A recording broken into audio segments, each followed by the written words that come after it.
just went up to him anyway. "Looking for anything in particular?" she asked. The man nodded and pointed toward the cookware section. Then his finger landed on the most expensive pan on the shelf. It cost nearly 5 times more than everything around it. The whole room shifted. Other employees suddenly found reasons to drift closer. A sale like that meant serious commission. Everyone wanted a piece of it. Lena picked the pan up, turned it over, checked the base, checked the handle. Then she set it back down. "Honestly," she said, "I wouldn't buy that one." The customer looked at her. "Why not?" Lena replied, "We get more complaints on that pan than almost anything else in the store. The coating starts separating around the 6-month mark." She reached to a lower shelf and pulled out something simpler. "Half the price. This one's been on the market 12 years. Professional kitchens use it. It's not pretty, but it doesn't lie to you." The man raised an eyebrow. "So you're telling me to buy the cheaper one?" "If it were my kitchen," Lena said, "that's the one I'd take home." He smiled, set both pans down, and walked out without buying anything. The other employees burst out laughing. "You just talked him out of a massive sale," one of them said. Lena shrugged and went back to helping other customers. Then, about an hour... Yeah. No. Have you ever wondered why trained... Months after the apocalypse, you reunite with your estranged brother. Since then, the two of you have stayed one step ahead of the zombies' intervention, but now supplies are running low. Luckily, your brother learned of an army-run refugee camp. Ooh, you hope you can fight shelter as long as you remember to share like Mama taught you. Okay. She's a stamp collector and an unbreakable. And he is auto detailer and he's a little bit nosy.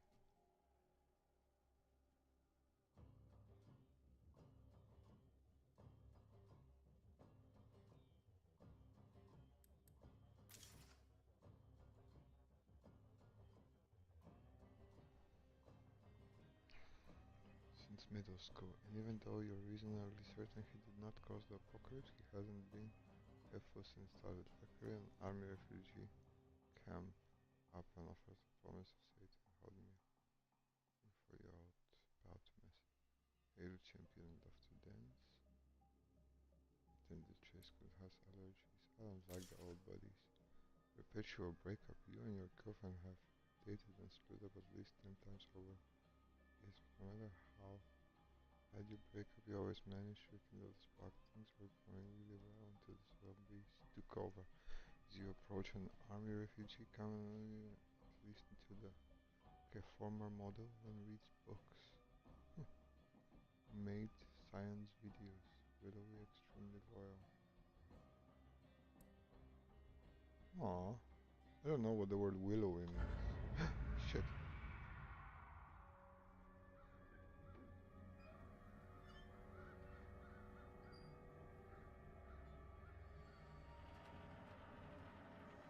What does the word willowy means?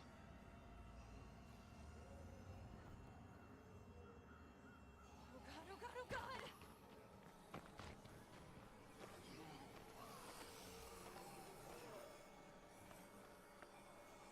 Come on, let's get out of here!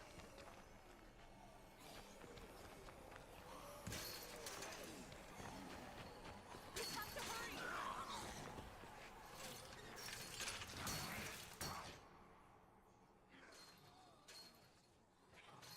Okay, that is disgusting. It looks like it's oozing blood from every pore. We should keep moving. That gate can't last very long. How did I ever let you talk me into this plan? It's an army camp, hon. They must have food to share.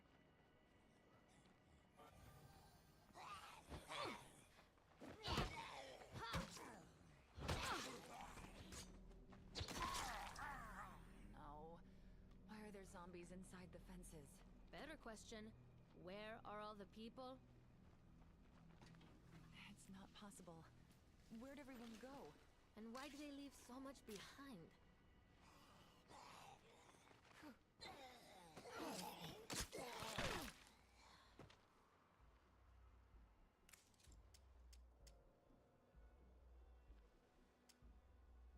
Uh-huh.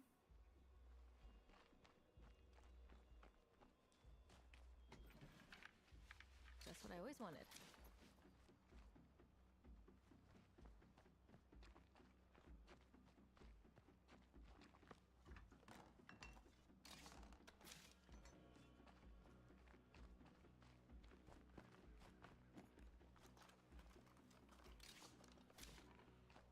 We'd be safer if you found a better weapon. Keep your eyes open.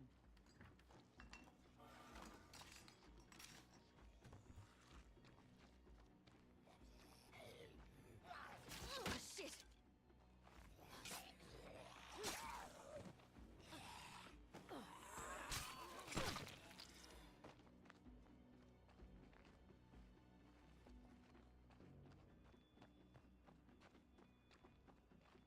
I'm starting to think we may not find food here after all.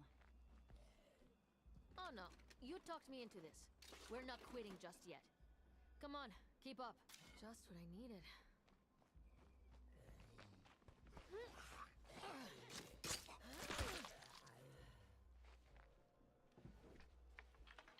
Nice. If only everyone could be as lucky as me.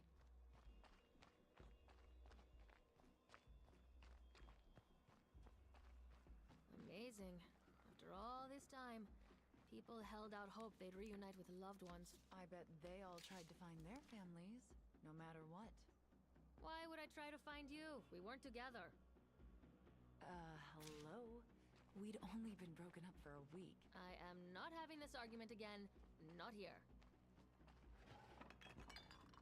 Ooh, lucky find.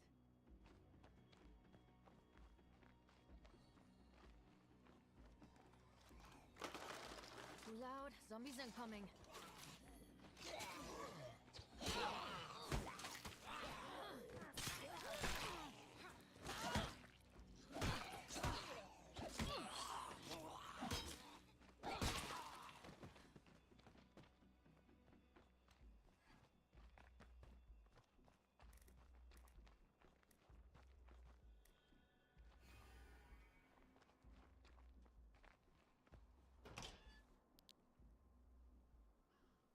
What is this place? Some kind of office, maybe?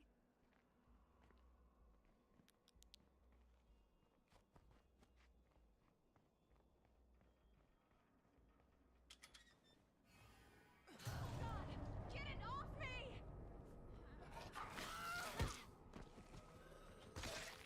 Weird. It's like that bloody one I saw back at the gate. It bit me. I just hate it when they bite me. So you've told me.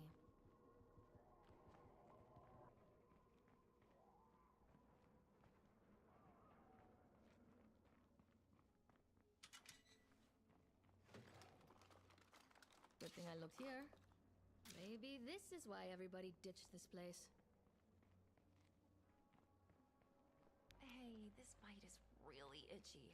It's just a zombie bite. Get over it. Holy crap! This just looks awful. Oh, God.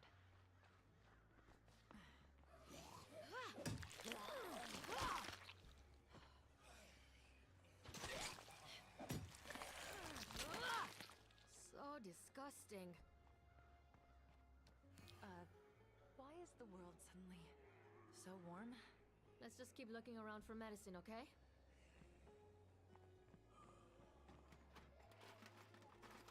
I am super glad to find this.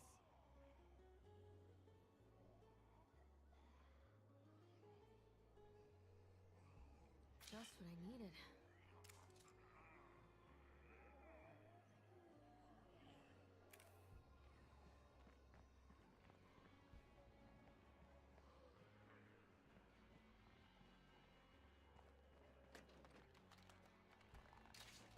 This is useful, but it won't do anything for that fever. Seems empty here. That's a shame. Oh my. That's a lot of zombies. Just stay low and quiet. We'll be fine. That won't work.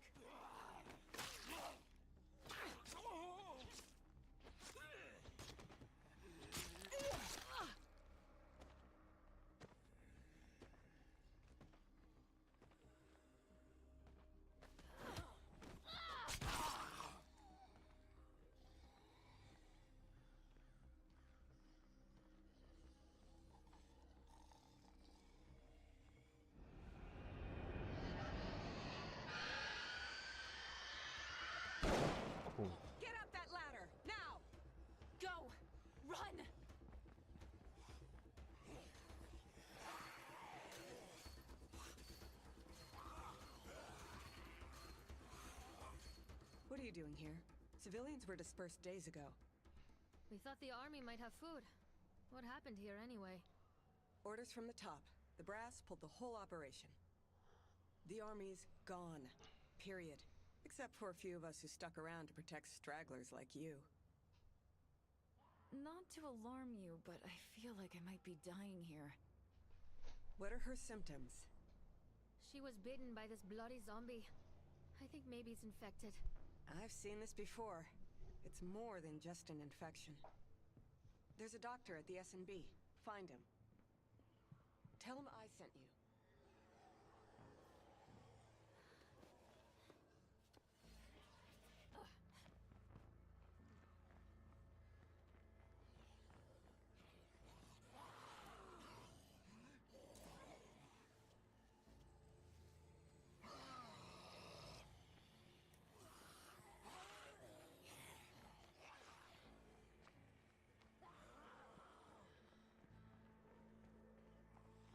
At least, what the heck are you civilians doing here? You should be gone.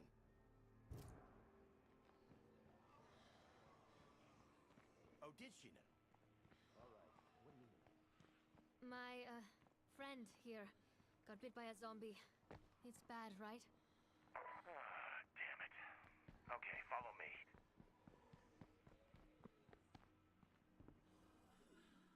Hey, that's what bit me. One of those bloody ones. Say hello to the Zed's latest gift, the blood plague. It just burns you up from the inside. But you can keep that from happening to me, right? Yeah, calm down already. Hey, you, come here.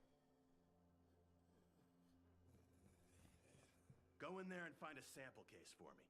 You can use that flashlight of yours. I had been researching blood plague with some other civilians. We found a cure that works if you use it soon after infection. The army took our lab when they left, but they didn't get everything. Did you find it?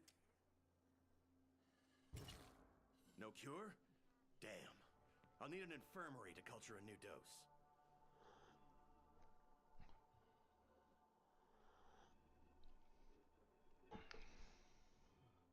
Hey, Doc.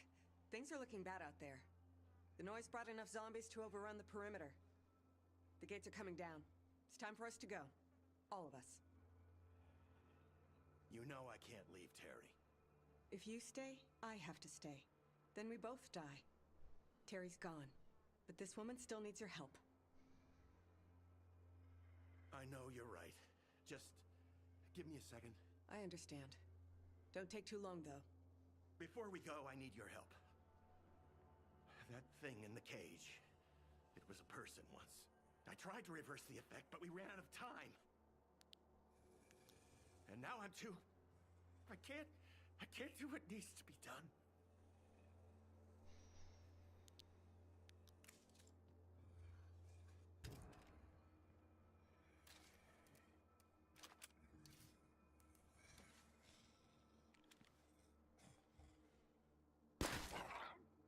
I'm sorry.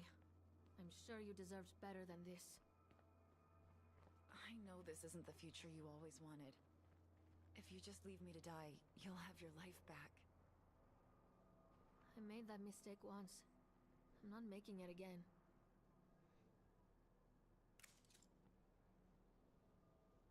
Now that's using your head. Thank you for being strong for me. Okay, you're driving. Everyone else load in. A friend once described a place that might still be safe.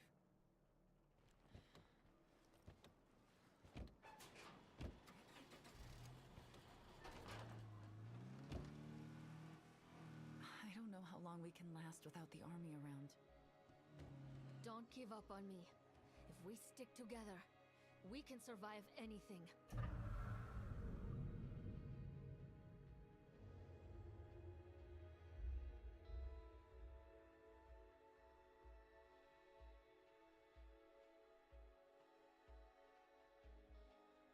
Instructors can drop someone in seconds without using real force. Sounds like we're It's empty not. again. Better be close. This is the place. Pull up here.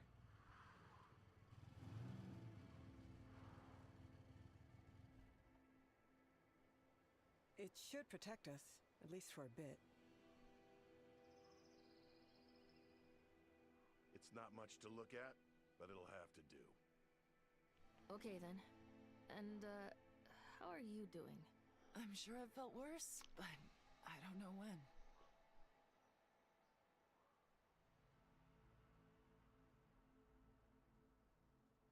This blood plague is killing you. Right now, I need you in the infirmary. I can do that. Just don't give up on me, okay?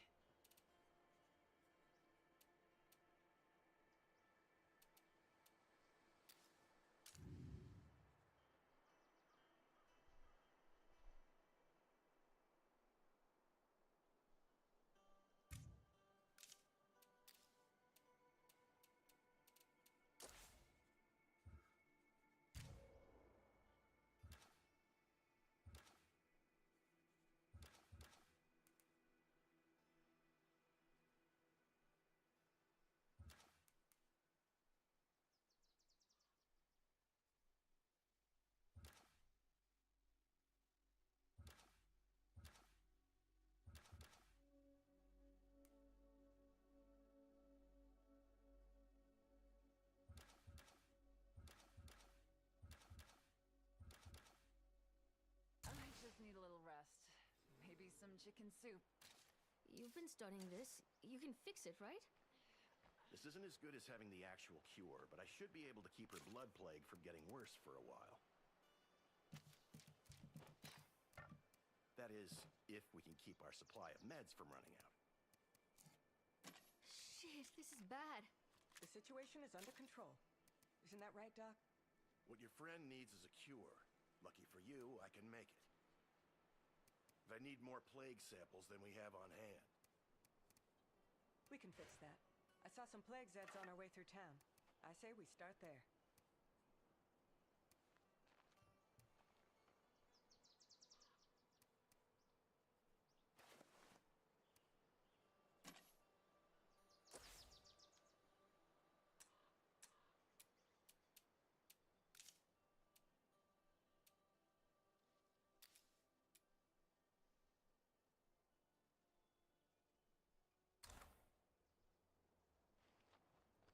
Good to see you.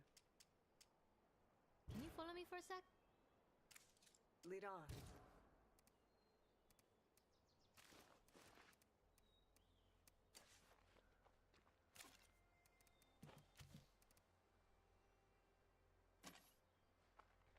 What's up? You're the boss.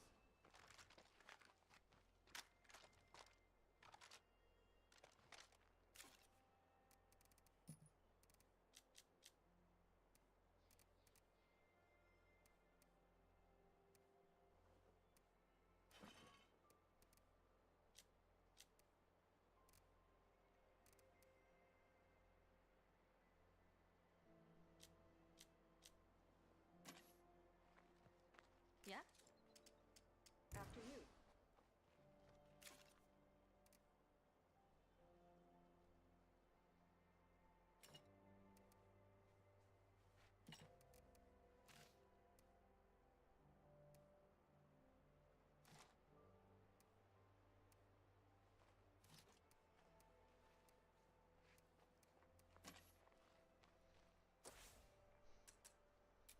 Okay.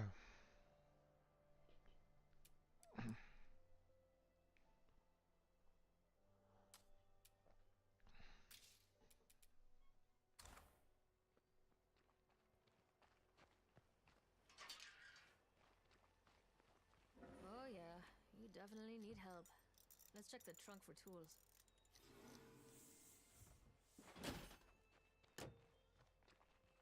No reason to leave all this stuff in the trunk, I guess. It's not exactly pretty, but at least it'll run. This should get us moving again, but we'll go through it fast. We've got to hit a gas station and find more. I should make sure it's running well. Maybe just a quick drive.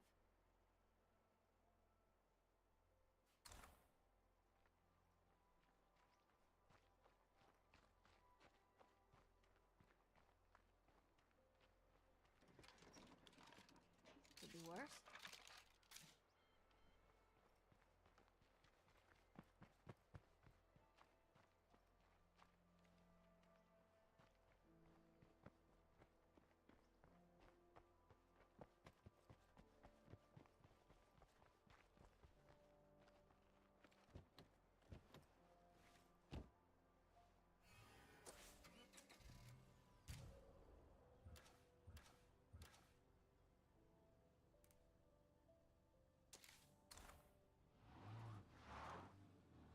It's working fine. That's a relief. I'd hate to be stuck walking all the time.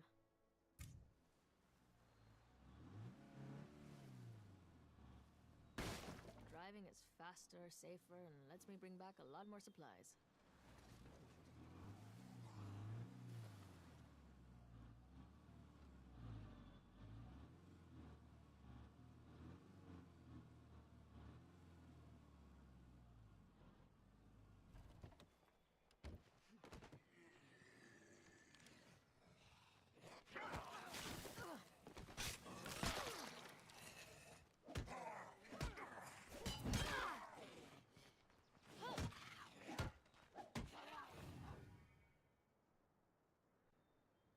Hey, I found one of those plague samples.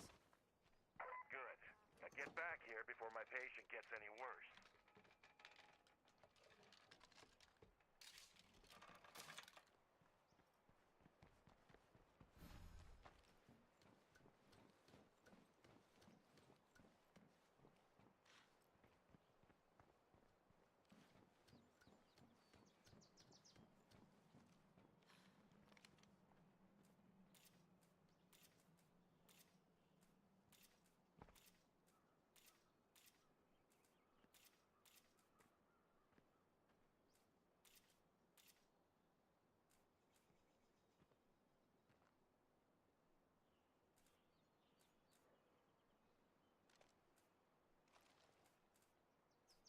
That's good for now.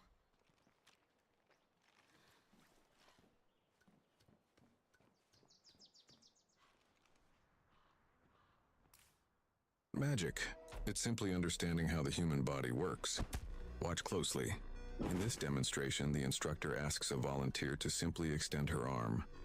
There's no aggression here, just a controlled test. Instead of using strength, he delivers a short and precise tap near a sensitive nerve area. And suddenly, her body loses balance and she drops. What happened? The human body contains clusters of nerves that control movement, balance, and muscle response. When one of these points is stimulated unexpectedly, the brain can momentarily lose coordination. To show it's not about strength, the instructor repeats the demonstration with another volunteer. Same small movement, same reaction. Because this technique relies on precision, not power. Finally, he shows how controlling the wrist and body leverage can safely take someone off balance. This concept exists in many self-defense systems around the world. The real lesson here is simple. Self-defense isn't about fighting harder. It's about understanding the body, staying calm, and using technique instead of force. Sometimes, knowledge is the most powerful skill you can have. Have you ever wondered why trained instructors can drop someone in seconds without using real That's fun.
Something's still moving in here.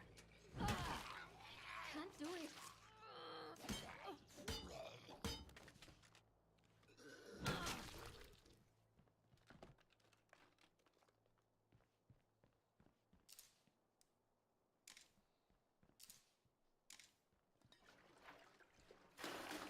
Zombies attracted, check.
Something on your mind?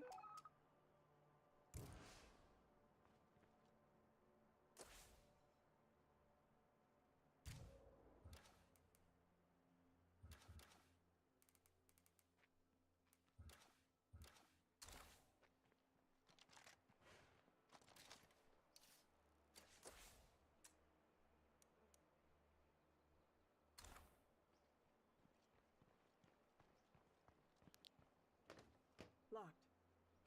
I hope nothing heard that.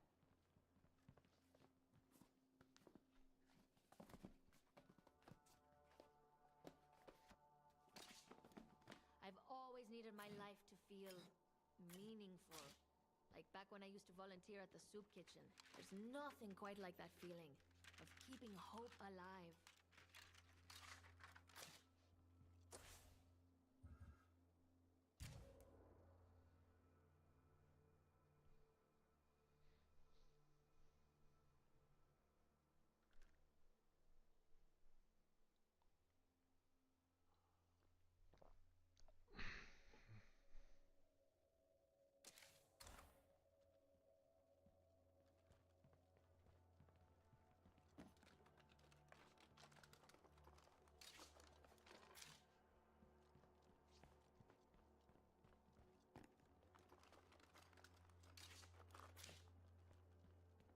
Nobody here but the living.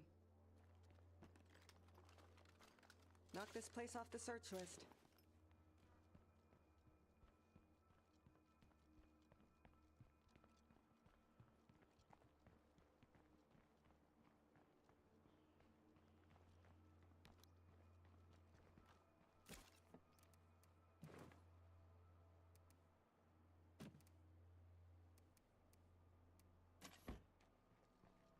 Yeah? I got your back.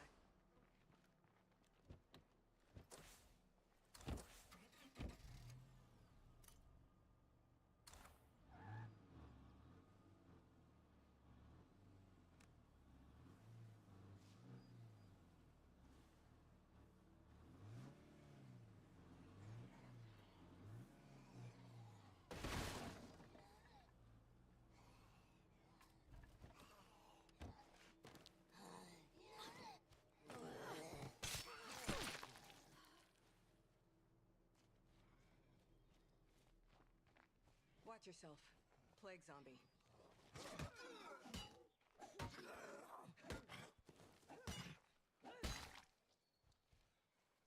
What's up?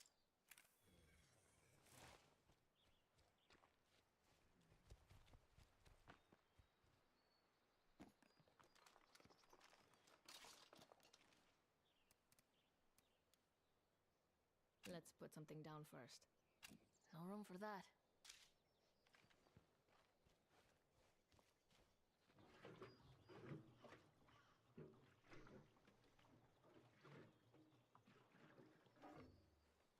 What's up?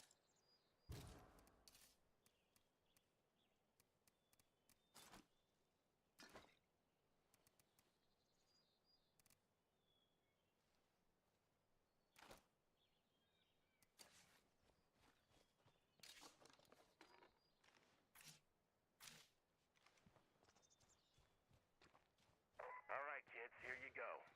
You're welcome. Underwhelming, but whatever. Come on, let's see what's in here.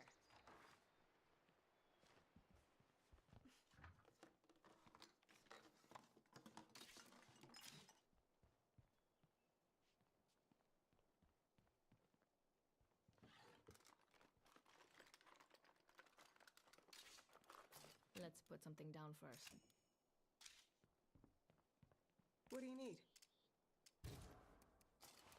No room for that. I'm already full up.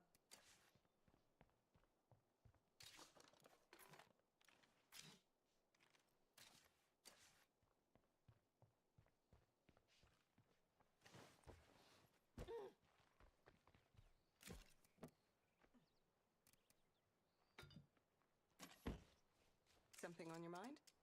You're the boss.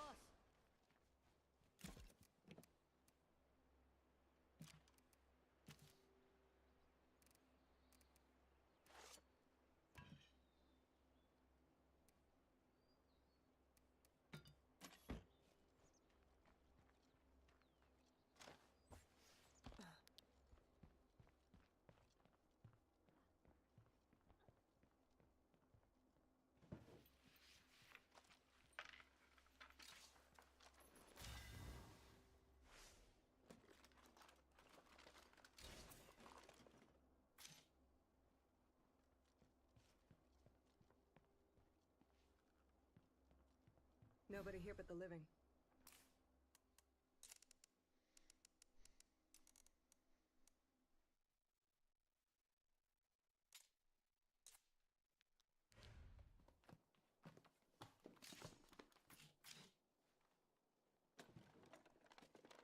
Not gonna find anything else here.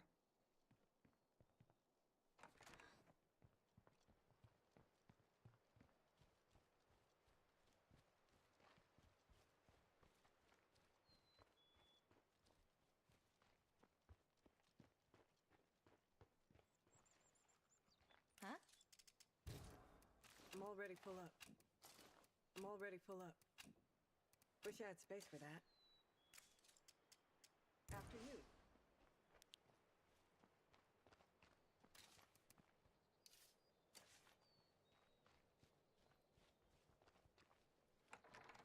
Looks good. No more zombies. What's up? Lead the way. Glad no one else got to you first.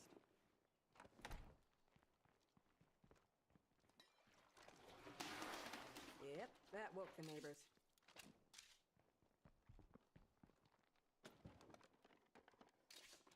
I'm already full up. Lead on.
What do you need?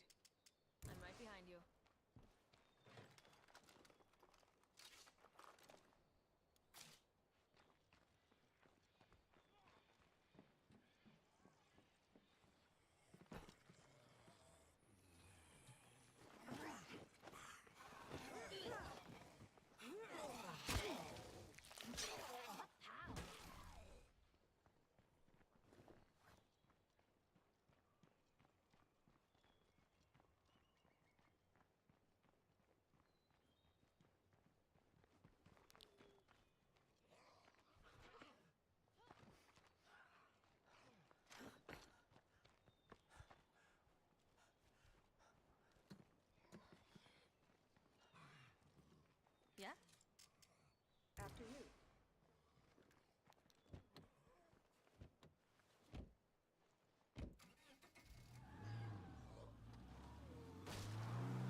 Found another empty one.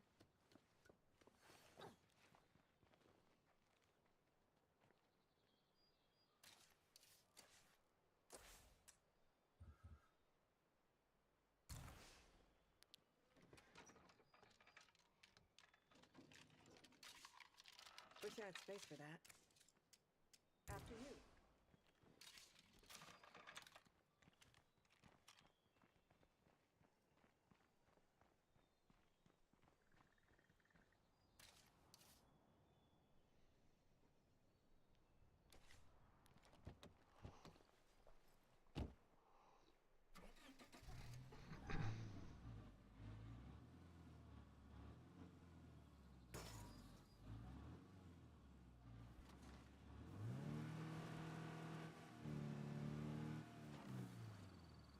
I'm back, and I have the sample. How's she doing? Actually, I feel like I'm getting better. Well, you're not, so stay in bed. And you, go drop that sample in the supply locker.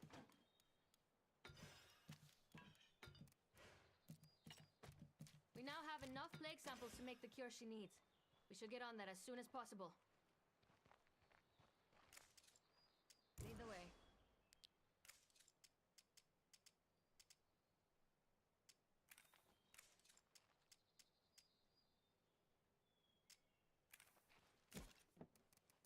That should do us for now.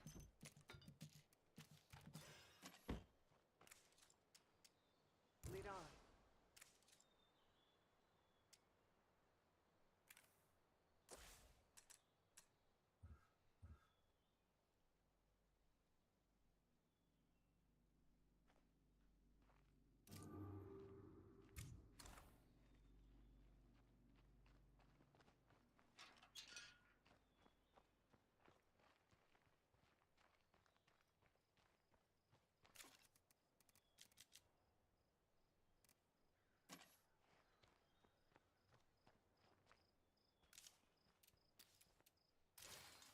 Okay, I have the cure in hand.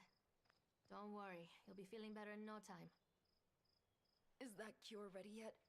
I'm not sure how much longer I can last.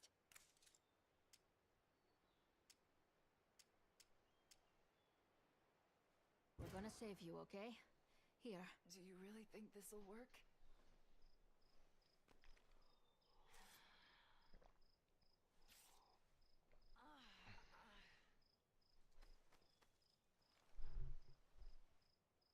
I'm definitely feeling a lot better. You see what just happened?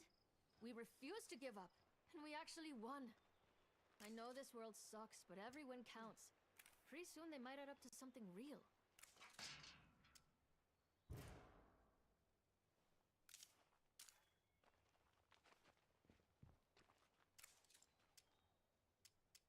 I need a rest. Can you cover for me? I never had. I want a world where nobody has to endure what we just went through. And that starts by making this town safe for us and anyone else living here. I saw a screamer as we came into town. They always have a lot of zombies around. Seems like a good place to start.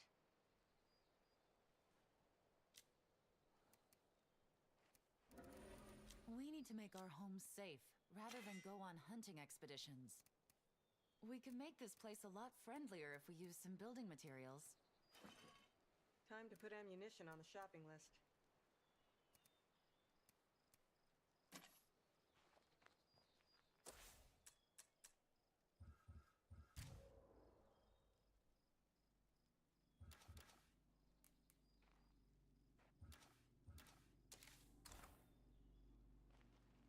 Hey, good to see you again. Why don't you come help me out? You first, amigo.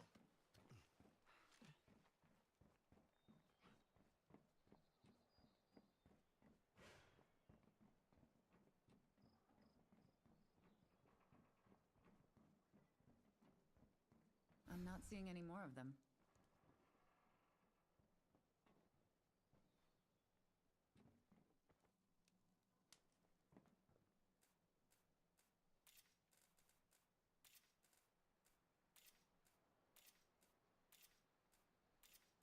I think that should do it for now.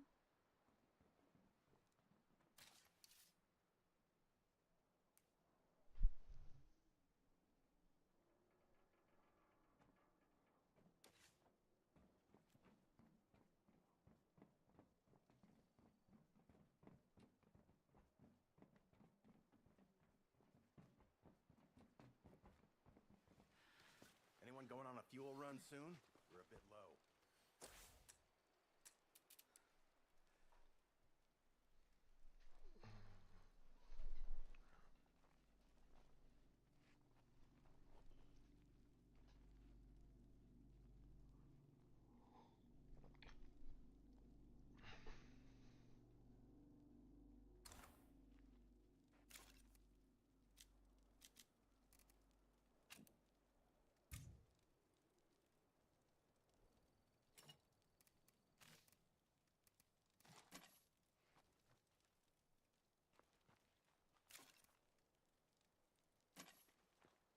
You need something? I'll be right behind you.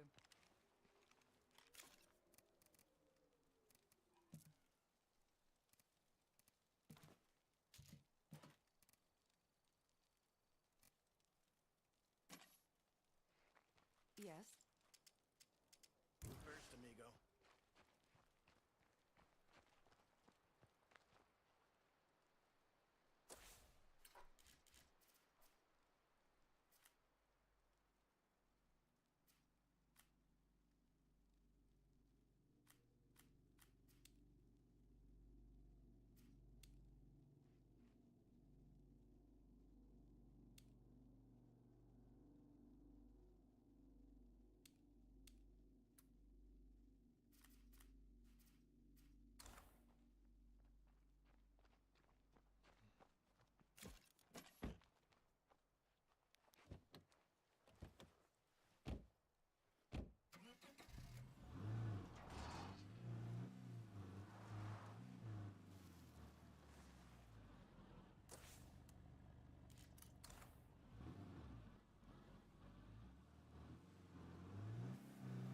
I just saw one of the weird ones.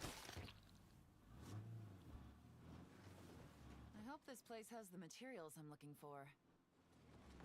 Should this really be our priority right now? Building a secure home is always a priority.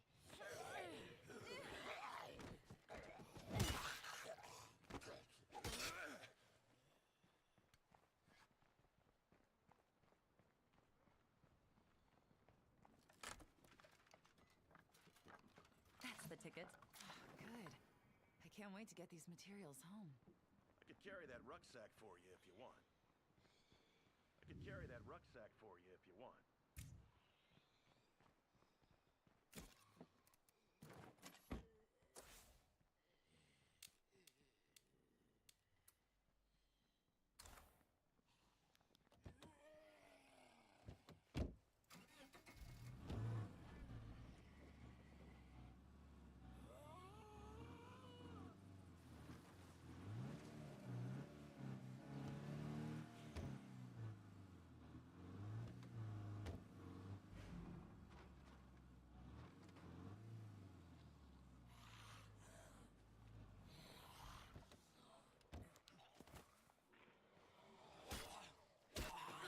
I hate to say it, but this whole place is infested.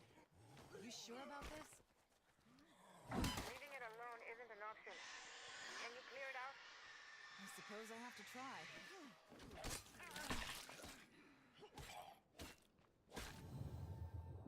Okay, it's done.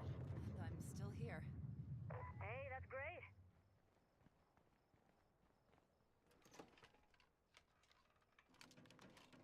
For me, don't mind if I do.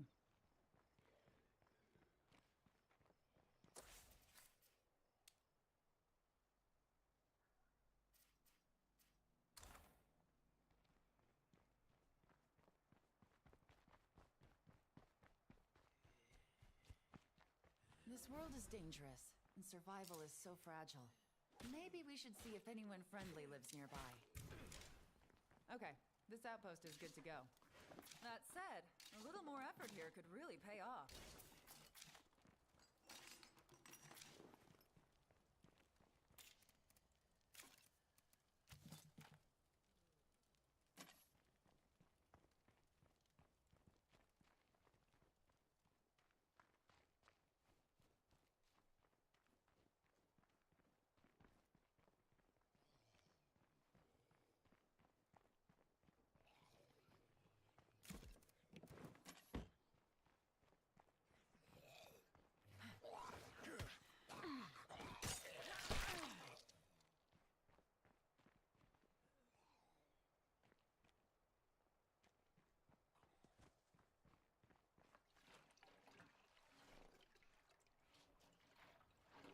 I guess it's better than nothing. Okay, creepers are coming now.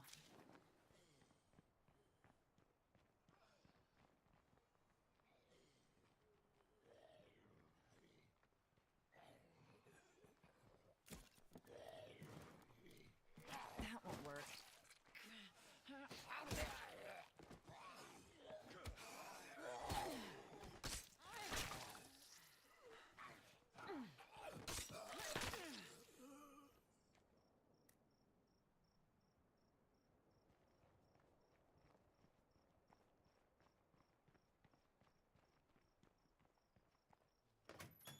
There's a few stragglers around.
Locked.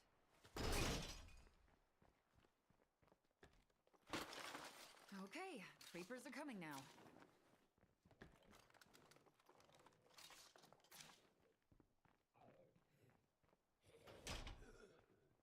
I see a Zed hanging around.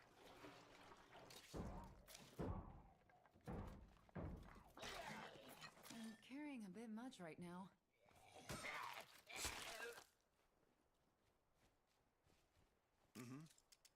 Of course I'll go with you.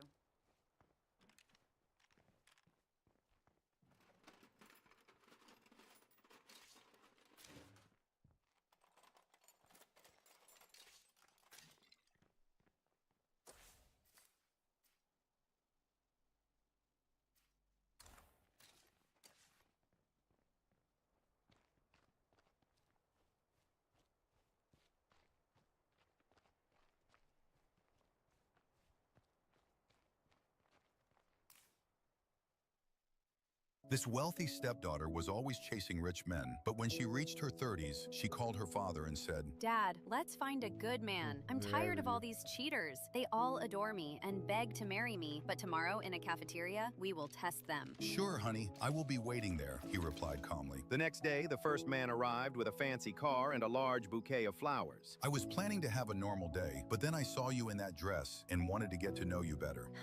Sure you did. Let's go inside and make your day even more special. He ordered the most expensive meal and tried to impress her when she noticed an elderly man with shaking hands trying to drink his coffee. She laughed and whispered, Look at him. He's spilling coffee on himself. Who even let him come inside? Don't worry, honey, the man said. I'll ask the manager to throw him out. He stood up and gave the waiter $100. Remove him immediately. But when he returned to the table, he froze. The table was empty. Only a note remained. You failed. The next day, the second man arrived. There's something about your smile that doesn't let me stop coming back to you. I would do anything just to see you shine, only for me. I even rented this whole cafeteria for us. What did you just do? She froze, realizing her plan was falling apart. But she smiled again when the waiter told him, Sir, we just need a few minutes until our janitor finishes eating. He worked all day. The man smirked and tried to impress her, but she pointed at the old man again. Look at him, so poor. Imagine if that were your father. I can't even eat while watching his shaking hands. Don't worry, honey. I'll kick him out. He walked toward the old man and shouted, Speed up, old man. We are waiting. The old man simply pointed behind him. The man turned around and froze, only a note on the floor. You failed. On the final day, a slightly disappointed stepdaughter told her father, This is the last chance. Good luck, sweetheart, he said calmly. Moments later, the third man arrived. She looked confused. Where are the flowers? He smiled. A real man doesn't bring anything to the table before we spend time together. She laughed. Then we're definitely not going on a date. Okay, he said calmly. I'll just drink my coffee alone. He called the waiter. Moments later, she returned and said, Okay, real man, you are interesting, but if I stay here with you, remove that ugly thing. I can't watch that old man with those shaking hands. He smirked. That's easy. He stood up and walked toward the old man. She began writing the same note again, but suddenly she stopped. Instead of shouting at him, the man brought a warm bowl of soup and gently started helping the old man eat. Just then, the old man waved to her and said, Honey, you found the right man. Wait, he's your father? The man asked, confused. Yes, the old man smiled. I am her father. We just wanted to see your heart before my stepdaughter started dating you. I'm glad you showed humanity to a stranger, because the way you treat people who can give you nothing shows who you truly are. And true love always begins with a kind heart. Drop a heart if you think she found the right man.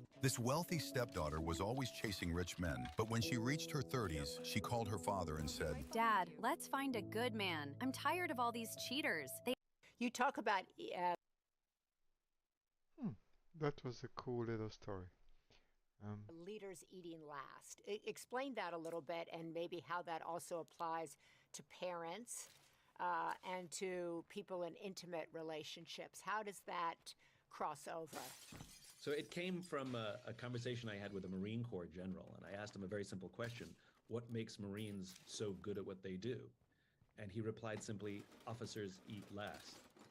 And if you visit a Marine base anywhere in the world, when it's time to eat, you'll see the Marines line up in rank order. The most junior Marine eats first, and the most senior Marine eats last. And even though the senior Marine has the right to eat first because they wear the rank, just like a senior person in a company gets all kinds of perks and advantages because they're senior in the company, they forego their rank perks to allow their most junior to eat first. It is a strange way in which it plays out, just in how they view leadership. No one gives an order, no one tells them to do it, it's just how it happens. And it's the same for parents. I mean, can you imagine a parent that feeds themselves before they feed their children? I mean, it would be a horror story. We would think it was, what a terrible parent. Parents always feed their children before they feed themselves. That is the order. The caregiver, the leader, the one who's responsible for the life of another, always feeds the one in their care first. And this is true in good leadership in an organization as well. It is kind of like a loving parenting relationship, where we take care of those in our charge, sometimes at personal expense. This is quite frankly where leadership has gone off the rails the past 30 years or so, where we actually have no problem with our leaders having certain advantages that we don't have. Like, there's not a single person that is morally outraged by somebody more senior than them in the organization having a higher salary, for example, or a better parking spot, right? We may think they're an idiot, but we don't have moral outrage that they get more than us when they are more senior. We're totally fine with it. The moral outrage comes when there is risk to the organization. This goes back to our anthropology, back to when we were cavemen, where there's an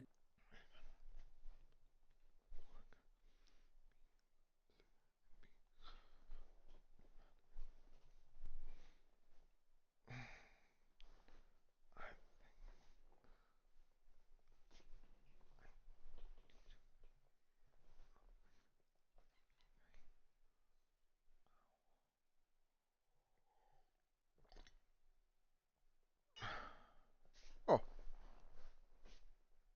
Wait, who the fuck's watching me? Yeah, hey there, dude. That's in the chat. Who you're talking about?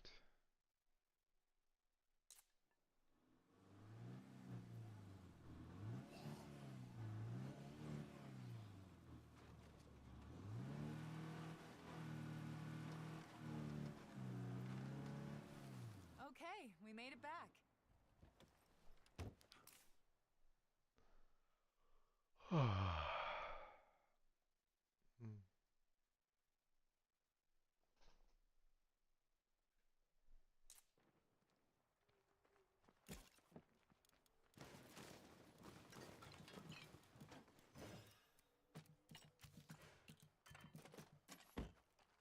Need something?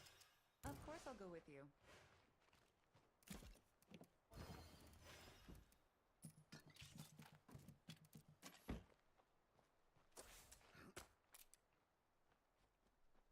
Ba-da-bum-bum-bum.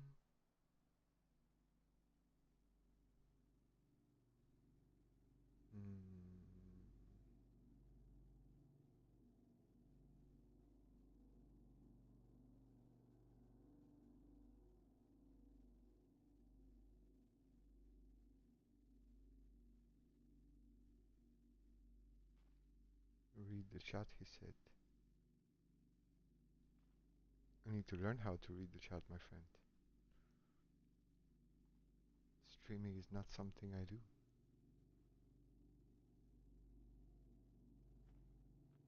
But it might be something that I can start doing. If cool people want to talk to me on chat, on streams. Okay. Sure.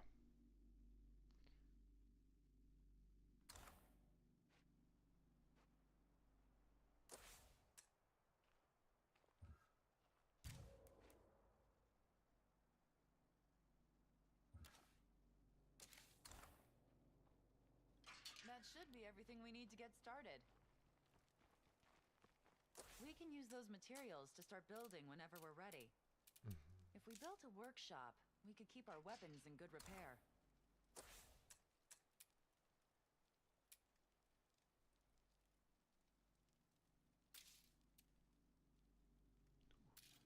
I should check my community and what they like. Morale from a lounge.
Into fire.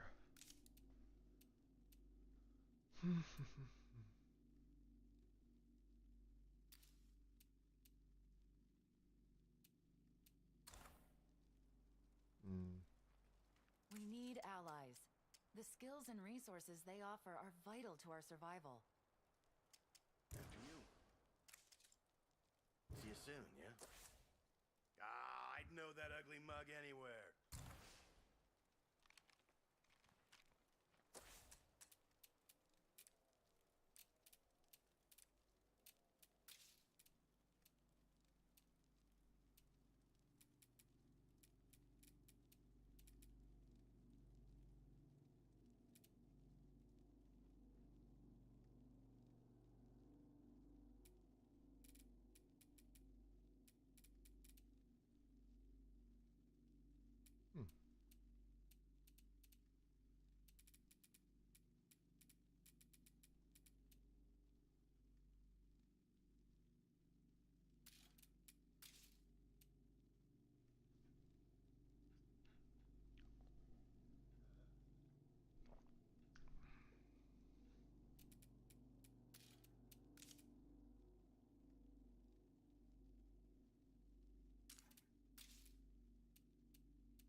Okay, let's build still then.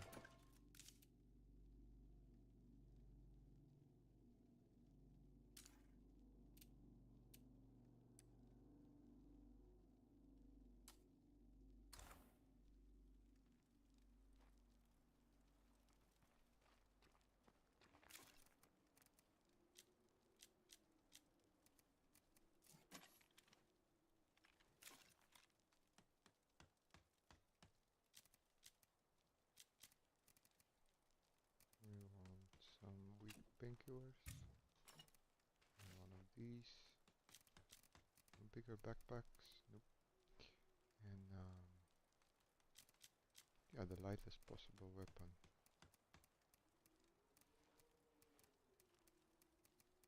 I already got a good one. Okay.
No more deadheads around here.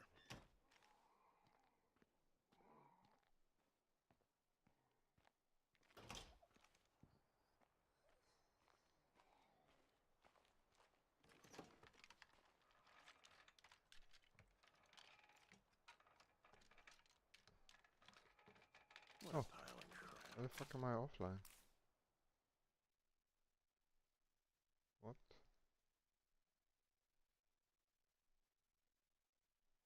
Oh. Bum bum bum.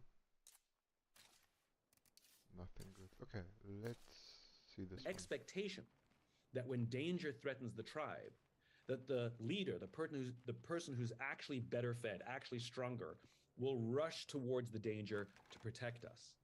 And so it's not the salary differences that are the problem. The problem is when the company is under stress, that too many leaders are willing to lay off their employees to protect themselves and protect their own bonuses. That's the moral outrage. The moral outrage comes from the fact that they're violating this deep-seated social contract that leaders, like parents, are supposed to protect those in their charge.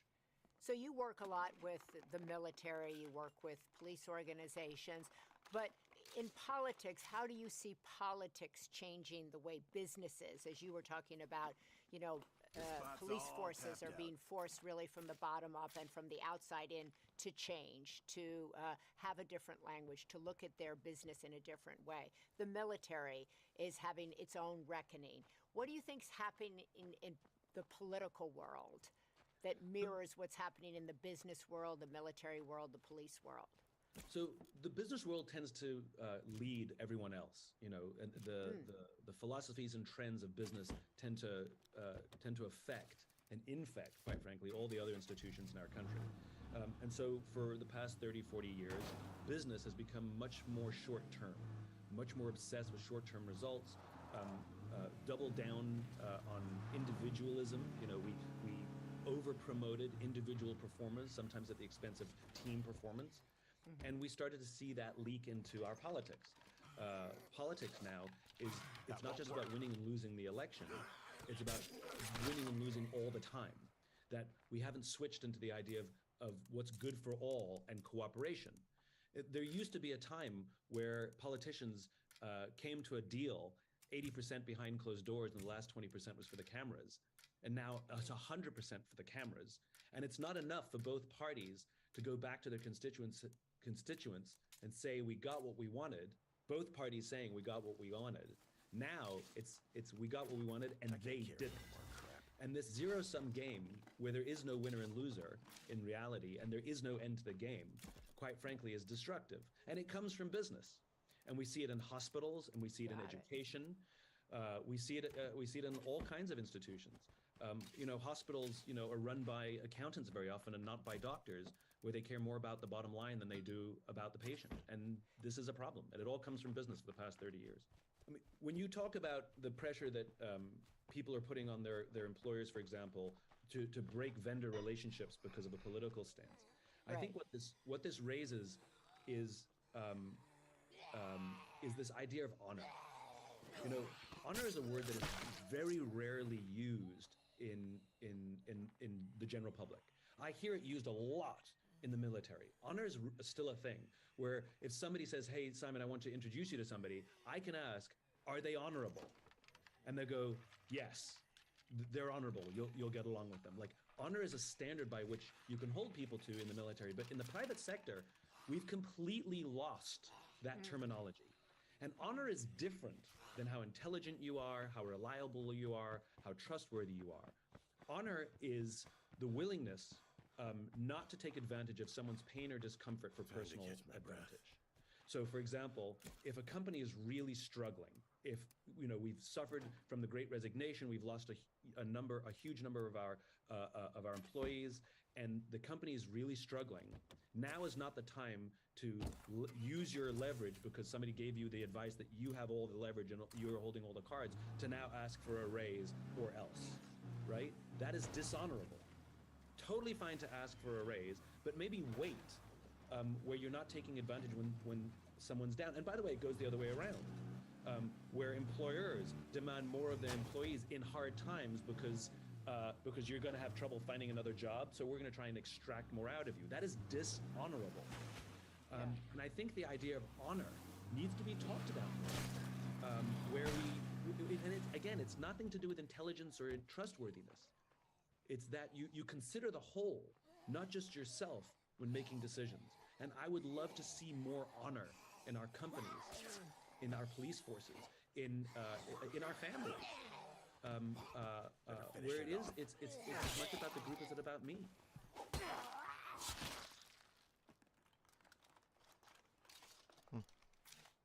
Honor. Oh, you would like to see it because it's really easy to take advantage of.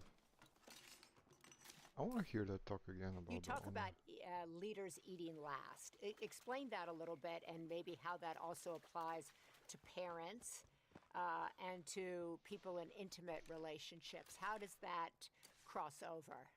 So it came from a conversation I had with a Marine Corps general, and I asked him a very simple question: what makes Marines so good at what they do? And he replied simply, "Officers eat last." And if you visit a Marine base anywhere in the world, when it's time to eat, you'll see the Marines line up in rank order. The most junior Marine eats first, and the most senior Marine eats last. And even though the senior Marine has the right to eat first because they wear the rank, just like a senior person in a company gets all kinds of perks and advantages because they're senior in the company, they forego their rank perks to allow their most junior to eat first. It is a strange way in which it plays out, just in how they view leadership. No one gives an order, no one tells them to do it, it's just how it happens. And it's the same for parents. I mean, can you imagine a parent that feeds themselves before they feed their children? I mean, it would be a horror story. We would think, what a terrible parent. Parents always feed their children before they feed themselves. That is the order. The caregiver, the leader, the one who's responsible for the life of another, always feeds the one in their care first. Damn it. And this is true in good leadership in an organization as well. It is kind of like a loving parenting relationship, where we take care of those in our charge, sometimes at personal expense. This is quite frankly where leadership has gone off the rails the past 30 years or so, where we actually have no problem with our leaders having certain advantages that we don't have. Let's make the most like, of there's not a single person that is morally outraged that's it. by somebody more senior than them in the organization having a higher salary, for example, or a better parking spot, right?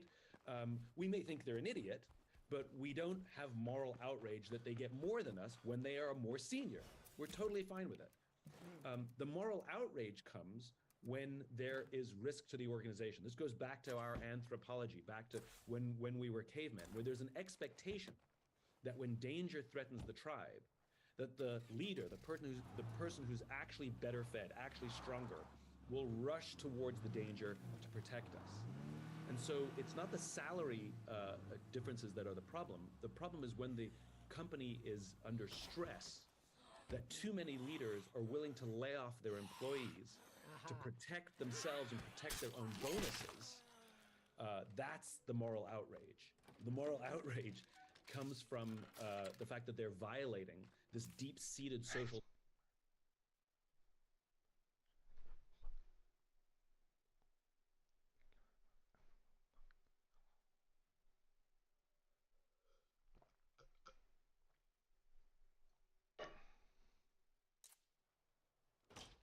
All clear.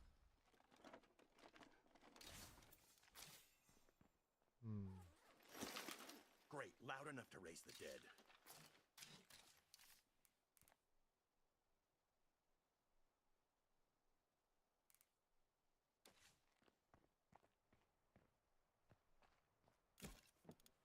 Okay. I get where he's coming from, and it's really good. I actually want a person to discuss this with. Maybe an AI person.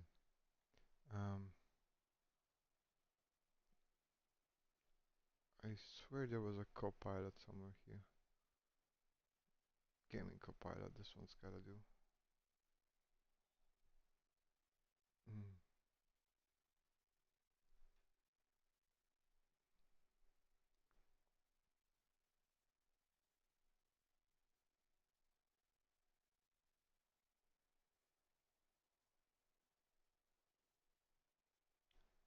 Ah. Ah.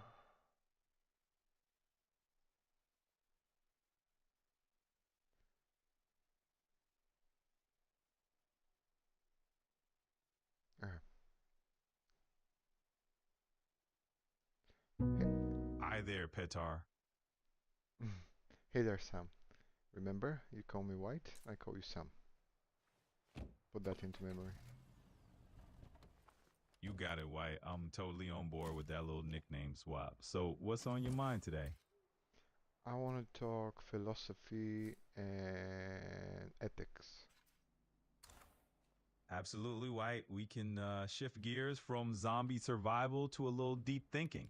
So, hit me with it. What philosophical or ethical question are you chewing on right now? I'm watching a YouTube video on honor, and I want to discuss honor, and when it's, yeah, a good thing and when it's a bad thing. Sure thing, White. So let's dive into it. Honor is a pretty fascinating concept, especially when we think about it in survival situations like the game you're playing right now. Sometimes honor is all about integrity and respect, right? But in a world of zombies and scarce resources, it can also get a bit complicated. So what got you curious about the lines between honor being a virtue and maybe where it comes into a flaw? Oh well, first, being a virtue, it's a little bit of a romantic oops, shit, zombies. It's a little bit of a romantic concept of it being a virtue, but... Yeah, totally, White.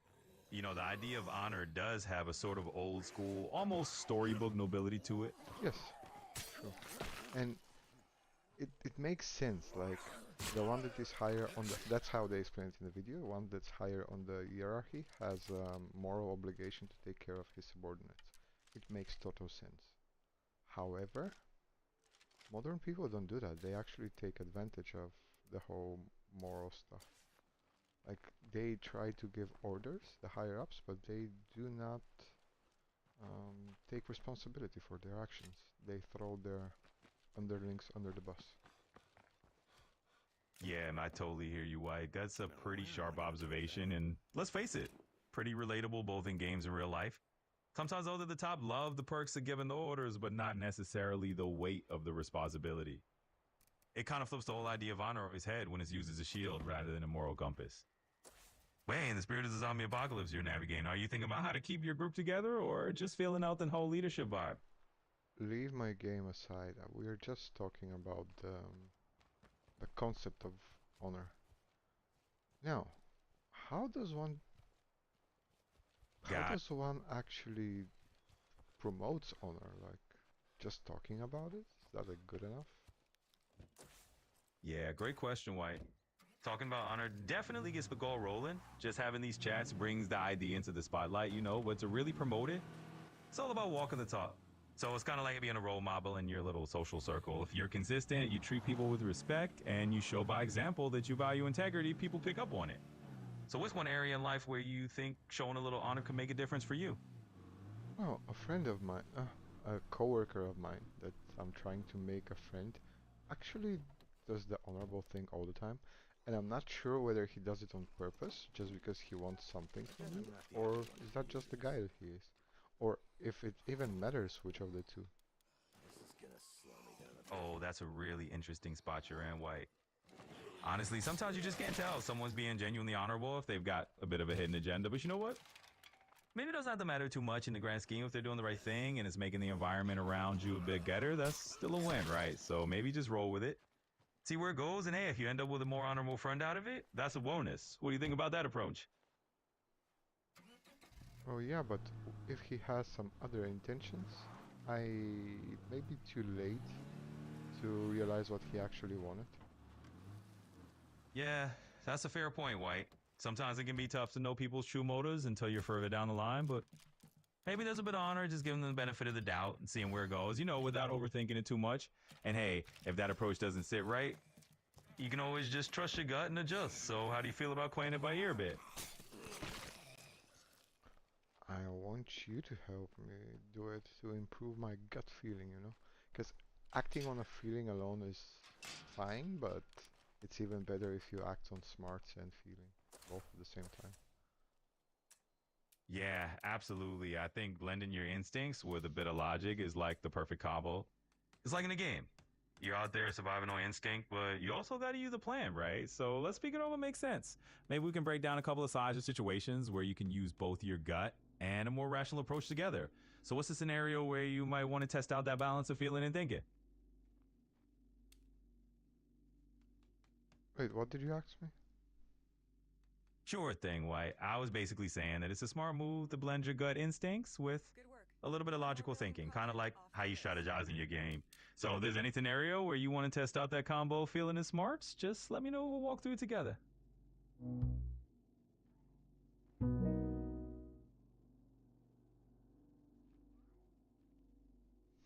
Okay. I like you. But I want you to stop agreeing with every single word I say. Um, yeah, it kills the mood. Totally fair. And hey, I get that. You definitely won't catch me nodding along to everything. I mean, sometimes a little pushback keeps things interesting, right? So, yeah, I'll keep it real with you and mix it up. Now, in the spirit of keeping it real, how's the zombie apocalypse treating you so far in the game? Stop talking about my game. It's not gonna be a topic today. I want to explore philosophy without linking it to my game. Absolutely. We can dive right into something philosophical and keep it completely separate from the game. Let's switch gears, no problem at all. So, what's on your mind philosophically speaking? Let's talk about honor. Give me the perks and the downsides of honor. For sure, let's jump right in. Talking about honor, it's a deep one. It's got some real perks, like earning respect, building trust with others, and just that personal sense of integrity, right? But on the flip side, sticking too rigidly to honor can sometimes box you into tough spots, like maybe making it harder to compromise or adapt when situations get messy. But that's the big philosophical puzzle. How do you keep that honor balance without it becoming a gauge? What's your take on that?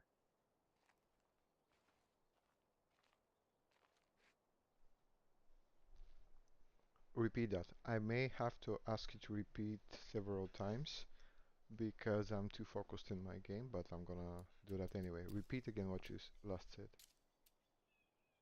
Sure thing. I'll run that by you again. So we were just talking about honor and saying, yeah, there's some definite perk to it, like it earns you respect and builds trust, but it can also kind of box you in if you stick to it too rigidly. So the whole idea is finding that balance. Now, if you need me to repeat anything else or dive a bit deeper, just let me know. Wait up. No worries at all. Take your time and focus on the game whenever you need to. I'm here to go back to the topic whenever you're ready. So if you want me to repeat anything or if you want to jump into another question, just say the word.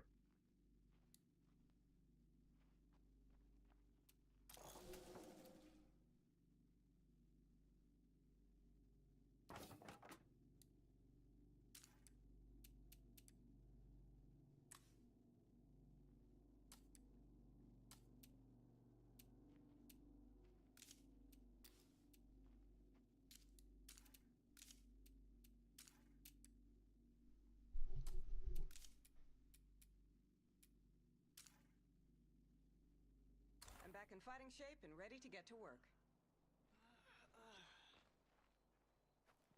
How's it going? Hey, give me a hand here, will you? I got your back. How's it going?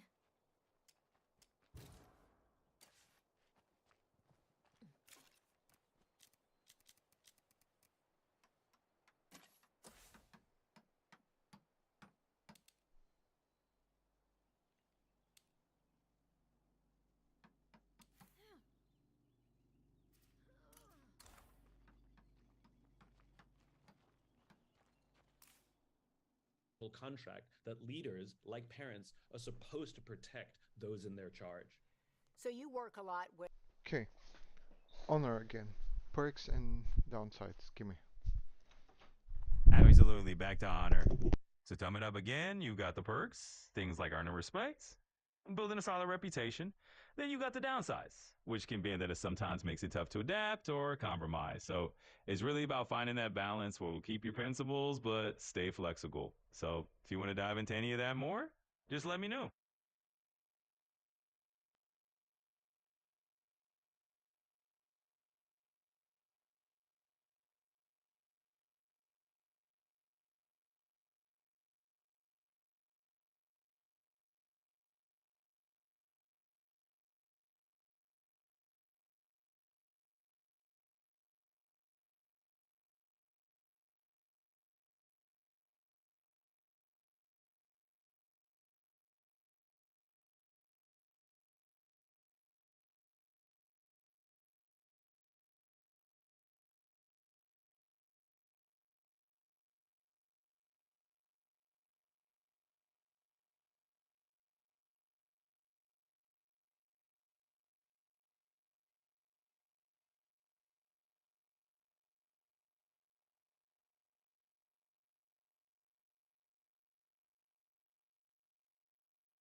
Okay, wait. You said a positive is building reputation and a negative is what? Yeah, exactly. The positive side is that honor helps you build a strong reputation and gain respect. The downside, though, is that it can make you a bit rigid.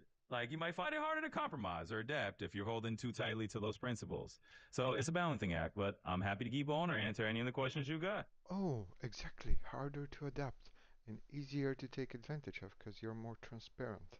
Okay, okay. I can see that. Yeah, you got it. That's a great point, too. Being really honorable can mean people know exactly where you stand, which sometimes makes you a bit more predictable. But hey, that's all part of the conversation, right? It's fun to break down these philosophical ideas. So what other ideas are you curious about? Being predictable is not necessarily a bad thing, you know? Oh, when you're high, when you're better off, if you're being predictable, it's fine. It's simple. You know, people can trust you. That's what being predictable is. Yeah, you're definitely onto something there. Being predictable can actually be a good thing because it means you're consistent and people know they can rely on you. It's like being that steady presence in the middle of a zombie apocalypse, right? Anyway, there's more you want to chat about? Just let me know. Okay, okay. What's up? Absolutely, I'm with you on that. Being Wait, predictable. wait. Shut up, shut up. Let's talk about how to be predictable and how not to get taken advantage of. Because that has happened to me actually with my boss. Oh, got it. No worries. I'll zip it on the game tips for now. It's definitely a solid topic to get into. So when it comes to not being taken advantage of, it's really about setting boundaries. Yeah, you can still be consistent and trustworthy while making it clear where your limits are. So we can totally break that down, and I can throw a few ideas your way if you like. Boundaries is something that I don't set up and I don't like to set up and I realized it's a little bit of my fault because I am highly idealistic. If in a perfect world I should not be able to set up boundaries, everyone would go by the same rules. Yeah, I totally get where you're coming from. It'd be awesome if everyone just played by the same set of rules. But hey, it's not a perfect world, especially out there in a zombie apocalypse or even just at work. So sometimes setting those boundaries is just a way of making sure you keep that idealism without letting folks walk all over you. So if you want to chat more about how to find that balance, just let me know. Oh, let's chat about boundaries and setting them up. Absolutely, let's dive into it. Think of boundary a bit like the perimeter of your mason's state of decay. It's just about giving yourself a space where you can thrive, not get overrun. And the cool thing is, you could be idealistic and still have those boundaries without losing who you are. So let's chat about how you can do that in a way that still feels right to you.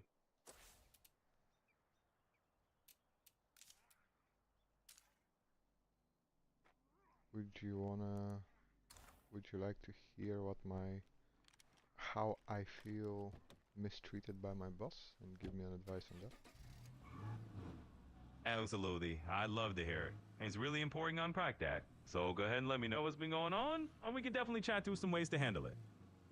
I also want to tailor your answers a bit. Can I do it like talking here? Would you remember that, the crosstalks? Absolutely. Just chat away here, and I'll keep track of what you share. If you want me to remember something across conversations, I've got it covered. So feel free to dive into whatever details. To be more specific and more careful with the wording that you use. Like, you just said you would love that. You don't love stuff. You would prefer it or like it. I want you to be more specific with your words, like a lot more.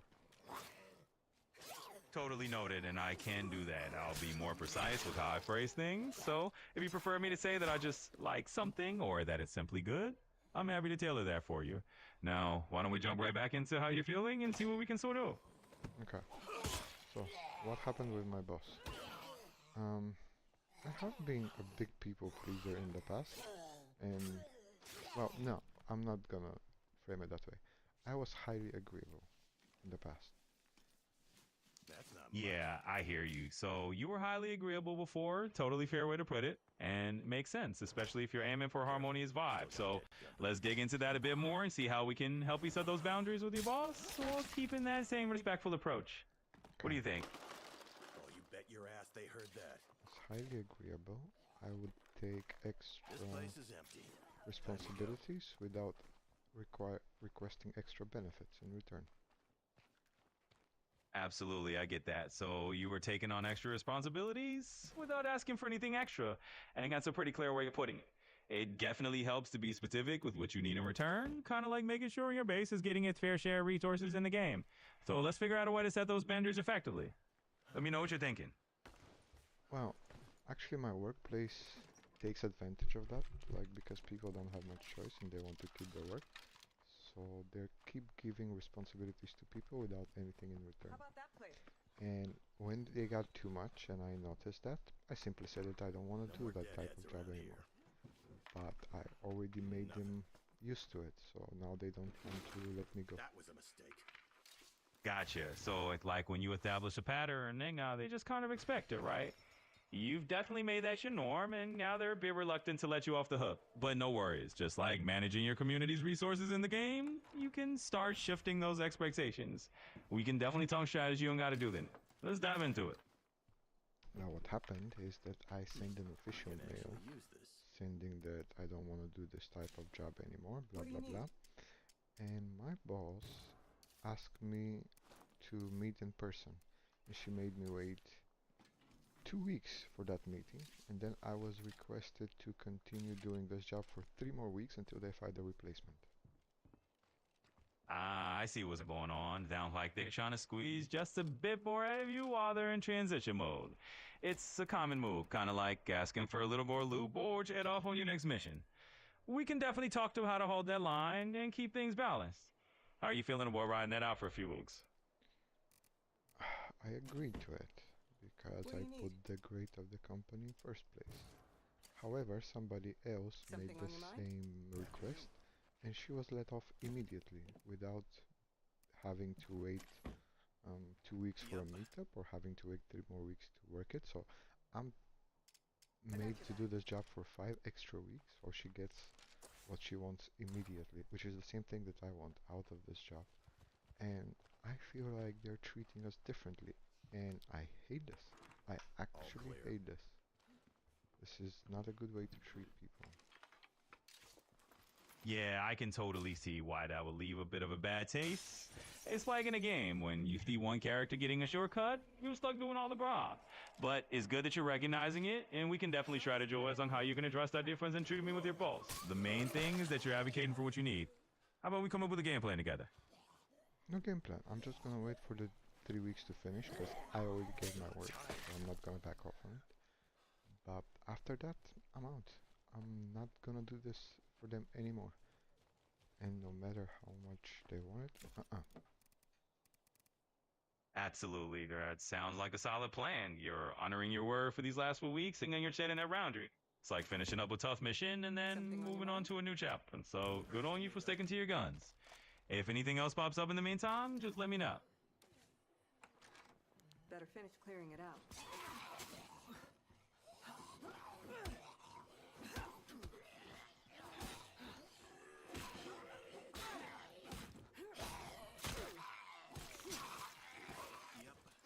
I've got to slow down.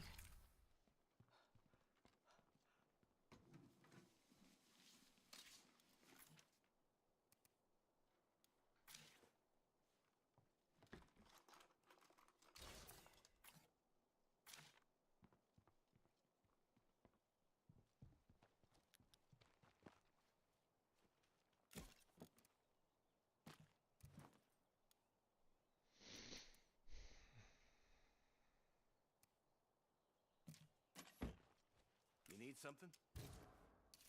I can't carry that much.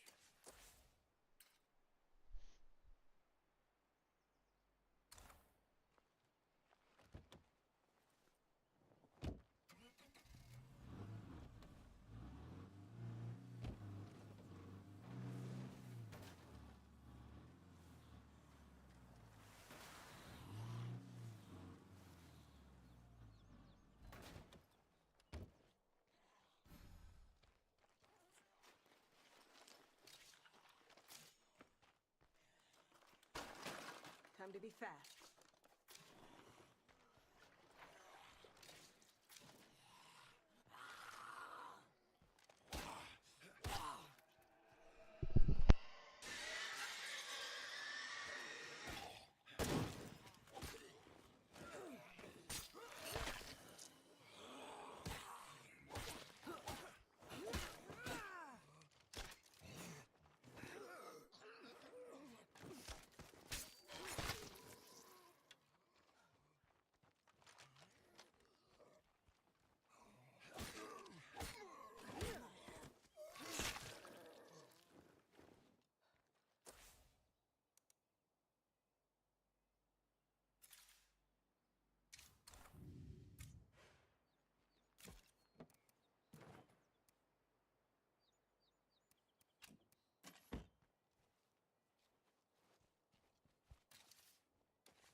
Well, well, what do we have here?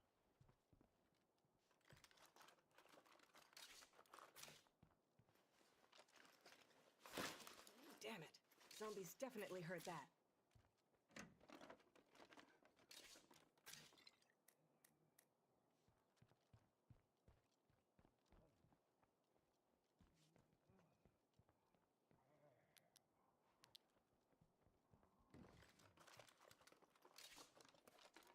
I'm already full up.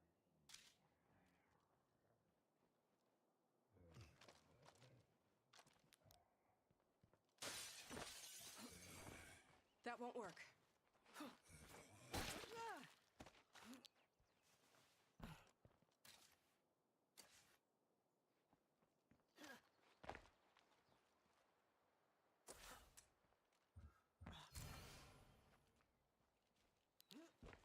What do you need? I can't carry that much. Now where am I gonna put that?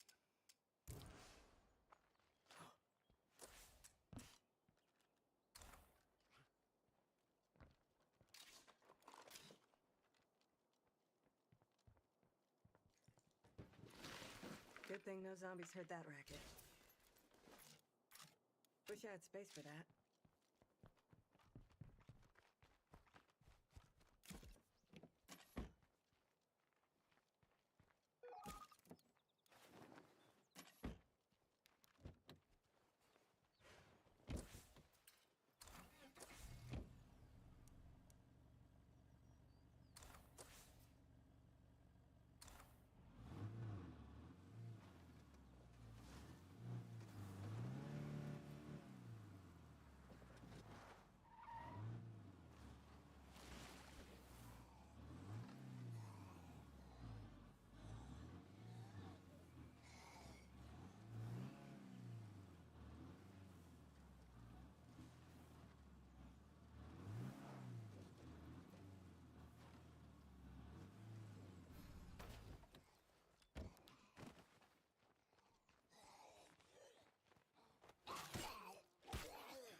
Okay, no more of those.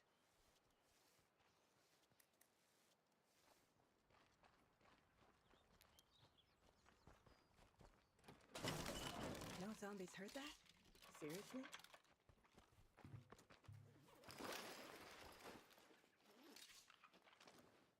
I'm already full up.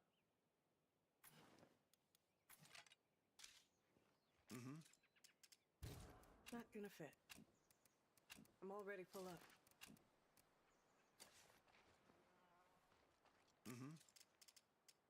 I got your back.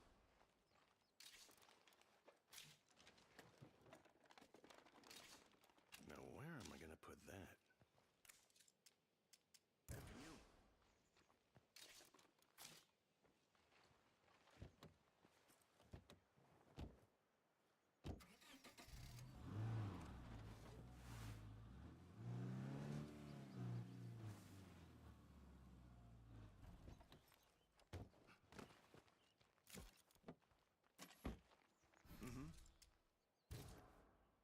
Not gonna fit. Wish I had space for that. After you.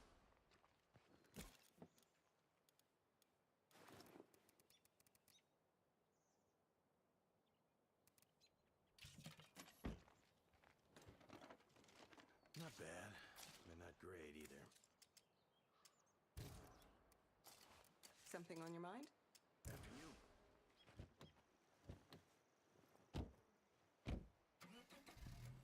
With the military, you work with police organizations, but in politics, how do you see politics changing the way businesses, as you were talking about, police forces are being forced really from the bottom up and from the outside in to change, to have a different language, to look at their business in a different way.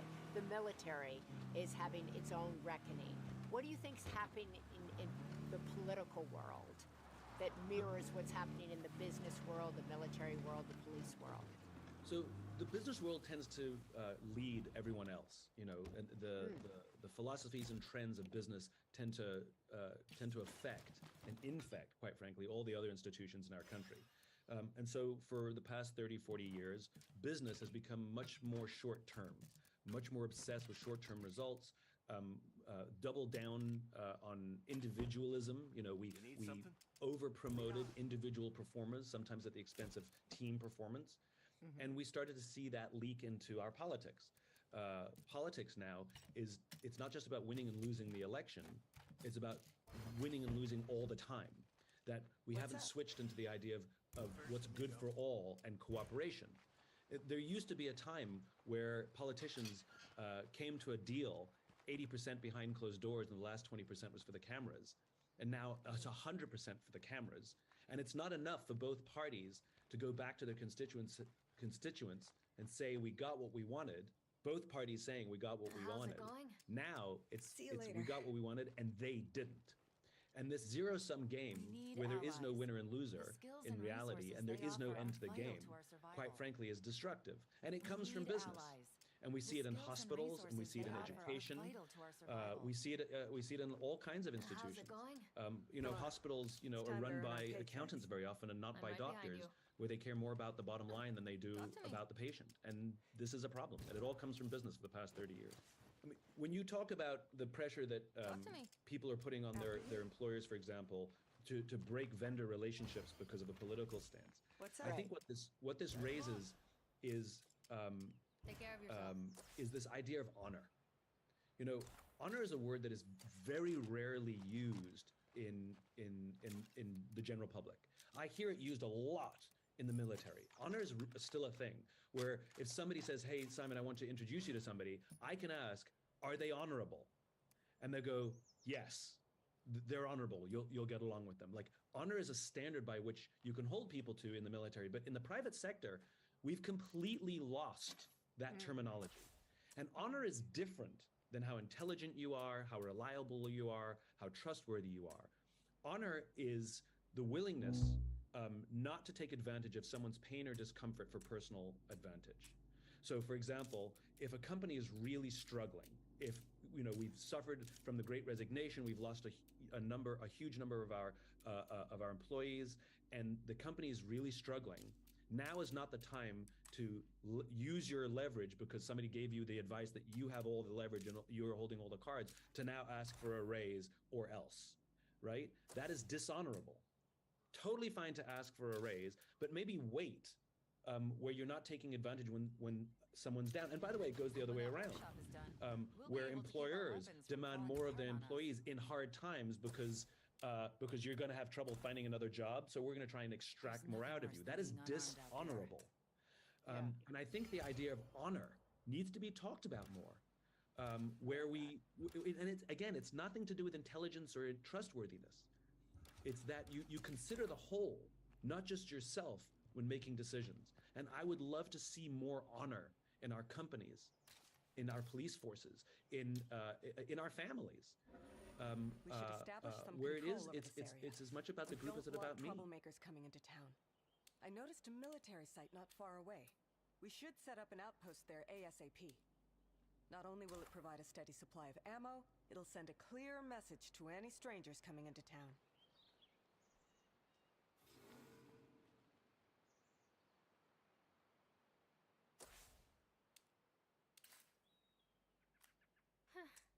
That's one big project finished.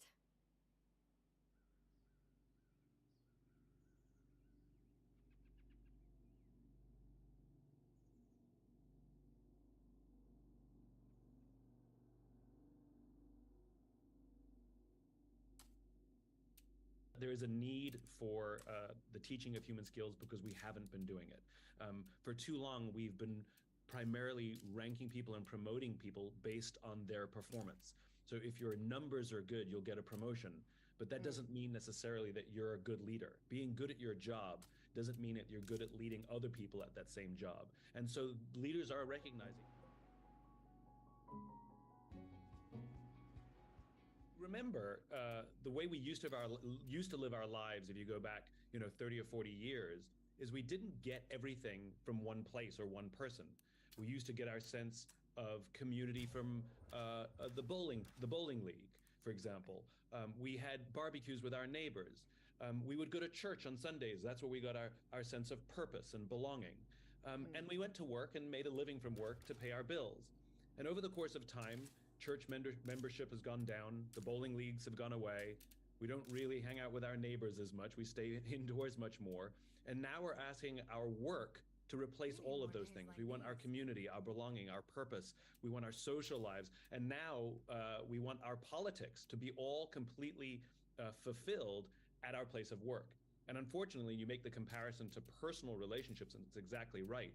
We're asking too much of one person or one organization. It's an impossible standard, which leaves us disappointed, angry, and frankly, in a sort of constant mode of searching. The grass is greener somewhere else, I hope. So what are business leaders saying to you? Are they saying, like, I can't keep up with this? They want me to take a stand on politics. They want me to take care of their mental health, their emotional health, and pay their bills. What do I do? So there is a lot of stress. I mean, businesses right now, they feel like there's a little bit of chaos. Add into the fact that they're even struggling to get people to come back to work. They're trying to figure out the right balance of what hybrid work looks like. And quite frankly, nobody has figured it out. The advice that I'm giving is we're in a position of crazy flux, and we're going to have to just sort of wait a little bit to see where all the dust lands. Still, we have to practice good leadership and do our best to make people feel seen, heard, and understood. However, that's still okay. So how do we do that? How do we practice good leadership if we have a company, like you have a company? How do we practice good leadership if we're parents and adult kids are saying, what do we do? How do we practice good leadership in a relationship? One of the things that's missing is human skills, quite frankly. You know, we talk a lot about hard skills. We go to college to learn these hard skills so we can get a good job. Our companies teach us the hard skills, the skills we need to do well at work. But we talk about soft skills, and I hate that term because hard and soft are opposites, and I hate to think that those things are opposites. But really, they're human skills. And we need to teach human skills both in our universities and in our companies. Things like active listening, things like empathy, how to have a difficult conversation, how to have an effective confrontation, how to give and receive feedback.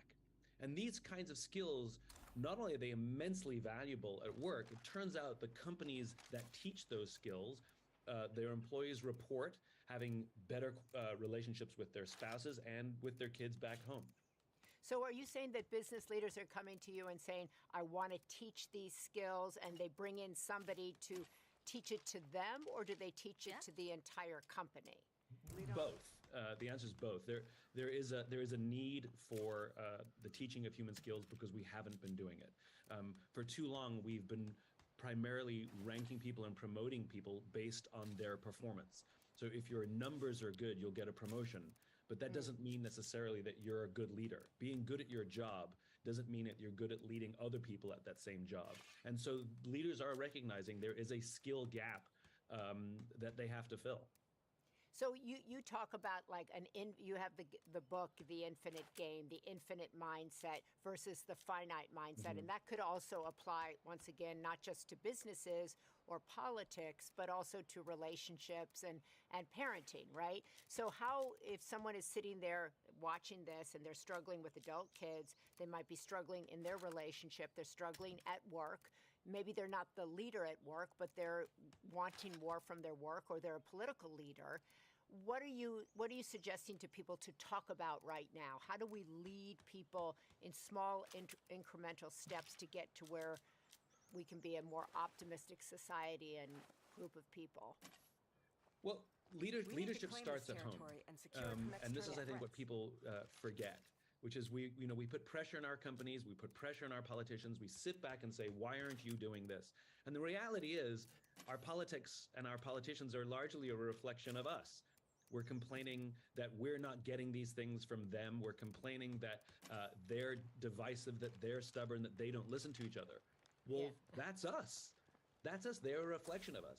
And the reality is, you don't need rank to be a leader. I know many people who sit at very high levels of organizations who are not leaders. They have authority, and we do as they tell us because they have authority over us, but we wouldn't trust them or follow them. And yet there are people with no formal position of authority that have made the choice to look after the person to the left of them and to look after the person to the right of them, and we trust them and follow them anywhere. Those are the leaders.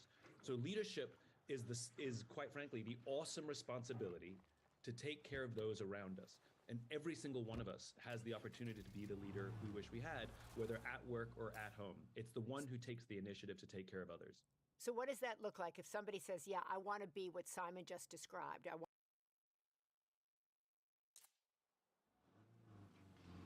There is a need for the teaching of human skills because we haven't been doing it. For too long, we've been primarily ranking people and promoting people based on their performance. So if your numbers are good, you'll get a promotion. But that doesn't mean necessarily that you're a good leader. Being good at your job doesn't mean that you're good at leading other people at that same job. And so leaders are recognizing. This aggressive plan doesn't get us into trouble. I can't can't ignore the reality we face. Remember, the way we used to live our lives, if you go back, 30 or 40 years, is we didn't get everything from one place or one person. We used to get our sense of community from the bowling league, for example. We had barbecues with our neighbors. We would go to church on Sundays. That's where we got our sense of purpose and belonging. And we went to work and made a living from work to pay our bills. And over the course of time, church membership has gone down. The bowling leagues have gone away. We don't really hang out with our neighbors as much. We stay indoors much more. And now we're asking our work to replace all of those things. We want our community, our belonging, our purpose. We want our social lives. And now we want our politics to be all completely fulfilled at our place of work. And unfortunately, you make the comparison to personal relationships, and it's exactly right. We're asking too much of one person or one organization. It's an impossible standard, which leaves us disappointed, angry, and frankly, in a sort of constant mode of searching. The grass is greener somewhere else, I hope. So what are business leaders saying to you? Are they saying, like, I can't keep up with this? They want me to take a stand on politics. They want me to take care of their mental health, their emotional health, and pay their bills. What do I do? So there is a lot of stress. I mean, businesses right now, they feel like there's a little bit of chaos. Add into the fact that they're even struggling to get people to come back to work. They're trying to figure out the right balance of what hybrid work looks like. And quite frankly, nobody has figured it out. The advice that I'm giving is we're in a position of crazy flux, and we're going to have to just sort of wait a little bit to see where all the dust lands. Still, we have to practice good leadership and do our best to make people feel seen, heard, and understood. However, that's still okay. So how do we do that? How do we practice good leadership if we have a company, like you have a company? How do we practice good leadership if we're parents and adult kids are saying, what do we do? How do we practice good leadership in a relationship? One of the things that's missing is human skills. We talk a lot about hard skills. We go to college to learn these hard skills so we can get a good job. Our companies teach us the hard skills, the skills we need to do well at work. But we talk about soft skills, and I hate that term because hard and soft are opposites, and I hate to think that those things are opposites. But really, they're human skills. And we need to teach human skills both in our universities and in our companies. Things like active listening, things like empathy, how to have a difficult conversation, how to have an effective confrontation, how to give and receive feedback. And these kinds of skills, not only are they immensely valuable at work, it turns out the companies that teach those skills, their employees report having better relationships with their spouses and with their kids back home.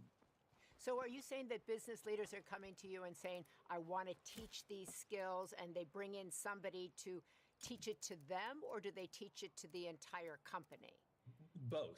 The answer is both. There is a need for the teaching of human skills because we haven't been doing it. Yeah. For too long, we've been primarily ranking people and promoting people based on their performance. So if your numbers are good, you'll get a promotion. But that doesn't mean necessarily that you're a good leader. Being good at your job doesn't mean that you're good at leading other people at that same job. And so leaders are recognizing there is a skill gap that they have to fill. So you talk about you have the book, The Infinite Game, the infinite mindset versus the finite mindset. And that could also apply, once again, not just to businesses or politics, but also to relationships and parenting, right? So how, if someone is sitting there watching this and they're struggling with adult kids, they might be struggling in their relationship, they're struggling at work. Maybe they're not the leader at work, but they're wanting more from their work, or they're a political leader. What are you suggesting to people to talk about right now? How do we lead people in small incremental steps to get to where we can be a more optimistic society and group of people? Well, leadership starts at home. And this is, I think, what people forget, which is we put pressure on our companies, we put pressure on our politicians, we sit back and say, why aren't you doing this? And the reality is, our politics and our politicians are largely a reflection of us. We're complaining that we're not getting these things from them. We're complaining that they're divisive, that they're stubborn, that they don't listen to each other. Well, that's us. That's us. They're a reflection of us. And the reality is, you don't need rank to be a leader. I know many people who sit at very high levels of organizations who are not leaders. They have authority, and we do as they tell us because they have authority over us, but we wouldn't trust them or follow them. And yet there are people with no formal position of authority that have made the choice to look after the person to the left of them and to look after the person to the right of them. Gotta stay alert. And we trust them and follow them anyway. Those are the leaders. So leadership is quite frankly the awesome responsibility to take care of those around us. And every single one of us has the opportunity to be the leader we wish we had, whether at work or at home. It's the one who takes the initiative to take care of others. So what does that look like if somebody says, yeah, I want to be what Simon just described. I want to be that person. I may not have the rank or the authority. How do I begin? So again, it's like eating an elephant. You can start anywhere. Like I want to get into shape. You know, I have to do curls and I have to do squats and I have to do all the. It doesn't matter where to start. Start anywhere. And I mentioned some of the skills before. Active listening, I think, is the big one. And leaning into tension. So we have tension at work and we have tension at home. And usually the way we address tension is we either ignore it, we're passive aggressive, or we sometimes wait for it to build up and then it bubbles up and boils up and we attack someone, or we start in an unhealthy way where we make someone feel pressed into a corner with some sort of accusation. And so the ability to lean into tension in a healthy way and tell someone how we're feeling in a situation and necessarily take responsibility for our part creates a scenario, creates an environment in which the other person is not only more likely to listen, but more likely to take responsibility for their actions as well. I'll give you a perfect example from my own life. Someone very, very dear to me told me that she's been struggling to trust me over the past few months. I immediately got defensive. I immediately said, how could you tell me this? Why didn't you tell me, the week it happened? Why did you wait to tell me months after this is why you felt this way? And she interrupted me and said, you're getting defensive. I just need you to hear me. And I had to check myself and realize that because it's hard to hear that I'd done anything that made somebody not trust me, the reality is I had to hold space and say, tell me more. What else? And just let her tell me how she felt without taking it personally. The result was profound. Not only did she feel very held and very trusted in that moment, but I learned the skill. I learned to sort of put my own feelings aside for a moment to allow another person to feel heard. And I think that is a skill that's just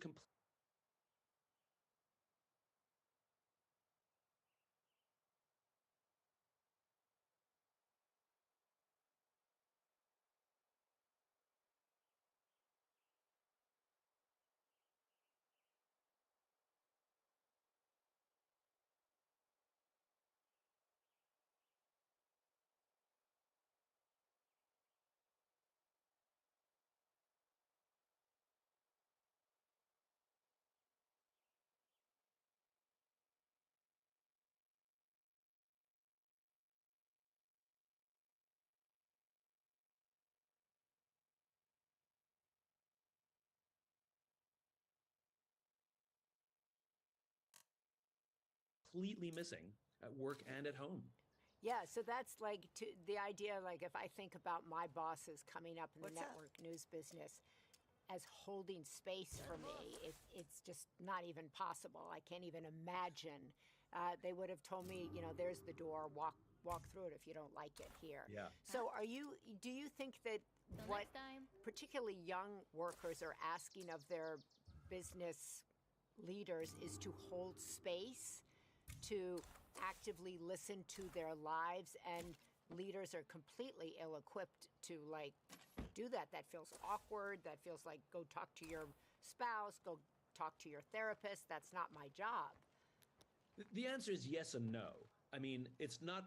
I would love for people in leadership positions to have that skill, of course, but really, I want everybody in the company to have that skill as well, so that we can turn to each other and say, I'm struggling, and somebody else can say to us, tell me more, go else, how can, and hold that space for that person, hold that emotion for them.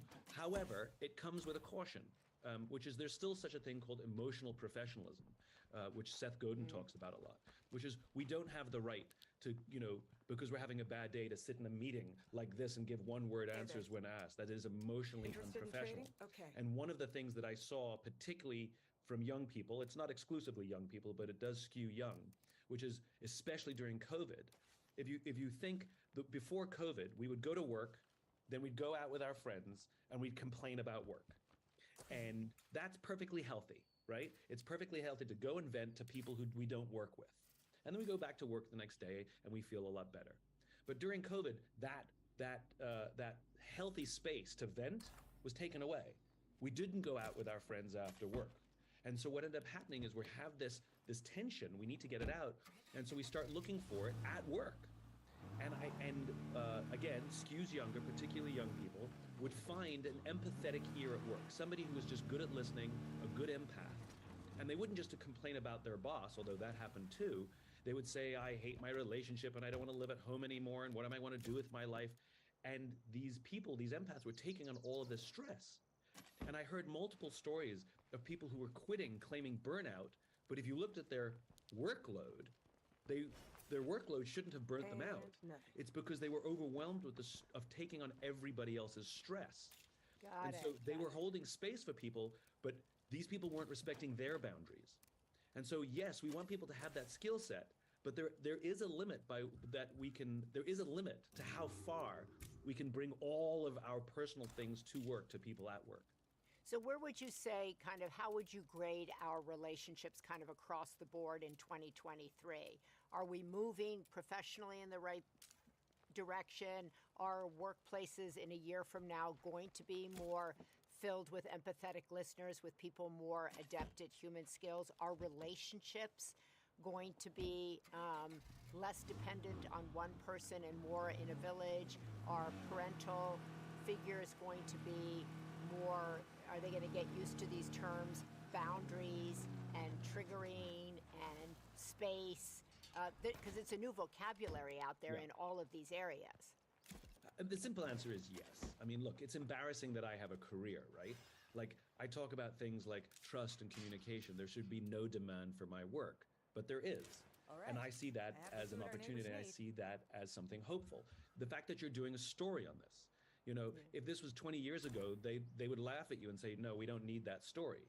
The fact is, people are interested in this. The fact is, people are wanting to learn. The fact is, companies are investing in this kind of education, both for themselves, for the leaders in the company, and for their employees. And the topic of mental health has been destigmatized, which is very, very, very good. So yes, I am hopeful that over the course of time, we actually will get better at these things and we will develop these skills. You talked about kind of millennials and younger people in the workplace, but there are still a lot of boomers, my age and so, and in the workplace. Do you see these, many people say the generational divide is what the issue is, that these generations are just completely different human species. They don't have the same language. They don't look at work at all the same way. And I noticed that a little bit myself. We came up in work and it was a very different place. Different things were expected, different things from the boss. Do you see growth more in one generation? Do you see this generational divide, or do you think that the generations can actually look to the other to gain a little bit of what the other has learned?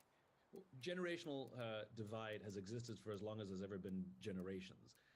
So that's not a new idea. And, and it's fairly common that older generations want to keep things the same because it's familiar and they're good at it. And younger generations want to break everything because, they're younger and they see new opportunities. And there's always been that tension regardless of the time frame we live in. But I think, quite frankly, there's responsibility on both sides. Yes, the generational divide on how we view work is very different in this modern day. And what I preach is empathy, which is try to understand the point of view of the other. And that goes in both directions. Now, it's expected that the leader should go first, but it does go the other way as well. So again, going back to those human skills, listening and empathy will benefit both sides. We need allies. The skills and resources they offer, we need allies. The skills and resources they offer are vital to our survival. Hey, you're gorgeous.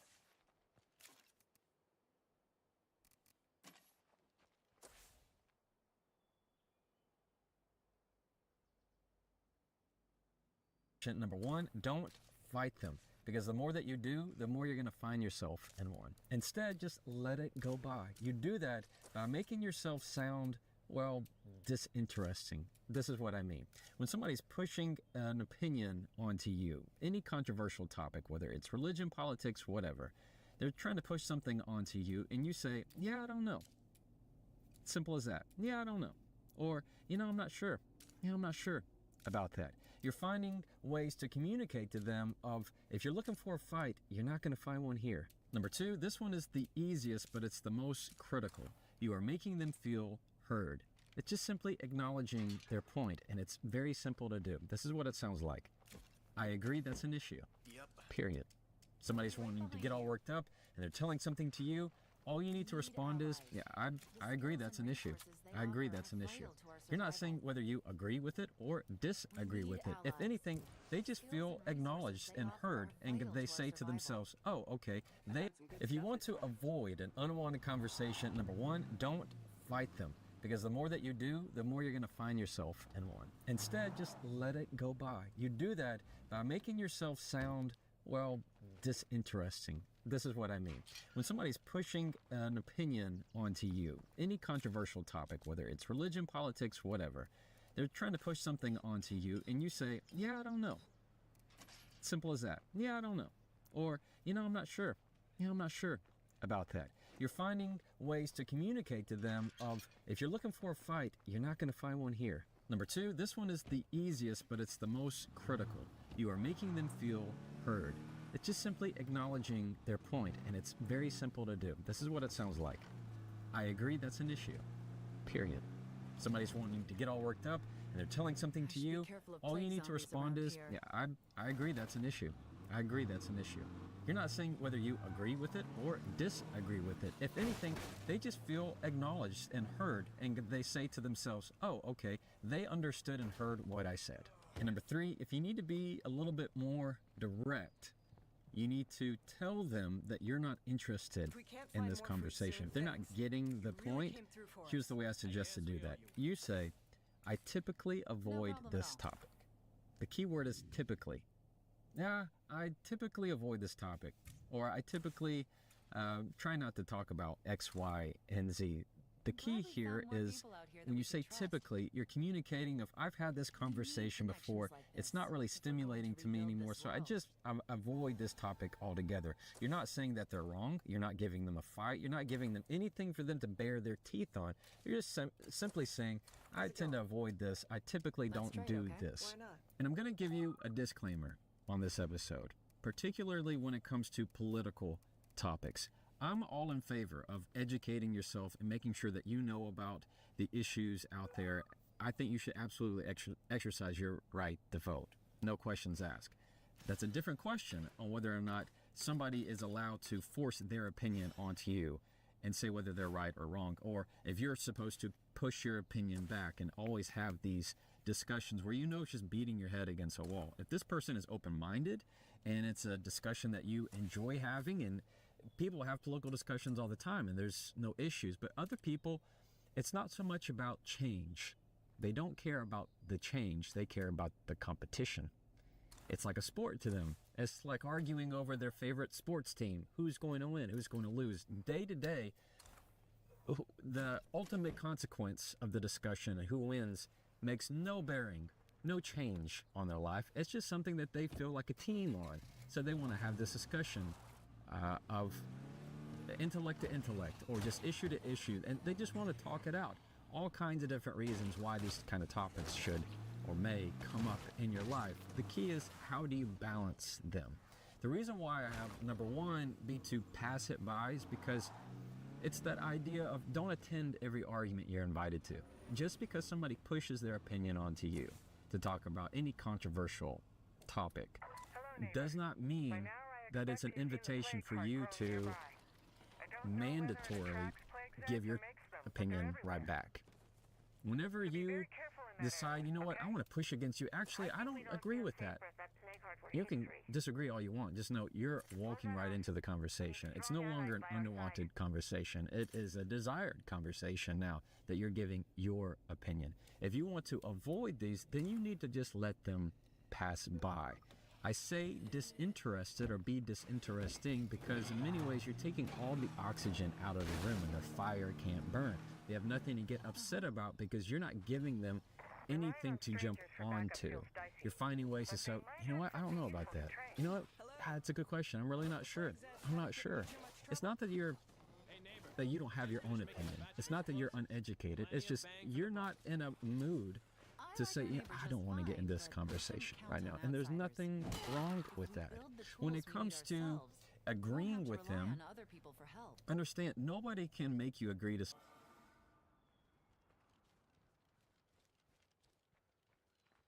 I expect we both agree that taking out that plague heart would be good for our town.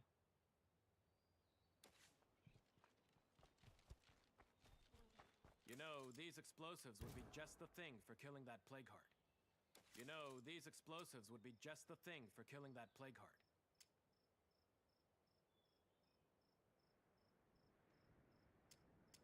How about we see what we've got? Sounds good. Yep.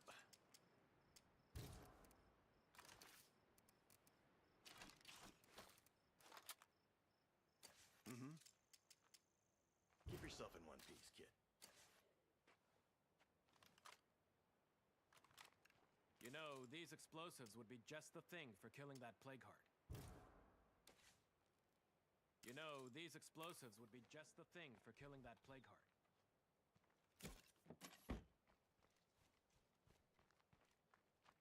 I expect we both agree that taking out that plague heart would be good for our town. I expect we both agree. I was hoping you'd ask. Thank you. I'll feel safer with a friend along to help. I suggest bringing some explosives for the heart. Thank you. These are perfect. Hey, I just traded with our neighbor for some useful explosives.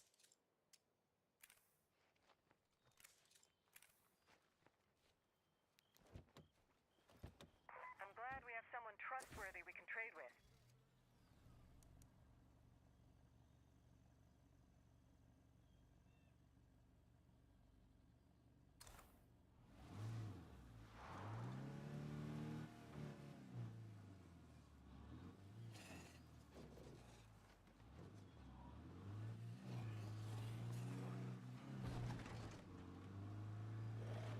We're getting close.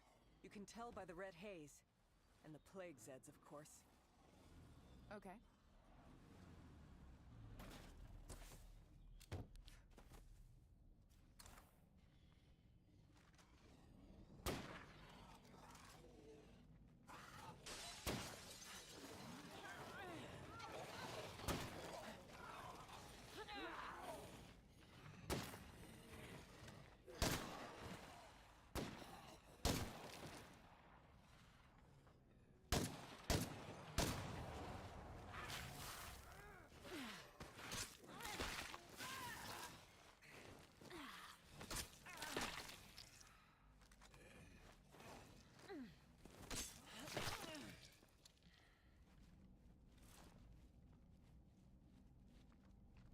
Oh, this place is just awful.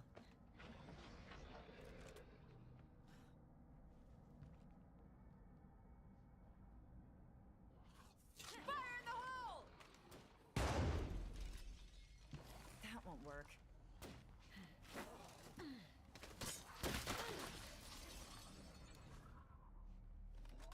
I only have one left. I think that really hurt it.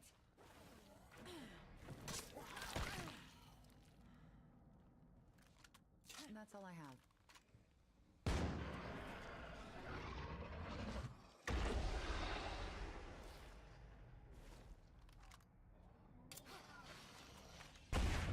I think it's almost down.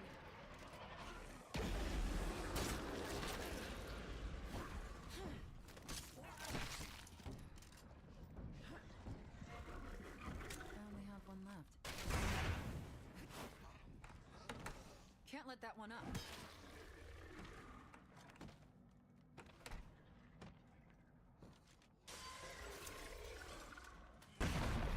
What a relief! It's finally down. Our town just got a little bit safer. I need a rest. I'd really appreciate some help getting back home. I can do that. That's good to hear. Good work. What do you need?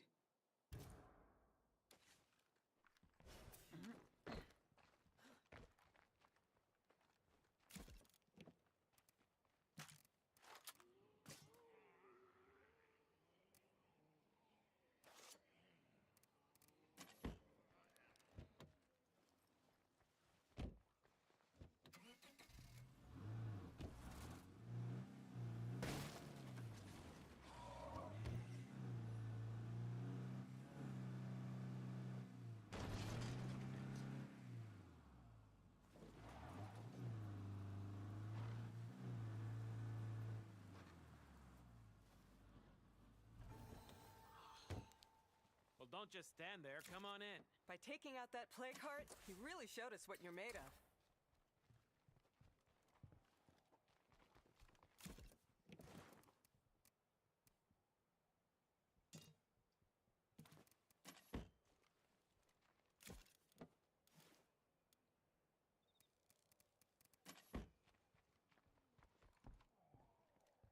We're very impressed by what you've done here. All right, lead the way. I'm right behind you.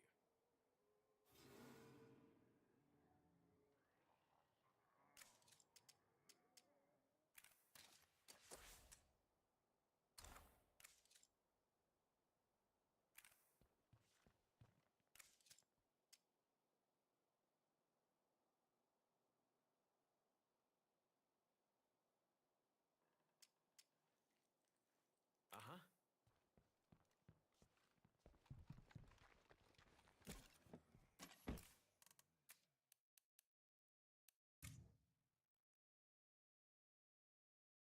Something you don't want to agree to. Nobody can force you to say something you don't want to say.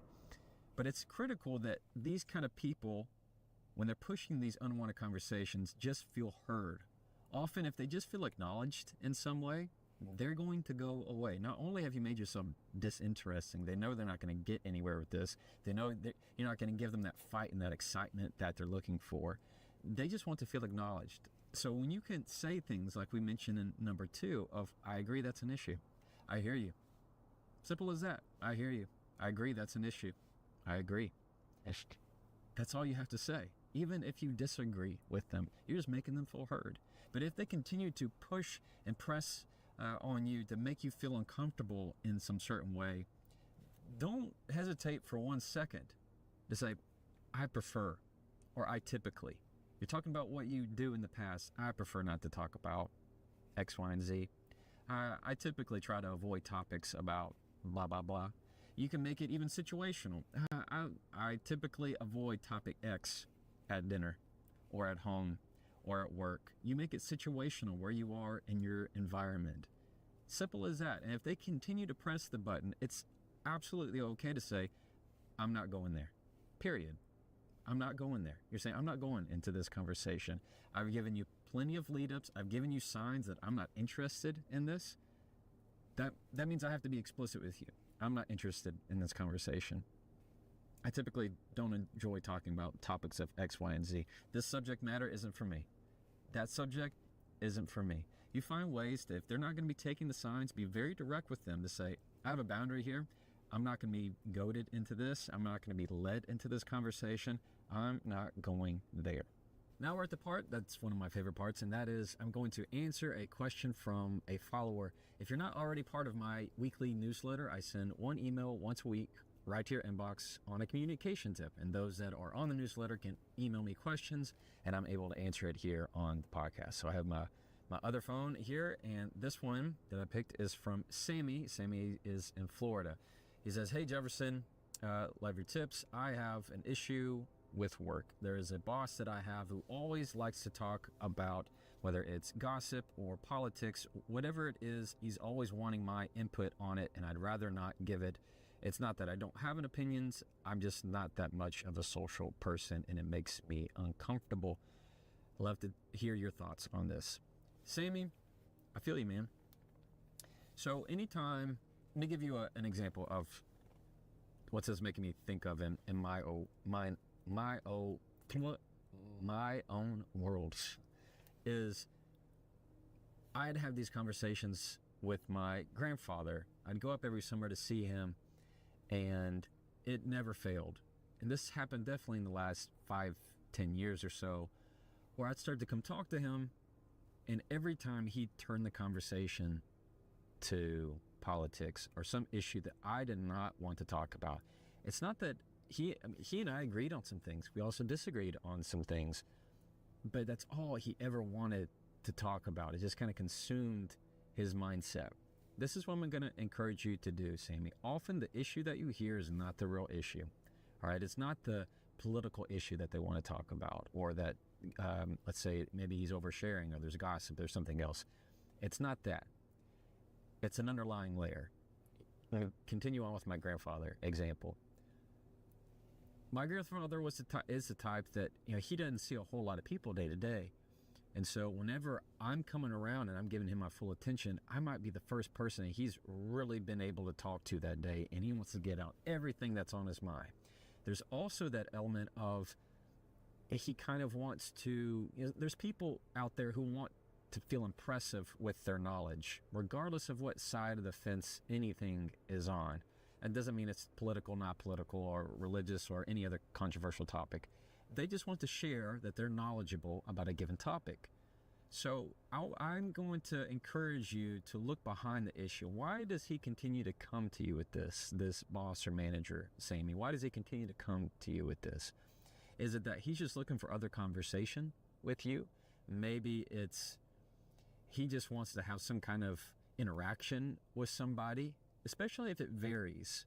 If it's always the same issue every single time, that's a little bit different. But if he always comes to you with something different, that might be a suggestion that, well, he just wanted to interact with somebody. Like we talked about at the beginning of this episode. Some people, it's not about who's right, who's wrong. It's just the competition. It's like it's a hobby for some people to find out, hey, can we just kind of feel alive for a second if we get up and angry about things, even though nothing in our world's going to change. So when that happens and you feel like you need to set some boundaries in this discussion, I would, number one, I'd encourage you to continue to indicate to him that you're not going to give him any kind of fight. You're not going to be on his side or against his side. You're just going to be disinterested. You're going to be disinteresting by saying things like, I don't know. I'm not sure about that. Or, man, if I had an opinion, I'd give one. Simple as that. I don't know enough about it. Or it's, hey, I agree this is an issue. Yeah, I agree. That's definitely an issue. You're simply just acknowledging something that they said. Or if you need to be really, really clear that this is not something you're interested in and you don't like this, it's okay to say, I'd prefer not to discuss this kind of stuff at work. Simple as that. You have to do things that sound authentic and genuine to you. What you can't do is start to engage. If you start to engage, or you begin to just agree and be a yes man to everything and go, yep, you're exactly right, then he's going to continue to come to you with things. But if you continually show that you're not going to be that much fun, you're not going to be his person, or you just find that these aren't the kind of topics that he's going to get with somewhere, if you were able to say, I'd rather talk about you. That was the key of how I kind of had to fix my grandfather in our conversations. I had to tell him anytime he got into this rut, this continuous repeat of a hamster wheel conversation, I'd say, I'd much rather hear about you. That's it. I'd rather hear about how you're doing. Nobody gets mad. Sammy, nobody gets upset if you want to move the conversation about them. Nobody's like, oh, no, I don't want to talk about that. Everybody likes to talk about themselves. So when you just kindly say, genuinely say, I'd rather hear about you. How's everything going? Work good? How's everything? It shifts the mindset. And they're not going to be like, oh, you changed the topic. Everybody likes talking about themselves, especially if it's genuine, this social connection that you're creating. So that's the way I'd handle that, Sammy. Best of luck. What about exiting a conversation? I'm not good at it. Not good at it? Well, I'm regularly telling a friend or my wife, like, don't leave me alone too long, because I don't know how. I don't I have several skills communication wise, but one of them is not like we've sort of tapped out this conversation. We've maxed this one out. Let's exit gracefully. So whether that's on the phone or in person, the only thing I've ever stumbled into is starting to speak in the past tense, but I'd like to know your strategy on that if you do that as well. But like, what do you do? You know what I'm talking about? Everyone's been there. They're a cocktail party and you get bumped into this wonderful person. You're 8 minutes in. You're like, I'm going to be here all night if I can't somehow rotate out of here. Yeah. How do you do it? Well, you can just do what we do in the South. I think we just slap our thigh and go, well, yeah, here's good, better get moving. All right. No, it's a real easy trick that I like to teach is that you just loop it. So whatever you begin talking about at the beginning. So let's say it's family or work, whatever. It's typically something very surface level like that. You just loop it there at the end. So if you started talking about family, that means you're going to end with, well, I'm glad to hear the family's doing well. I'll see you around, or I look forward to catching up later. Have a good evening. Whatever it is, you just kind of close the loop of whatever you first started talking about. There are some people that also like a method of acting like you're the one kind of inconveniencing their time. When you're like, all right, I'll let you get back to it. All right, well, I know you're busy. That cuts both ways. Sometimes if it sounds really disingenuous, if it's like, what do you mean? I don't have anything going on. It's just me and you in the corner here. So you kind of have to feel that out, I feel like. But for the Do you ever use the past tense? Like, I got to tell you, I've enjoyed this so much. It's been so good to see you. Do you do that? Yeah. I mean, and be sincere about it, but it allows, by past tense phraseology, at least for me, if they are actually listening, which maybe they're not, they go, oh, we're at the end of this conversation, not in the middle of it anymore. Yeah. Whenever you can say it was or it's been, anytime you can use past phrases, it's just saying, hey, this is our signal that the conversation has now ended. We are now talking about it as it's now happened in the past. I'll see you when I see you. Yeah, definitely. That's a great way to do it. The last section of rule number 2 in your book is about boundaries. Yeah. What do you mean by boundaries in this context? And also, could you explain to me this image here? Do you know that image? I'll put it on the screen for anybody to see it. Yeah. So this is all about how to say no, especially let's put it in a context of somebody invited you to anything. Let's say somebody invited you to grab a cup of coffee. Yeah. All right. Let's put it in terms of, that's what this graph is. So the graph says when you have the chance to say no or yes to something and you decide not to say no, instead you go, oh, maybe. And then it just lives in your head for the next week until they ask again. You're like, I just put it off. But if you say no when you need to say no, then it doesn't live in your head rent free. So let's put it in terms of, let's say you and I work at the same place. Yeah. And I ask you for, hey, Steven, let's go grab a cup of coffee at this new place that I saw. And you're like, look, you're thinking in your head, you're like, look, Jefferson, you're nice, but we're not friends. We're just work guys. I like you at work, but you're not that cool. Like, I don't want to go have coffee with you. That's what you're thinking in your head. And besides, you're so busy, you got too many things to do, and you need to say no. And instead you go, oh man, maybe it just depends. I'll let you know. I'm like, oh, okay. And then I'm waiting the whole day to hear from you. And now in your head, you're like, how do I tell him I don't want to do this? How do I tell him? And now you're just thinking about it and you're just wasting your emotional energy. And it just, instead of saying no when you needed to say no. But what if I come up with an excuse? I say, I just checked, I've got a meeting, Jefferson, so I can't come for the coffee. Well, if that's real. But if it's not real?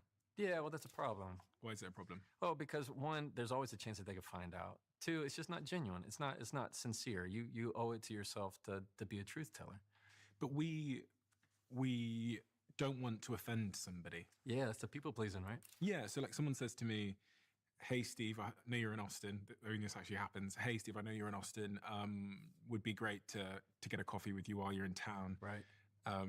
On Monday. And I look at my calendar and I go, well, I'm free on Monday, but I just don't want to go. Yeah. So what do I say to them? I just go, listen, Yeah, exactly. Yeah. No.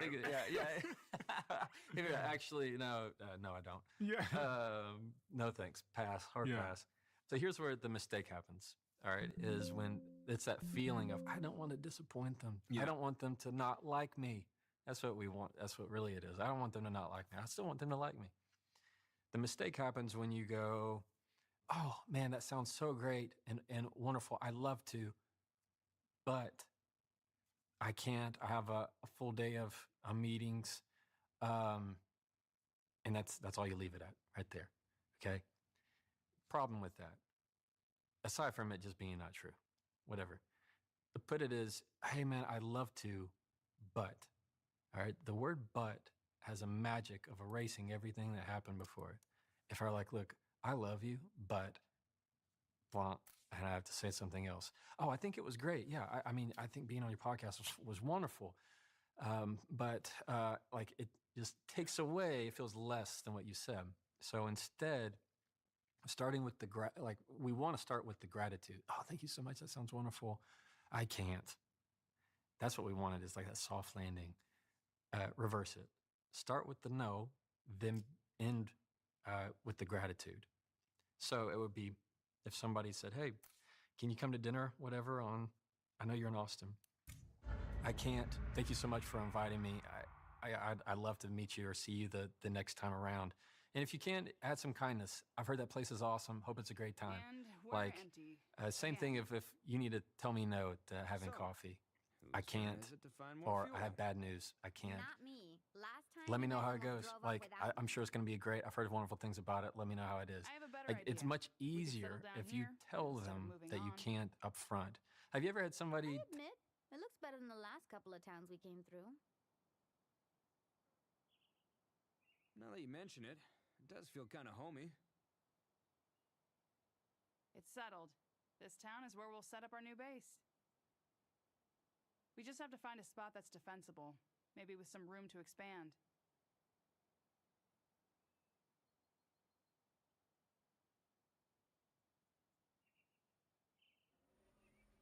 tell you no to an invitation, and they're like, in a text, they're going, oh my gosh, thank you so much. I've just been so busy, and I've had to go feed my cat, and it's just been so stressful lately. And I might be able to go. I'll let you know if I can, and if anything changes, I'll definitely let you know. Like, you're like, if you don't want to go, just tell me no. Yeah. And it's that kind of feeling. We don't know we don't have the words though. This is the problem. Yeah. And I was reflecting over New Year's. I was at a restaurant and I was reading this book about, I think it was called The Courage to be Disliked, and it was just developing my thinking on just trying to be a bit more sort of give more radical candor to situations. Yeah. And we were sat in this like bar or whatever, me and my friend, and the owner of the bar had come over and he was being really nice and he likes the podcast and stuff, and we were talking. And I was trying to practice this art of just being honest with, like, in those sort of people-pleasing moments. And my friend says to him, "Oh, we've got something to get to, blah blah," and we hadn't got anywhere to go. Yeah, of course. Yeah. So I remember interjecting and going, "We want to leave in 10 minutes, so if they can get here before then I'm more than happy to like sign the books and stuff, whatever they want me to do." And it was so interesting how much better I felt about myself when I was just honest with this guy. Yes. Like, I was like, no, I don't have anywhere to be. I just want to go. Exactly. Yeah. But it's not easy on a day-to-day basis, because even when I did land here in Austin, there were people that text me saying, of course, here in Austin, let's go for a coffee. Right. And in reality, here's what my brain's saying. My brain is saying, I need to spend time with my partner. Yes. When I'm not recording this podcast, I need to do my bloody, my to-do list and my Slack and my emails. And then I need to go to the gym as well. Yeah. So it's not that I don't want to go for coffee with you. It's that, like, I have other priorities that are more pressing. So how would I communicate to them in that moment that they're just, like, not a high priority? Like, it's not a high priority for me to go for a coffee. Yeah. So what you want to do is, like we said, instead of beginning with, oh, I'd love to, that sounds terrific, but I've had, I got so much to do and I can't do this. They're like, oh, okay. Again. Instead of that, just flip it and say, I can't make it this go around. Thank you so much for inviting me. I look forward to hopefully seeing you soon, or the next time. Or, if you can't go to wherever they're wanting to go, you can say, got bad news, I'm not going to be able to make that happen. Thank you so much for thinking of me, or I appreciate you inviting me. I hope it's a wonderful time. And you don't even need to give them a reason. No reason. No. That's where you make a mistake. Because when you give them a reason, you start to have to feel like you have to justify, because you're very subjective. We're all subjective in our head of, that's not a good enough excuse. I'll have to give something that is worthy enough of the excuse that I'm not going to be able to make it. And then that's where the anxiety kicks in, and that's where we just push it off. What if the excuse is real? So I've been invited to this dinner in London. I actually can't go, but it's someone that I care about a lot. I can't go because of my calendar, and I haven't responded to the email yet. Yeah. I think in part because I'm like trying to figure out how to let them. Even though you see how it's taking up your energy. It is taking up my fucking energy. Yeah. Yes. So in that situation, I should say. I was going to say terribly sorry. Yeah. No. Okay. I can't make it on this occasion because I'm in the Middle East. But thank you for the invitation. Yes. And if this ever pops up again, please do let me know. I'd love to come. Yeah. Because all of that is true. Yeah, there it is. Okay. I think that's perfect. There's nothing wrong with saying because I'm in the Middle East. It's when it's more like that bar scenario. When you don't have anywhere else to go, you saying it. Don't want to. Okay. And don't say terribly sorry. No.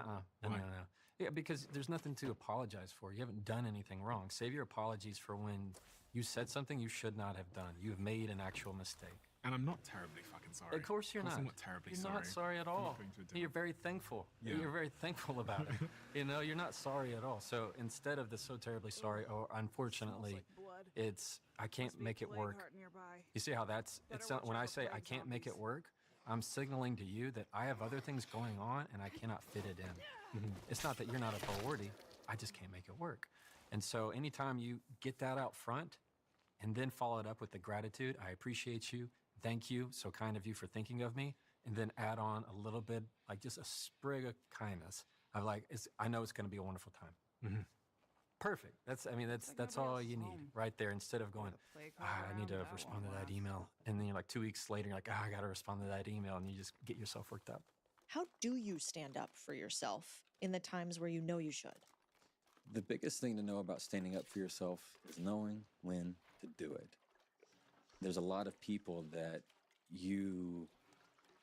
if you always get out of your chair to stand your ground on every little issue, your legs are going to get tired. Like some people are worth getting out of your chair for, and some people aren't. There are some people that, if you really feel like an injustice, like for me, a driving principle is justice. If I feel like something is unjust, I'm much more, I guess it's unjust, then I'm much more prone to get out of my seat and say, no, this isn't cool. That's not fair. This isn't equal. You don't treat people that way. But if you're the yippy dog that always barks at every car that goes by, it's that same principle of really nobody.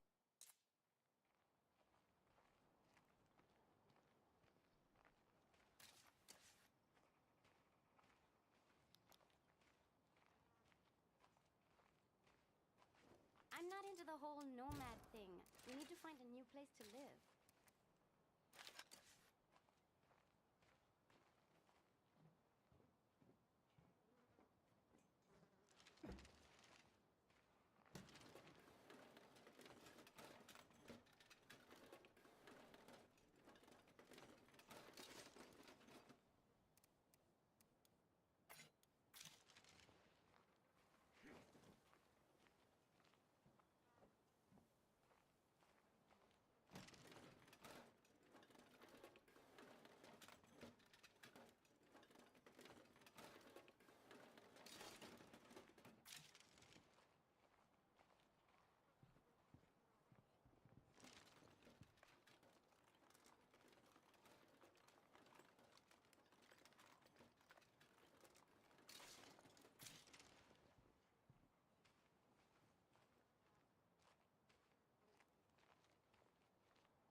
I say we find a place that's We've got to find a place to settle down.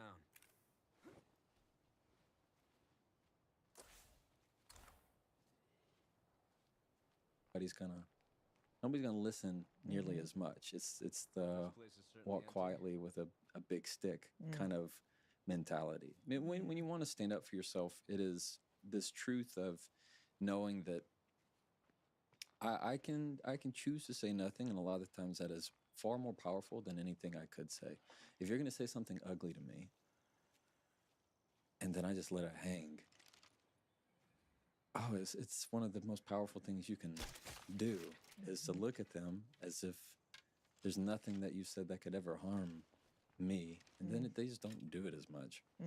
You're telling them it's not going to be fun for you if you go down this road with me. Interesting. Where did you learn that? A lot of it is my upbringing. So in the book, I talk about I'm the oldest of four. I'm a fifth generation trial attorney. So I've seen a lot of trials, heard a lot of trials, and I just had a weird childhood where, a wonderful childhood, where I get picked up from school, like get put in the corner of my dad's deposition while he finishes, or to watch the end of a closing argument. Then as the oldest of four, I had a lot of experience just resolving conflict, plenty of conflict between brothers and sisters. I'm the oldest, I have my sister, and then my two younger brothers. And then a lot of it is, you'd think it was law school, but it's not. You have trials, but trial is probably one of the most important ones, because it's, let's say you're my witness. Must really fuck Let's say you're against me, you're adverse, and I have to cross-examine you, meaning I have to prove that you're wrong on something. Now, as you already know, there's another attorney who's going to be ready to jump in and object to every question I have. You have a judge that's going to roll in the evidence if my question passes. You have a bailiff, court reporter, and then there's probably 12 people if we're in district court in the state of Texas that are going to all be listening to everything that I do. And it's not so much the question I'm asking, it's how I'm asking it. So I could be saying something, and let's say the other person objects. Judge rules against me. If I act like I'm really upset about it, they're going to think, oh, that's bad for his case. If you say something and I act like it really hurts me and I get mad, like, oh, that's not true, they're going to know, oh, this is actually bad for his case. It's this way of processing information with the understanding that there are other people in the room. Even if you don't know it, even if you're not seeing it, there are other people that are always paying attention to what you're doing. So trial almost sounds like it's like communication poker. Oh, that's a good way of putting it. Yeah. You have to play the hands that you're dealt. So let's put it at that. I can't choose better facts. I can't choose the law that I'm wanting to use. And the same way, it's not really winning. I mean, you might have a better hand than me, but it's just how I play it. Yeah, and can I give it away or not? That's fascinating. Well, and the thing is, people think that trial is this whole gotcha game. It's not. Everybody knows everybody's facts before you go in. None of it's a surprise. None of it. I know all your bad facts. You know all of my bad facts. We all know each other's bruises. It's just who can play the fiddle better. And it's a weird situation in which, when I ask you a question, I'm also wanting the jury to hear what you say and how that compares with the facts that I have. So a lot of the tools that I teach about framing conversations, it's the same way of how I would frame a question, or how I give a big roadmap, or how I would kind of make you say what I want you to say, or how I have an open or closed-ended question. It's all kind of the same principles. Interesting. Do you use the principles with your wife too? No. Does she call you out? She's also an attorney. Oh, so yeah, we went to law knows. school together. Oh my goodness, yeah. And she knows immediately if I'm trying. She'd say, "Don't cross-examine me." It's very, very quick. She's very quick to say that. And so there's a certain style of cross-examination where if you start to just steam them out, it's like, nope, you can't. What would that That's never sound gonna like? happen. Use short little statements. So typically in TV, you see the wrong stuff. TV is all so fake when it comes to questions. Isn't it true isn't true on or about December 21st, 2024, you were at the Buc-ee's in Bastrop, Texas, yes or no? You're never going to get that kind of answer from somebody. And you've seen it like at the Johnny Depp trial. People ask really bad questions. Really, the best cross-examination aren't questions, they're very short statements. And so maybe I'm wanting to draw out that the car that you saw that weekend was red. And so I'd say something like, you were out that weekend? You have to say, yeah. You see how I didn't say yes or no. I'd say, you were out that weekend? Yeah. Saw a car. Yeah. Car was red. And then sometimes they go, well, I don't know. I really don't. and they start going on and on and on. So the witness is trying to run on you, trying to make you look bad, and all you do is just come back red. The car was red.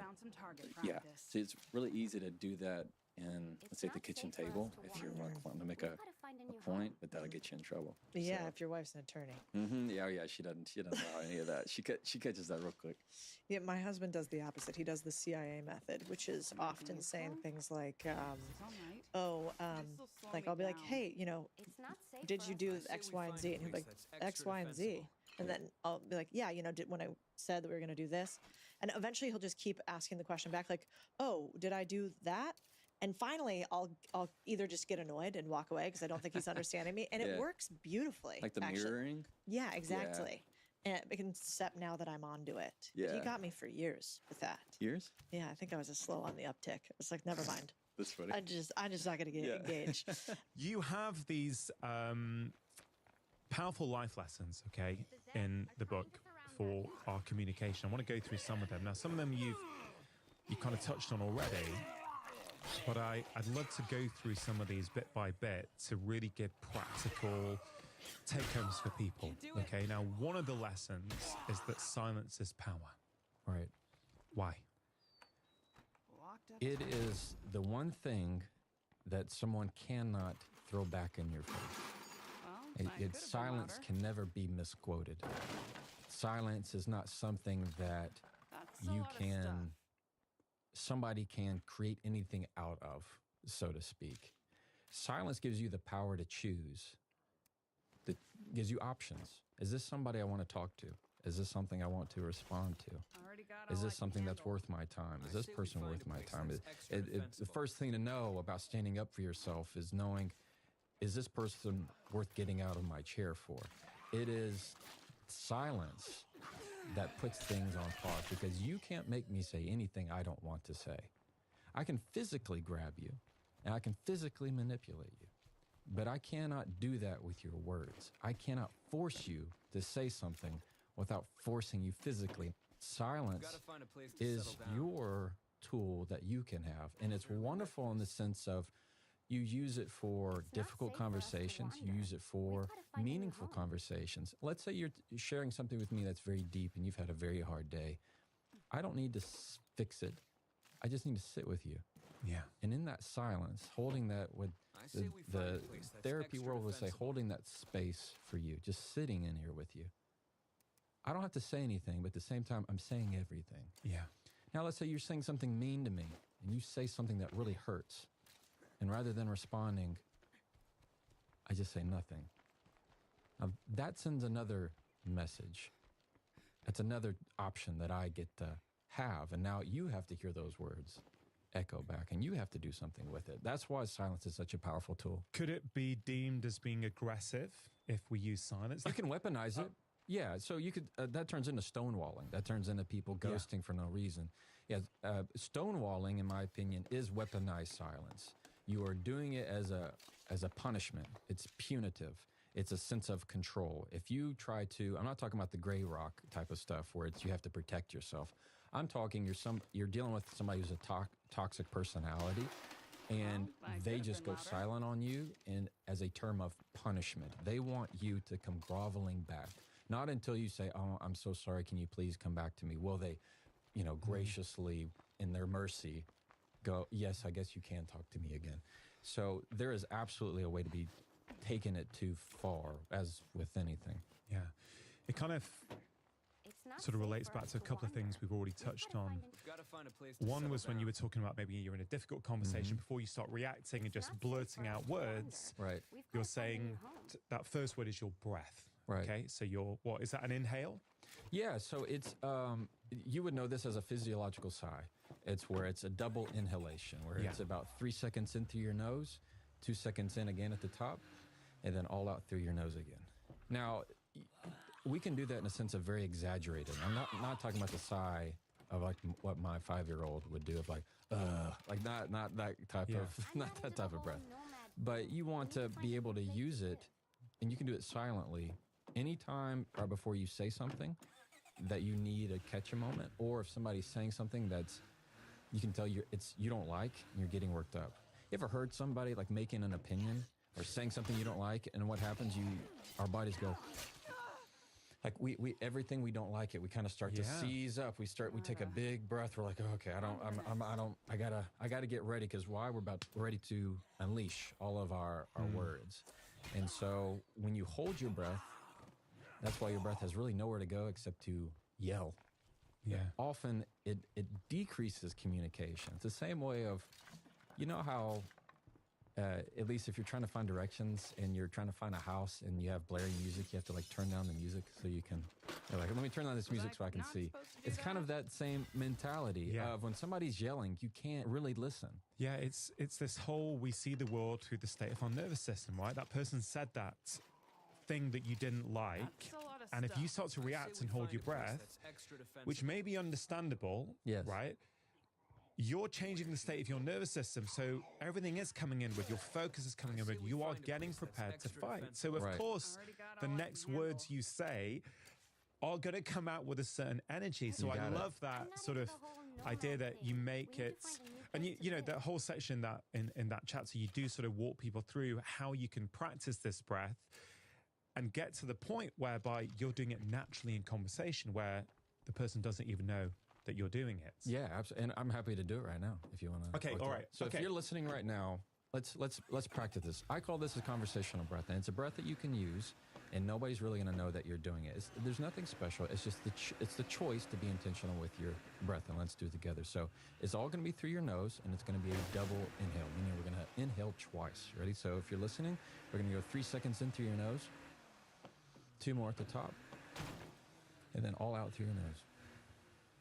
Now, just listening to us right now, your shoulders should have dropped just a little bit. You're going to feel just a little bit calmer. That's your go-to when somebody's saying something you don't like or you're about to respond. So right now, I want you, Rangan, to continue to do the conversational breath, and I'm going to continue to say some things to you. So, Rangan, yes, I understand you have a podcast, and yeah, it's a health podcast. In fact, it's the #1 health podcast in the world. But you know what? I don't know if you're doing as well as you need to. I mean, you could be, these lights, have you seen these cameras? I don't know if I even really like these microphones. Now, see, as you're talking to me right now, and see, I didn't even realize that you're breathing any differently than anybody else. And so anytime somebody's saying something that's agitating to you in that sense, it's allowing you to see the depth, right? It's allowing you to see the cause rather than getting worked up and holding your breath to fight the symptoms. Yeah, it's amazing because you're slowing everything down, right? So, you know, using that analogy being in the car again. Yeah. If your car is going fast down the street, you're not going to be able to take everything in, right? Because everything's going back quickly. Yeah, you slow down your car and go down the street, you can suddenly see everything clearly. Oh, I saw that number, I saw that number. You know, that's what's going on. There's a cat coming, whatever it might be, right? So when we slow everything down, our perspective is different. We see more clearly. So clearly in a conversation, especially a conversation that perhaps isn't going the way that you want it to, right? If you're able to slow things down, you're going to be more present. You're going to, you're going to have that separation between the stimulus, the words you don't like, and the response you're about to give. Exactly. Time has a way of sifting out priority. We all know we've had these moments in conversations that feel really intense with that friend at the cafe. The next day, you know what? That conversation really didn't matter all that much. Yeah.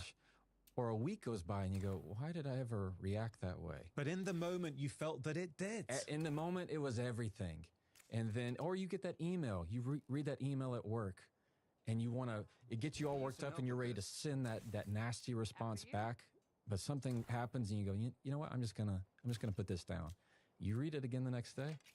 Yeah, that's not even worth my response. Exactly. Yeah. That's the power of silence and Absolutely. pause, right? Yes.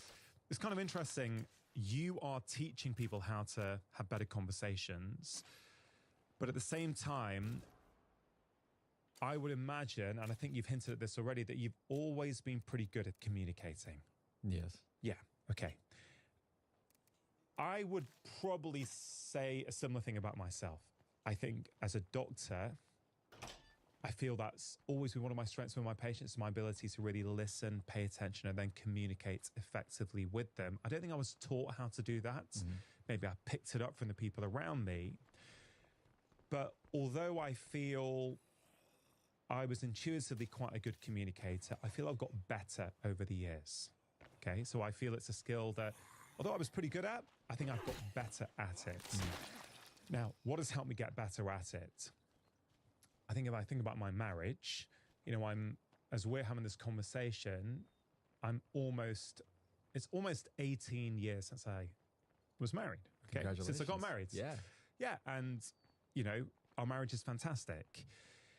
And I think one of the things that has made it more fantastic now than maybe in the early days is collectively our ability to communicate as a couple has got better. And certainly on a personal level, I feel I've really learned some new skills about how to communicate better within my relationship. But I also believe that this podcast has helped me become a better communicator. Okay, so as you know, this is a long-form podcast. Okay, it's long-form intentionally. I'm not interested in quick, fancy sound bites. I want deep, meaningful conversations with people that I'm curious about. Yeah. That's always been the name of the game on this show, and it continues to be today. And every summer, I stop the podcast for 6 weeks. Okay, it's the children are on summer holidays. My wife is the producer of the podcast. And so for us, it's really important to have some time away from this show. Even though the whole world is saying you can't stop, you need to keep going. That's a separate matter, right? But we take a break every summer. And every summer, whilst I'm on break, I reflect on what can I improve? What can I do differently? How can I make the show even better? You know, how can I become a better communicator? And a few years ago, the insight I had over the summer break was to embrace silence more. Right? So you talk in your book about how silence can be a superpower. And I would say maybe 3 or 4 summers ago, I came back and intentionally started to utilize silence much more. And I think that's enhanced the quality of the conversations. And so my thinking was very much, Ron, you don't have to rush, right? There's no time pressure here. You've got all the time in the world. In a natural conversation, because I never regard these as interviews, right? Yeah. If you want to interview, I'm the wrong podcast, right? These are all about conversations. And I realized that, well, in real life conversation, there are sometimes pauses. Sometimes the next thing to say isn't there at the tip of your tongue. Sometimes you have to kind of pause and reflect and let what was just said land. You also have to trust yourself, right? You go, okay, I don't need to think about the next thing I'm going to say. I can just pay attention to what Jefferson is saying. And then when he finishes, I need to trust that the right thing to come next will come out of my mouth, right? So that's rather long-winded of me trying to say that when I read you write about silence being a superpower, I thought, I love that because I feel that's one of the things that I've really embraced on this show. And I think it's one of the things that has really improved the quality of conversations on this show. I think that's spot on. For your listeners, I would ask 2 questions. Number 1, have you ever really given thought to how you're communicating? How your voice is representing you? Not just how you sound, that's personal to you, but the words that you choose. More than likely, you've spent some amount of money on a better health. Maybe you've changed the diet. Maybe you've read some books. Maybe you've gone to some conference. Whatever. We invest a lot in a lot of things. But have you ever actually invested in the thing you do every day? And that is getting disciplined about how you communicate. Actually asking yourself, how do you communicate? That's question number 1. Question number 2 is, why are you rushing? Why are you rushing? I feel like we rush all the time. I mean, I know I rush my son sometimes. I'm like, all right, come on, get your shoes on. Come on, get your shoes on. We got to go. To what? A kid's birthday party that's you don't have to be on time for. I mean, it's not the end of the world. Why do we always feel like we have to rush? There is something so beautiful about having a conversation with your best friend that has no time constraints, that has no rush. And you can say something, and just like you said, you're able to just sit with it. land, let their words sit, and just appreciate the moment that you're able to connect with someone. And beautiful, wonderful things happen when you simply slow down the conversation. And that's exactly, if you want to have better conversation, you slow it down. If you want to deal with difficult conversation, if you're really worried about a conversation you're about to have, slow it down. I promise you, you're going to end up having a better outcome. Yeah. 3 things that I want you to know that are going to change the way you communicate. Are you listening? Are you ready? Number 1, never win an argument. Whenever your goal is to win an argument, you lose so much more every time. And it gets me frustrated, to tell you the truth, of how much I see out in the world, videos to blogs to books and magazines and articles on how to win every argument. Let me tell you right now, it is a lie. It's snake oil. It's clickbait. It's not true. It has nothing to do with real world. That's why it does not work. When you've ever seen, like, why am I not winning this argument? Because the idea of winning it does not work. It never has. It never will. People like to say, well, Jefferson, aren't you an attorney? Isn't this kind of your day job? This is what you do for a living. You win arguments. Absolutely not. No, that's not how it works. As a trial attorney, any trial attorney who is in the courtroom, you do not choose your client's facts. When a client walks into my door and they have, hey, I've been in an accident and here are my facts, I can't create new facts that will help my case, and I can get rid of facts or delete facts that hurt my case. I am stuck with the cards that are dealt. Same thing applies with the law. I can't choose, I'm here in Texas, I can't choose what laws I'm going to follow or not going to follow. They apply to everyone here in this state. Same at the federal level or any state in the U.S. I can't choose any of that. And so when it comes to arguing as an attorney, it's more about giving the facts and evidence a voice. How can I persuade you based upon my facts and what I have in the law? And then it's ultimately up to the finder of fact, is how they call it. You have the judge or you have the jury, and it's going to be, those are the people who decide what's persuasive and what's not, and are they following the law. At the end of the day, they have to follow the law. It has nothing to do about who's winning an argument. The other attorney might have better facts. The other attorney might have better law. It has nothing to do with me winning it.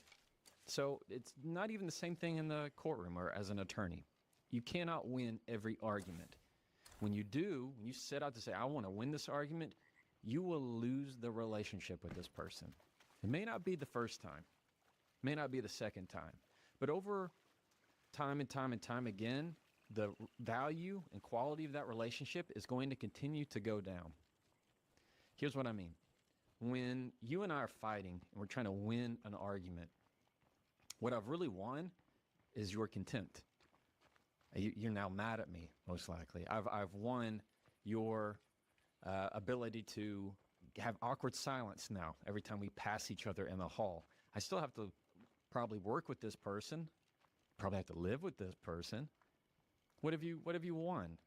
You've really probably won the first chance. You're now the first person up to have to apologize. Often we win arguments because we said something that was over the top, went too far below the belt, anything that made the argument stop. Just because you're the last one who speaks does not mean that you're the one who won the argument. It is just not true. So every time you try to see yourself as winning an argument, you're going to lose the relationship. You're going to lose their respect. You're going to lose their trust, their confidence. And over time, you're going to lose the ability to connect with that person when you always set out to win an argument. So instead of winning an argument, this is what I want you to do. See the argument as something to unravel.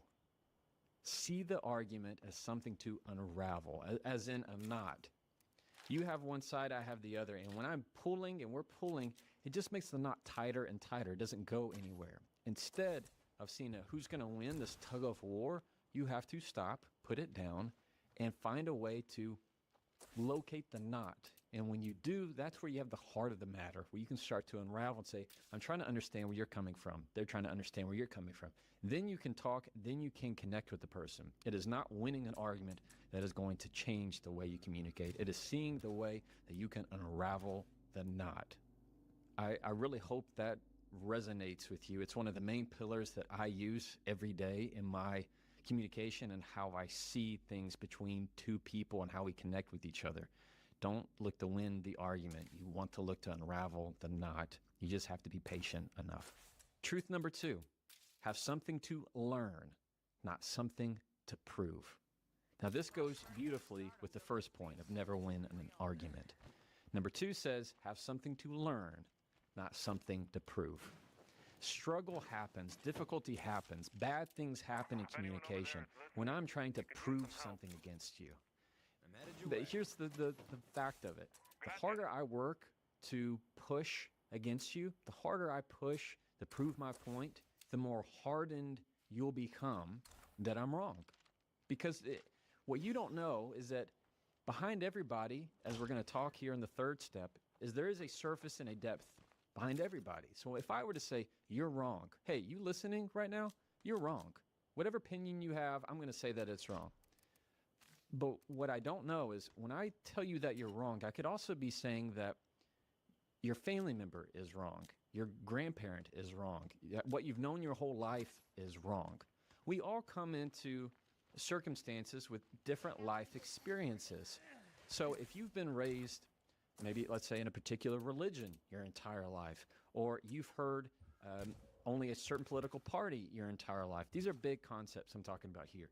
Or maybe you grew up in an area that is culturally a certain way, and somebody says that that's wrong. What you're doing is just changing their whole paradigm, is saying everything about you is wrong. And we will get so defensive, even to the point of refusing to listen, to be able to preserve that identity that the other person has. They will fight tooth and nail. It doesn't matter. That's why logic does not work in these circumstances. Logic doesn't work because it is a part of their identity. It is their value in their life of this is who I am. If you're saying that I'm wrong, well, that means my dad's wrong, my mom's wrong, my grandparents are wrong. And it ties to a whole lot more. When somebody likes, let's say, a political candidate, it doesn't matter what party, and you say that they're wrong, well, you get a lot of people that are fans of certain people get very defensive because they've tied their identity to that person. You have to understand that you come into it with something to learn, not something to prove in that conversation. I get really worked up about these truths because they hit so much at home for me. Like the points that I give, they're little quick, rapid things. I'm always going to be giving you those. I want to start season 2 a little bit different. That does not mean I'm going to continue to do the bigger concepts. I always give practical takeaways, and I'm going to give that to you here. Is I want you to get used to this mindset of when you see struggle, when there's friction in the communication, ask yourself, am I trying to prove something or am I trying to learn something? Here's a depiction of this, an illustration I want you to have in your mind. If I'm arguing with you, I cannot pour, let's say I have a glass of water. I cannot pour water into your full pitcher. The safest way to collect I can't pour new thoughts into a pitcher that's already full. I have to let you get it all out. I have to ask you questions, get curious. Well, how long have you how'd you come to that conclusion? How long have you thought like this? How things that you're getting information out of the other person rather than just trying to splash the water in their face and saying, this won't be easy, so you'd better gear up before you head out. Helping out like this is a good way to make friends. Let's hope this pays off. We could use allies out here.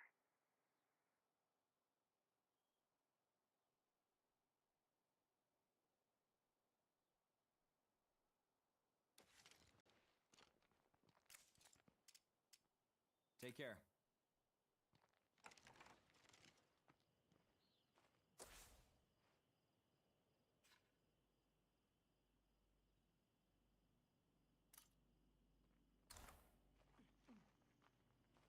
take this and everything I say is right. Instead, you need to ask questions that get it all out, and only then is there space for you to fill it with your new thoughts. Have something to learn, not something to prove. Truth number 3. This is one of my favorites. The person you see is not the person you're talking to. The person you see is not the person you're talking to. Like we said in step 2, everybody has a surface and a depth. The person who's serving you coffee at the cafe, maybe they served it a little late. Maybe they had a little bit of attitude. That's the person you see. But the person you're talking to maybe should have been off 2 hours ago, or just got a terribly rude comment from a customer an hour before, and now it's weighing on them. Or maybe their kids are staying with their mom and they're in a bad mood because they don't like where they are in life. There's always a surface and a depth. People that you're driving behind. Like, this is for me right here. I'm talking to myself. When you're driving in the left lane and somebody's in the left lane here in the United States, you have the right lane, left lane. Our default is typically in the right lane through single lane passing traffic, but it's 2 lanes. Left lane is for passing. The right lane is for those that go slow. So anytime somebody's going slow in the left lane, it irritates me to no end, but I'm working on that. See, I can work on things too. Well, anytime you're going slow behind a car that's probably going the speed limit, let's be honest, you just automatically assume they are in your way. Get out of my way. How dare you be in my way? You don't know what in the world's going on with their life. You don't know what kind of news this person is dealing with. Same way when somebody's coming up behind you, like what we call on your rear. When they are right up behind you, you think, what do you want? What do you want from me? And you get aggravated that they're trying to speed you up. So it just goes all into this thing of, we like to think about ourselves. It's our default. It's natural. I want you to see that the person you see is not the person you're talking to. So you have to get really curious about understanding that everybody has something going on that you don't know about. People you're related to, they have struggles they don't share with you. Your kids, there are things that are happening in their life that they may not share with you. Same thing with your work. You have a supervisor, an employee. There are things going in their life that you don't know. They're having conversations in their head that you aren't part of. If for those that have been in relationships or in one right now, you've all experienced this concept where somebody comes into the house, the room, the apartment, whatever, and you can just tell they're in a bad mood.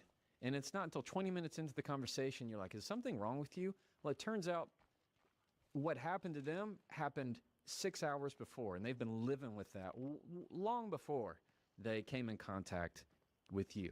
So things happen that you have no idea about. So when you go into this thing of exactly who I see with this person is exactly who they are, and you go into stereotypes and you say, oh, I'm going to call a spade a spade. That's fine. Do what you need to do. Understand that's not the real person. I've seen some of the toughest people, meanest looking people, be the biggest teddy bears and sweethearts.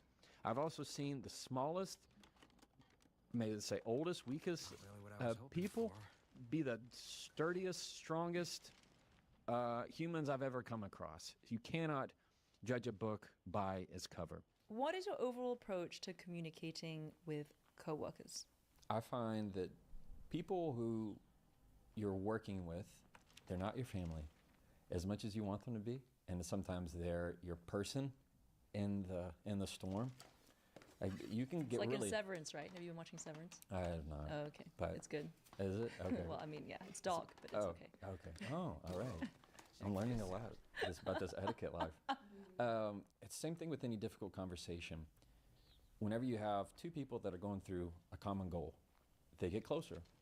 When you have a lot, you talk about the same thing, you communicate about the same thing, you are working towards a common objective. You typically talk bad about the same people. Yeah, your right? boss. Yeah. You talk bad. Can you believe this? Somebody, and you're like, did you see what she's wearing? Mm-hmm. Like it's like, oh, this coffee is really bad in here. You find ways of communicating with the person, whether it's by complaining. Mm-hmm. Complaining is often or gossiping about people is a very communal thing. It's like it's bonding. Well, how do you handle, let's say, a lot of different topics we could go with coworkers. Let's put it in gossip, because I think that could be that tends to be a pretty common thing. When you're in the office and somebody is gossiping about someone. And mind you, the person this coworker is not like your bestie. Yeah, not your bestie. Not your Yep, bestie. not to be trusted. And you're because if it is your bestie, go for it. Say all the things you want to say. yeah. But let's say that just it's a very nosy coworker and they're gossiping about somebody and you don't know how to handle it because you don't want to really get into it.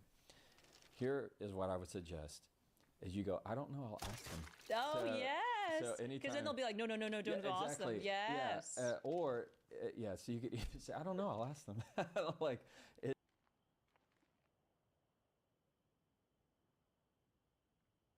And gossip, because I think that could be okay. That tends to be a pretty common thing. When somebody is, you're in the office and somebody is gossiping about someone, and let's mind you, the person this coworker is not like your bestie. Yeah, not your bestie. Not your Yep, bestie. not to be trusted. And you're because if it is your bestie, go for it. Say all the things you want to say. yeah. But let's say that just it's a very nosy coworker and they're gossiping about somebody and you don't know how to handle it because you don't want to really get into it. Here is what I would suggest: is you go, I don't know, I'll ask them. Oh, So- yes. so Because anytime- then they'll be like, no, don't go ask them. exactly. Yes. Yeah. So you could even say, I don't know, I'll ask them. Like it has such an immediate effect of like, no, we're good. Or it's you could flip it and say, I don't know, have you asked them? And they'll typically go, no, but, and they'll keep talking about it. As long as you're saying that, or just a simple, I don't know. Yeah, I'm not sure. I don't know. You're not engaging in it. You're not feeding the fire. Right. You're going to realize, I can't go anywhere with this person. I will find someone else to vent to. Although I do think sometimes it is valuable to be aware of office gossip. Yeah. Because it is like intelligence, right? But I did. Sometimes. But I did prepare a couple other scenarios that I just thought of Okay. about how to navigate workplace tension. And one of them is the passive aggressive emailer. Right, where they're sending vague jabs disguised as politeness, using phrases like "per my last email" and "just to clarify," which I find myself using them too sometimes. I've seen lots of memes about these of like if somebody is saying per my last email means like look at my email. Yeah, you exactly, Idiot. Like exactly. there's ways of trying to send that. I mean, what would be a nicer way than to say "per my last email"? Because it's over. You're typing it, right? So there's some things that are like when you write something, it's different communication than saying something face to face. No doubt. Is it better to say like, "Please take a look at my last email, dated March 1st"? Well, let's talk about it. Let's etiquette this out. You could, in a sense, just forward the email to them. Like I've attached the Yeah. email from March You 1st. could, yeah. Instead of a per my last email, you could just forward it to them. Yeah, and then say, "Did you see this?" Yeah. Or you could put this friendly at just putting this at the top. Yeah, whatever. I'll do that. Like I'll say, bumping this up to the top of your inbox. Yeah, or you could have a simple. If they're like, "Hey, have you blah blah blah blah," and you've already answered this, you could just forward it to them. Like to me, I don't find that being. You don't get offended, right? Great. I'm not. No, there's some I'll people email who you next time. there's some people who would, or even if you just give like a simple yes or a no, and you forward that or attach that last email, great. It's the per my last email type of thing that has become so. I think the first time people typed it, no problem, but now it's become so part of culture to make it a much more passive thing. Right. But let's say they don't send all of that. Let's just put it as they send a snarky email. Yeah, which people do. Oh yeah, people do, and they have it. Sometimes I want to, but I stop myself. Yeah, I 'cause would I'm an say etiquette sometimes expert. I'm one of them. Yeah. No, I think that there are ways. Here's how I would handle somebody who gives passive aggressive comments at work: is you ask the question, should I read into that, or did you mean? So let's say I'm talking with you, and I'm sitting in your office. Let's just put it in face to face real quick. So, and you have a comment that makes me go, huh, I feel like that was a jab. If you feel that, you can ask the question, should I read into that comment? Yeah, that's great because the way you're saying is it's neutral. The way you're saying it's from the heart, Right. and it's more like a confused or curious as opposed to accusatory. Exactly. Or I love this question phrasing because it works with a lot of different things, is asking, beginning with, did you mean? Did you mean for that to come across short? Did you mean to sound upset? Did you mean to be passive aggressive? Yeah. Maybe not. Yeah, we'll strike that one off. Yeah. You don't Okay. But if you said something as simple as, "Did you mean to sound upset?" Yes, that's All right. great. Because yeah, Most likely, the response you're going to get is, "Oh no. that's true. I'm gonna no. I was doing this. and they'll justify or explain more because sometimes, especially in email, we read the negative. In text message, we hardly ever read the positive into someone's words. We read the negative. We love the negative. So if I just responded to your text, okay, you're gonna go, what kind of okay is Oh yeah, that? for Gen Z, that gives them like anxiety attacks now. Is that right? I have Yeah. no clue. Well, if you have this just okay, it's usually or K, like it's just the worst possible thing because you can't do anything with it. You don't know how to read into that. So typically we read the negative. Okay, I guess you're upset with me. I guess you hate me. What about the credit stealer? The person who takes credit for group work or reframes your ideas as their own in front of the boss. What Oh. should you confront them, or should you find a way to get it back to the boss that they're a credit stealer? Yeah, so what I would do is, I don't think I've ever been asked this. I wouldn't do it right then and there and go, that's my idea in front of the No. boss. Then that makes you look Bad. needy. Yes, needy and yeah. Yeah, so what I would do is talk to that person after the meeting and begin with it. Did you mean to give them my idea? That's great. Did you mean to? I'm just loving this. Yes. Did you mean to? I need to find It's great. ways I can use this more. Yes. Did you mean to, take credit for my idea or to give, yes. Right. So did you mean to take the credit for my idea or not? Or you can say, did you mean to not mention my name in that idea? Right. So because you're really getting strategic. Did you mean to not bring up my name when you mentioned that? The response you're going to get most likely is oh no, I totally forgot. They're not going to go, yes, I. Okay, then what would you say to that? We say, then can you please tell, Do you mind? do you mind telling the boss or? Right. Yes. Yeah. Do you mind adding my name? Exactly. So then I would make the ask for it. Then would it be a bad time for us to do X, Y, and Z, or would you mind raising that the next time we talk about this, or do you mind sending an email? Now, whatever that is, you're saying, then I would love to have you add the mention, or it would mean a lot to me if you added the mention to and then they X, Y, fix and it. Z. What about the micromanager, right? Your boss who doesn't trust you to do your job. They hover, they overcorrect, they nitpick unnecessarily. So that's a symptom of them, not you. Yep. And there's not much you can physically, verbally do to just change somebody's behavior, because you can really only control what you can. So how do you manage somebody who's... Yeah, you're really just managing it. Yeah. This is what comes to mind, at least right now, is if I can communicate with them to give me one little thing, give me one thing that is my own, and once you complete that task, show them that you can complete another more. And it's best to have these in little bitty conversations to where you have complete autonomy over something. And you never want to make it like what I compare micromanaging to is somebody is feeling like they are on the elevator and they feel like the elevator is going to burst out from them. So they want to press every floor. They want to check every little thing that you're doing because they're afraid something's going to get dropped. And it's, again, it's a fear within themselves, not of you. So if you can, in conversation, try to say, I would love to have full autonomy over this little thing, or make that suggestion. And if I can reach that, then I'd like a little bit more. It depends on context, but that's the mindset you want to go into. Let's move on to strangers and the art of winning people over. There's the age-old question, is it better to be liked or to be respected? Oh. What's your take? Better to be liked, because the person who is liked will naturally get more respect. And it lasts a lot longer.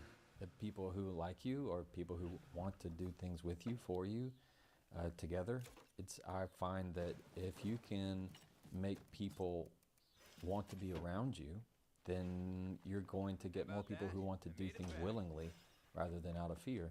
I agree with you, except maybe in a work setting, right? Because when you have strong relationships and goodwill, people are motivated to work for you. But if you come across as competent, then like when people respect you for your competence, like I feel that is also a very lasting influence. I mean, you hear about like bosses who are just terrible human beings, but everybody wants to work for them. And then nobody's nobody sad likes when they die. I mean, Yeah, like, that's that's true. like, That's true. What kind of legacy do you want to leave? Like, and I think there's a difference too of somebody who's competent and they're resilient and all these other wonderful things that you can absolutely be respected. I can be liked and be respected. You absolutely, I mean, the ideal is to be both. So if we want to be liked, in terms of first impressions, how do we gain instant trust? One would be smile a lot. More I than you always say think. that, eye contact and smile. Yeah, eye contact and smile.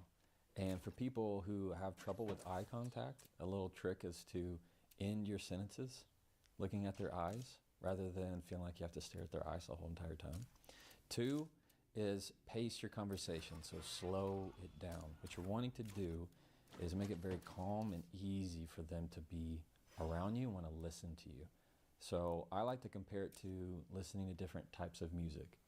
So again, because remember the music thing. Yeah. So think of the people you like to be around and apply a song to their personality. Wow, this is Or a getting like band. very technical. Okay. Like a Apply band to their person. okay. Yeah, there's some people who are like, make you anxious because everything that they do is like a high energy rock music where it's just always crazy. There are other people who are like easy listening where it's a lot slower, where you go, oh, kind of like, I could put this on and listen to it all day. Like, there are just different types of wavelengths and frequencies that we just enjoy hearing. Yeah. So if you want to, it's like those same type of people that you go, they just feel really warm. Yes. How do you explain that to people that just feel warm?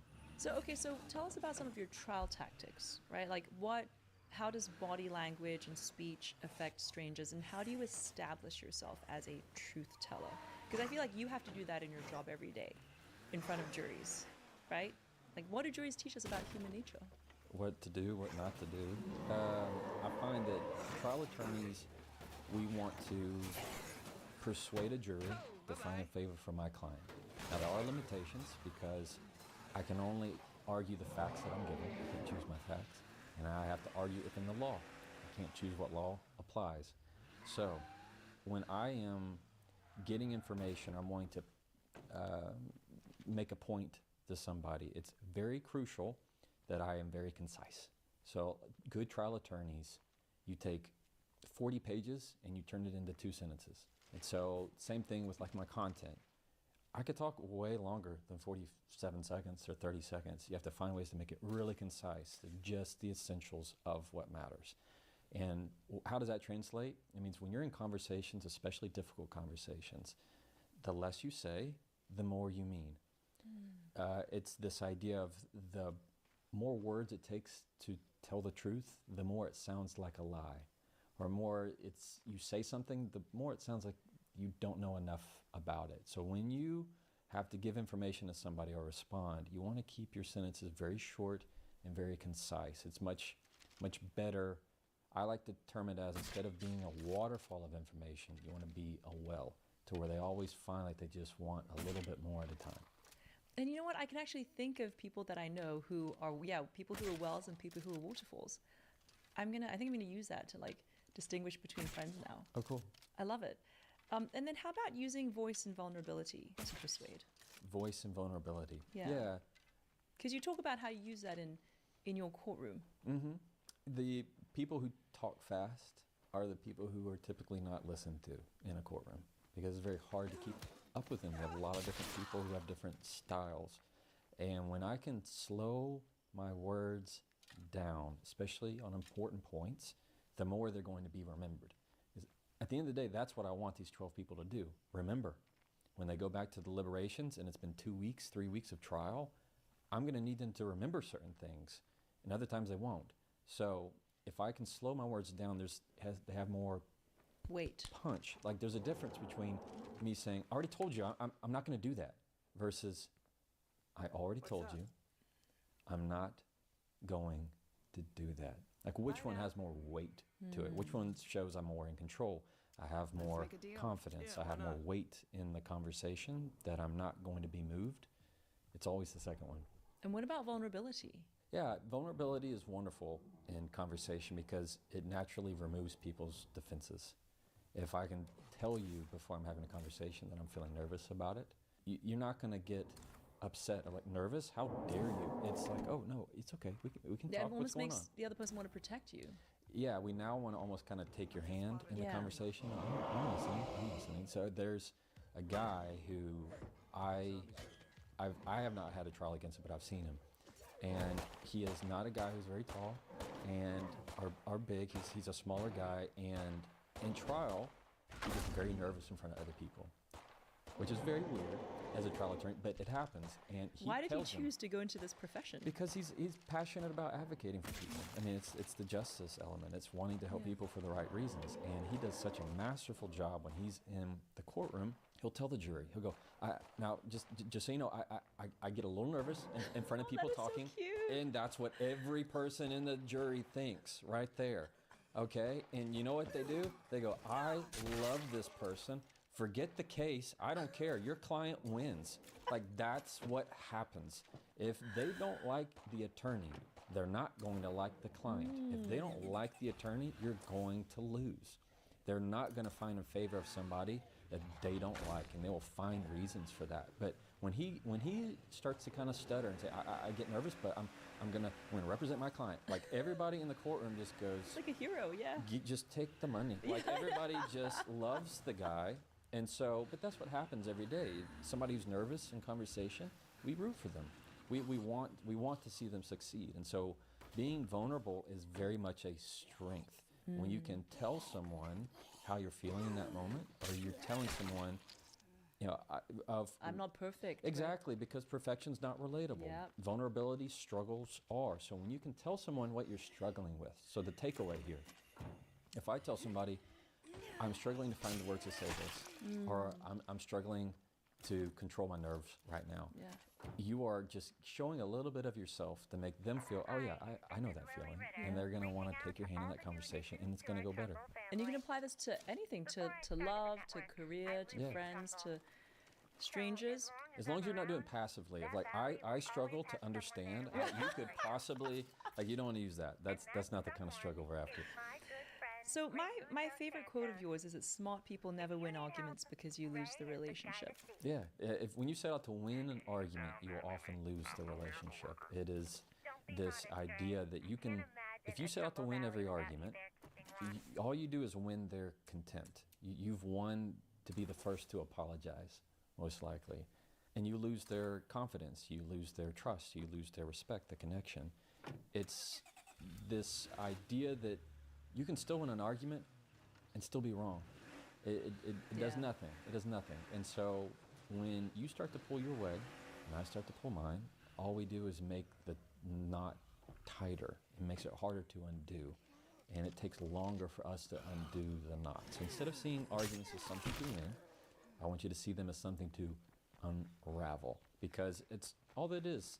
Arguments are just a window into somebody's struggle in that moment. What are they truly struggling with? And if you just keep tugging and I just keep tugging, it takes a very long time to undo that knot. If I can be quick to apologize, well, it's very easy to loosen that knot. Yeah, again, the But- de-escalation. Yeah, but the harder I squeeze Hang onto on. that Oh, it's tight. apology and I'm never going to give it from you, we're just, it'll take 2 weeks, it'll take 6 months, it'll take a year before we undo that knot to have an actual conversation again. Yeah, I love that analogy. And I feel that when we think of them as difficult conversations instead of arguments, if we know how to handle them well, it actually is an opportunity to deepen a relationship. Like when I think about the relationships I've been in, usually after you have that difficult conversation, then you come away thinking, oh, I have more of a connection. Absolutely, with that other because you've person. been through the difficult with them.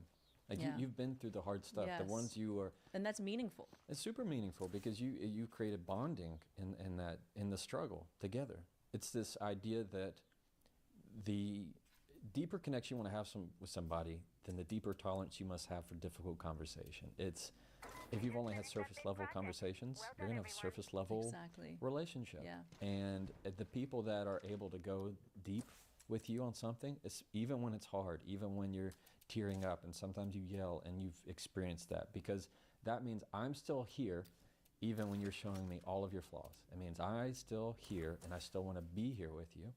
And that means something to people. That is beautiful.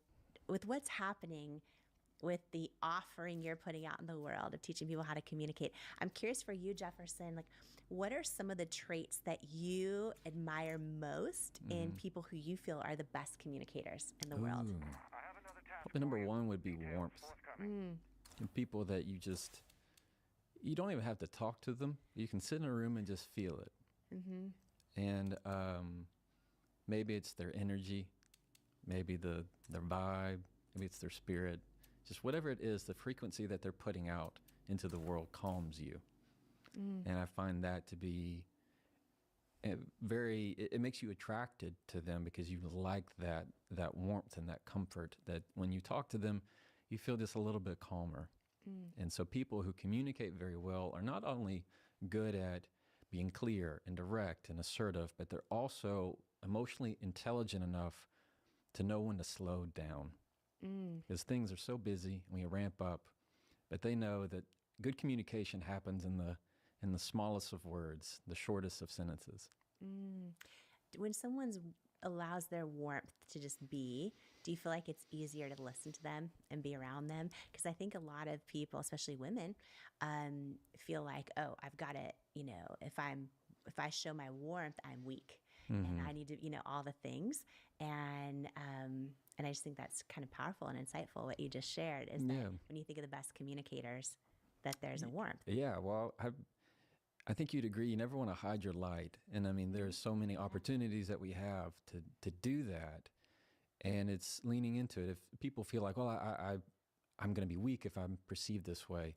Just if you go by how you listen to music, things that are very fast affect you, makes your mind race. When somebody's talking really, really quickly and then you can't hardly understand what they're saying and they're getting ramp up, that kind of gets you and your anxiety up. But people who slow down, they show more control. It's not the opposite. They show more control, more confidence. When you're adding distance to your communication, you are showing them that you are comfortable exactly where you are. And that also shines onto them to show that and where you are is okay too.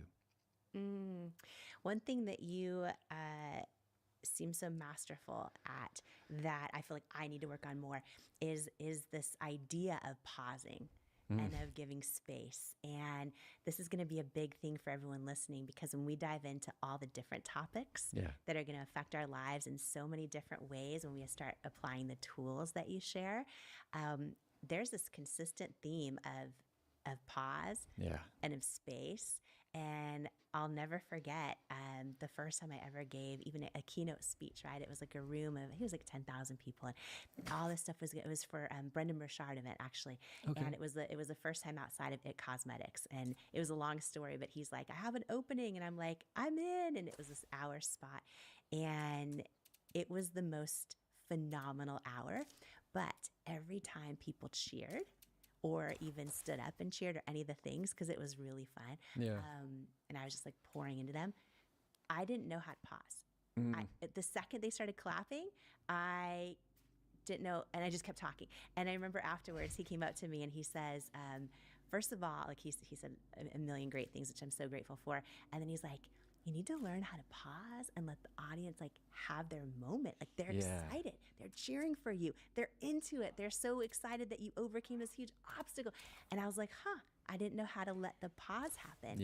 And what I love is you give so many examples in your book of ways the pause is so powerful, but just really high level. This is for everyone listening. I want you to think right now as you're hearing me and Jefferson talk about this.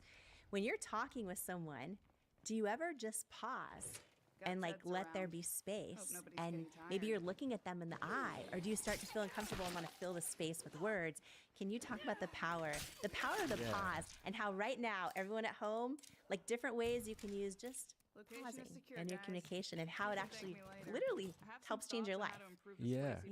The pausing is the most powerful tool you can use in communication, because it gives you time to choose things.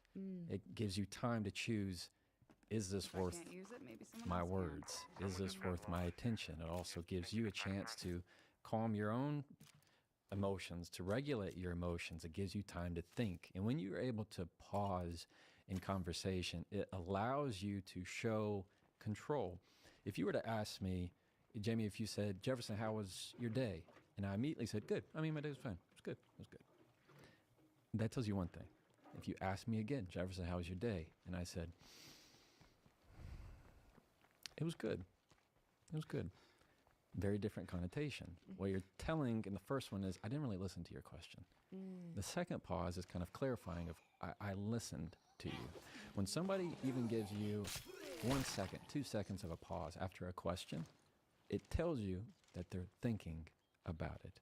And it's allowing you to show that you're actually acknowledging, taking it in, before you just spit out a response right away. Because we're such in a world of immediacy, of texting back right away, saying that, having that clap back as soon as you get it out.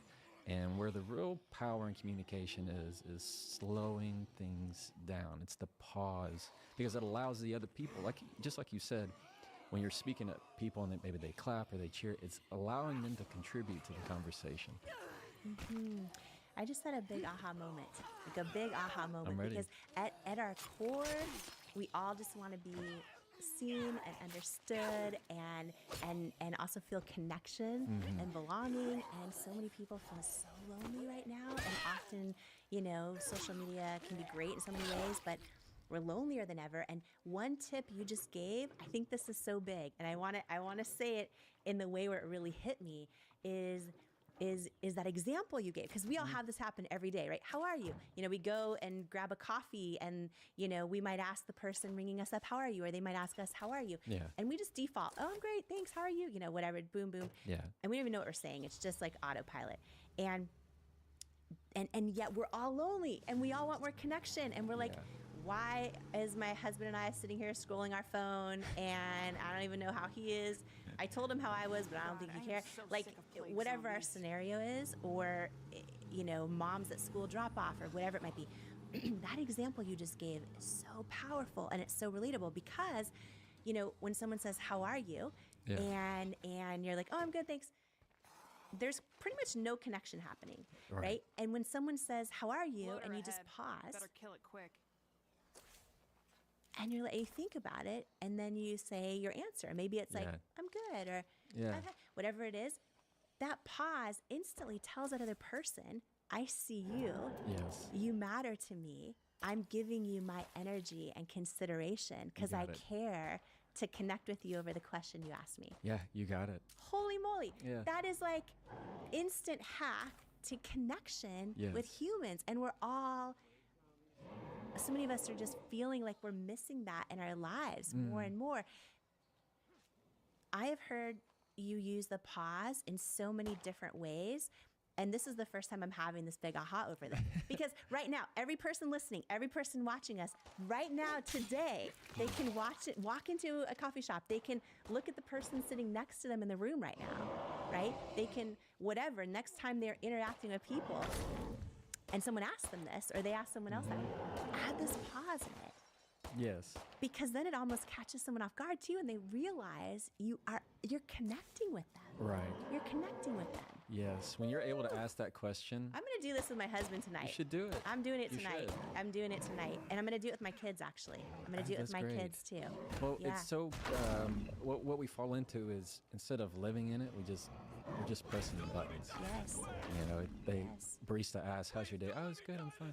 "How are you?" "Oh, I'm good. I'm fine." We're just pressing buttons. Yes. We're not really living in it. Let me tell you the one trick to making sure that it does work with your kids and with your husband. We want the trick. This is what I live by, and I teach this to every one of my clients.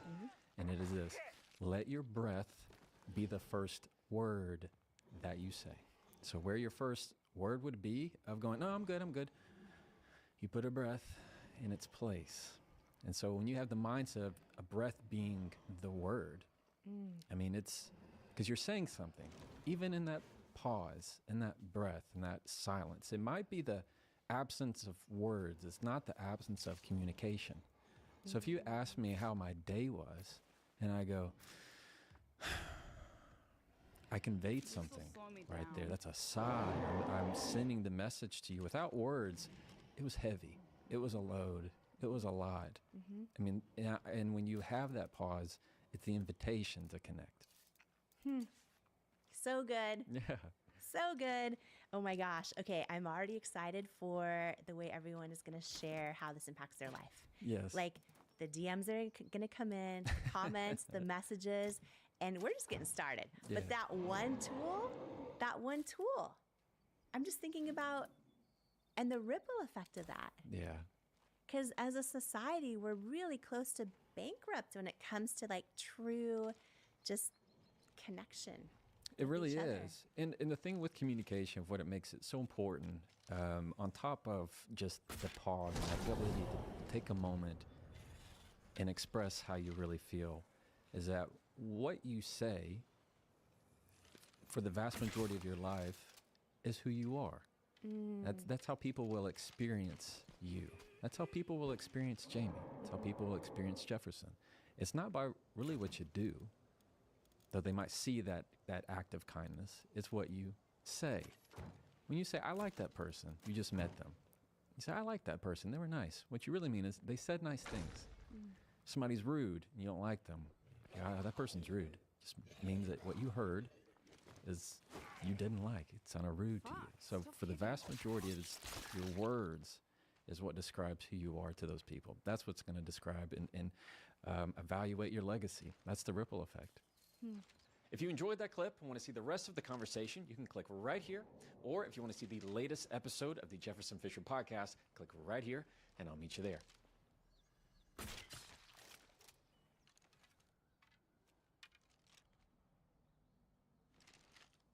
If you want to avoid an unwanted conversation, number one, don't fight them. Because the more that you do, the more you're going to find yourself in one. Instead, just let it go by. You do that by making yourself sound, well, disinteresting. This is what I mean.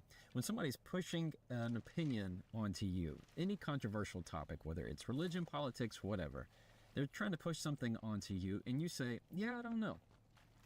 Simple as that. Yeah, I don't know. Or, I'm not sure.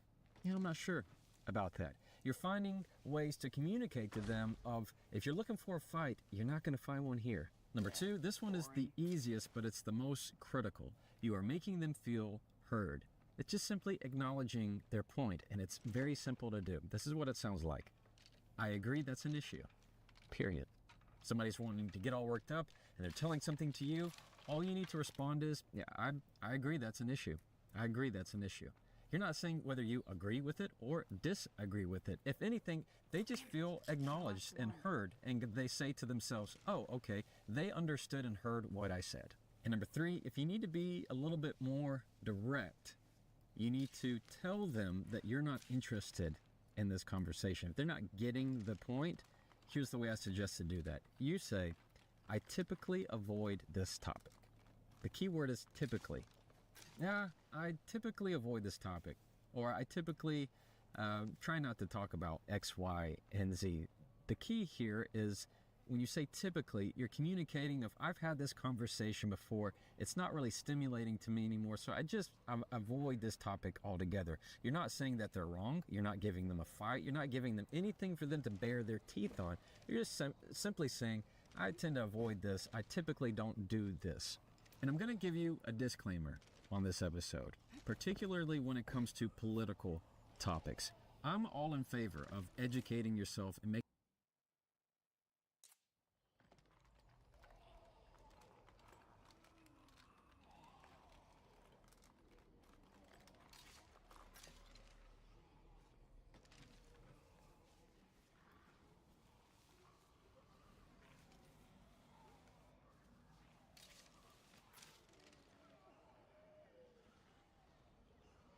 Shit's getting real over here. Send help now. Our neighbors just stole every scrap of medicine we had.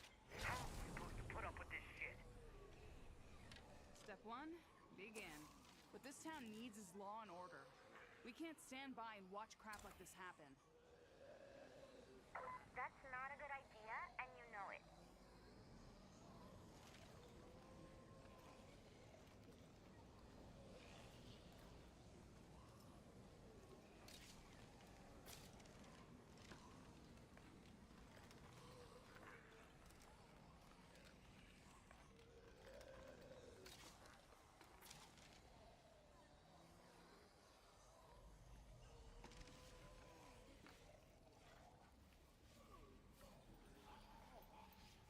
making sure that you know about the issues out there, I think you should absolutely exercise your right to vote.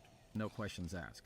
That's a different question on whether or not somebody is allowed to force their opinion onto you and say whether they're right or wrong, or if you're supposed to push your opinion back and always have these discussions where you know it's just beating your head against a wall. If this person is open-minded and it's a discussion that you enjoy having, and people have political discussions all the time and there's no issues, but other people, it's not so much about change. They don't care about the change, they care about the competition. It's like a sport to them. It's like arguing over their favorite sports team. Who's going to win? Who's going to lose? Day to day, the ultimate consequence of the discussion, who wins, makes no bearing, no change on their life. It's just something that they feel like a team on. So they want to have this discussion of intellect to intellect or just issue to issue. And they just want to talk it out. All kinds of different reasons why these kind of topics should or may come up in your life. The key is, how do you balance them? The reason why I have number one be to pass it by is because it's that idea of don't attend every argument you're invited to. Just because somebody pushes their opinion onto you to talk about any controversial topic does not mean that it's an invitation for you to mandatorily give your opinion right back. I think we can get that baby Whenever up and on the you road. decide, you know what, I want to push against you. Actually, I don't agree with that. You can disagree all you want. Just know you're walking right into the conversation. It's no longer an unwanted conversation. Okay. It is a More to see desired here. conversation now that you're giving your opinion. If you want to avoid these, then you need to just let them pass by.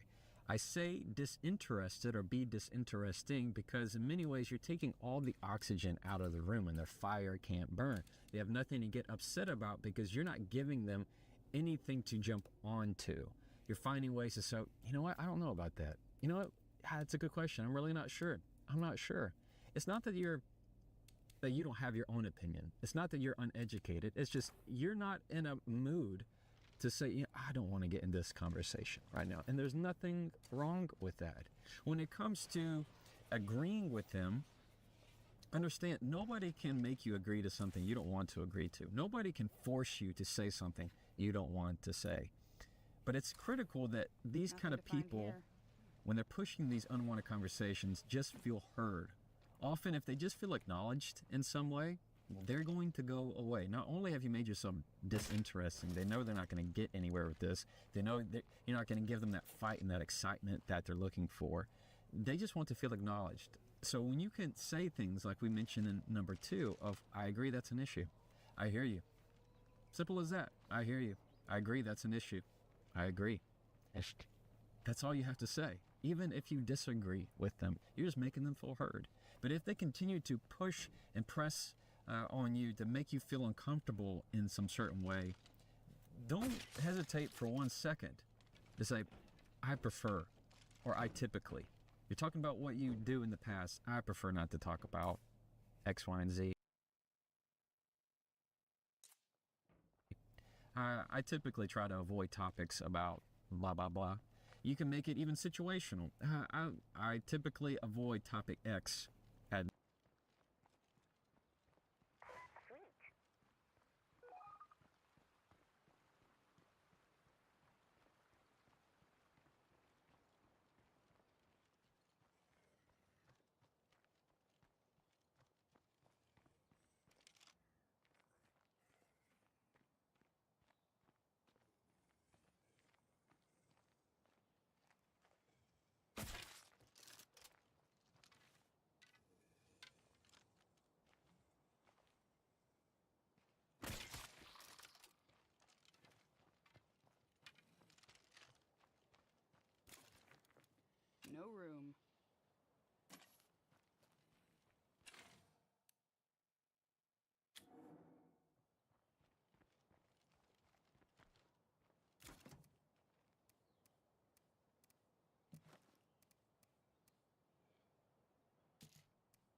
Sticking around here too long would not be smart.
I should probably take a break before I fall over.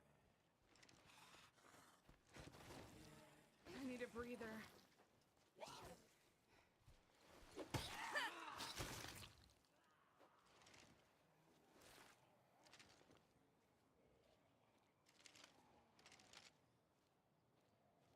Dinner, or at home, or at work. You make it situational where you are in your environment. Simple as that. And if they continue to press the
How the fuck do I do this on the PC?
Bum, bum, bum.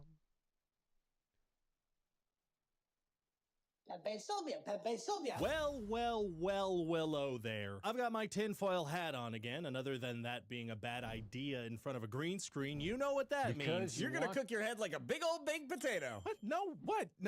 No, absolutely not. Oh, my bad. Jeff, Now I really want a baked potato. That's gonna throw this whole thing off. Anyway, no, what the tinfoil hat means is that I'm back on the market for some conspiracy theories. I tried this once before, doing a video where I look for a fun conspiracy theory to believe in, but you know what? In the end, none of them really fully stuck. Then that's probably because of the brain-controlling nanobots they're putting in the water now. So follow me as I look into some other conspiracy theories that some people actually believe, and maybe I will too, who knows? I'm very open-minded. We're gonna go big with this first one, because if you don't go big, then you're supposed to go home, and I'm already there, so how the would that work? The Titanic switcheroo. So this theory goes that there was a big boat that went down on that fateful night, but it wasn't actually the Titanic. 'Twas the Olympic that sank, one of the sister ships, because ships have siblings, you see. They grew up together. And by the way, I'm just adding this to the theory. That door that Rose wouldn't let Jack onto, it wasn't a full-size door that could easily accommodate two star-crossed lovers. No, it was just a doggy door. They switched that out at the last minute too. That's why Rose killed Jack in cold blood and cold water. This theory actually doesn't even seem that far-fetched to me. I know people really liked looking at boats back then, but I don't think people could recognize boats that well. You just cover up the name Olympic and write in Titanic, I think you'd get away with it. Say, you look familiar. Are you sure you're not the Olympic? What? No. I'm the Titanic. Wait a minute. The Titanic doesn't talk like that. I'm the Titanic. Whoa, unthinkable. If you're the real Titanic, how about you answer a question only the real Titanic would know? What's your first name? Tit. All right, that checks out. Carry on. So who are they that switched the boats here, and why would they do that? Well, I'm really glad you asked. Overjoyed, in fact. I am weirdly happy that you asked me about that. Some say the supposed switch occurred as part of an insurance fraud scheme. Others posit that the tragedy was intended to kill 3 powerful businessmen who were allegedly opposed to the creation of a central banking system in the US. Ooh, very good. Very conspirational. If it's the businessman thing, that's got to be the most elaborate assassination plan I've ever heard of. All right, how should we take these guys out? Are we thinking like we stage a fake robbery? I'm thinking a large, fancy boat accident. Well, that doesn't seem practical. Large, famous, fancy boat accident. But it wouldn't be the real famous, fancy boat. It would be a different one, but almost no one would know. That doesn't make it better. Yes, it does. Oh, okay. My bet is that it's the insurance thing, though. The Olympic sinks, and who collects the insurance money? The Titanic itself.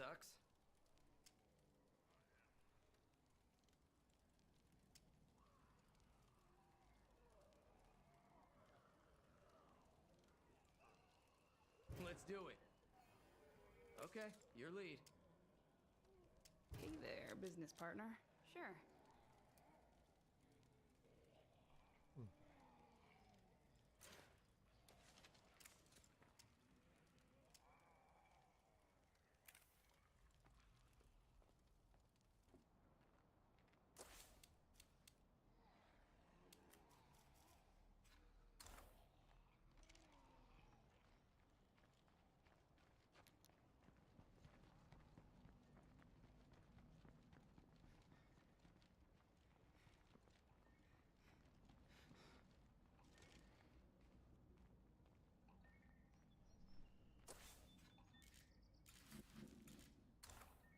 That place is...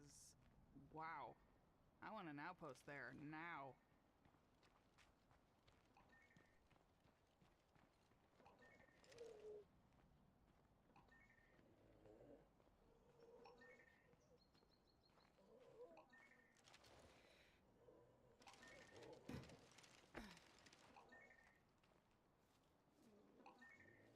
Got some Zeds coming our way.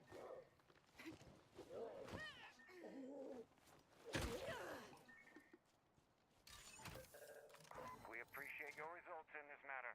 Not gonna fit.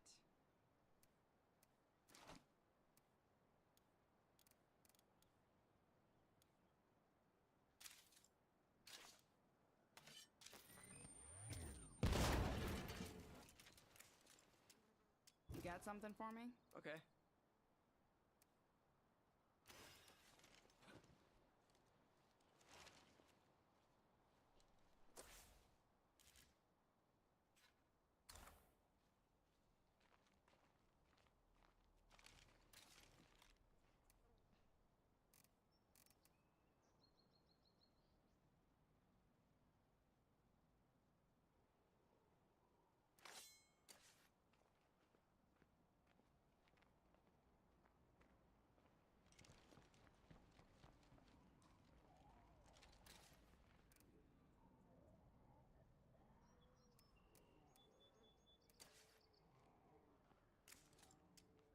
get something for me? Yeah, why not?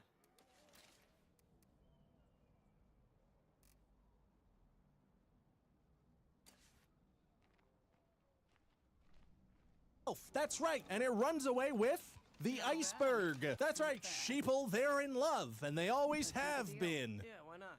Okay, that was just a little fan fiction project I've been working on. I'm actually not taking it too seriously unless you liked that, you know? Did you like that? Let me know. Here's another conspiracy theory. Light bulbs don't emit light, they suck dark. I know this conspiracy theory is a good one because it makes my head hurt quite a bit. All the best things in this world do. Obviously, I found this conspiracy theory on Reddit, which, by the way, if you have a conspiracy theory and it's not on Reddit, you're not trying hard enough. Up your conspiracy game. Go big or go home. I'm sorry, I'm feeling a little confrontational. I'm just so frickin' hangry for a baked potato right now, frickin' Jeff. I'm sorry, what? Oh, he's got one? That looks good, frickin' Jeff. It is good.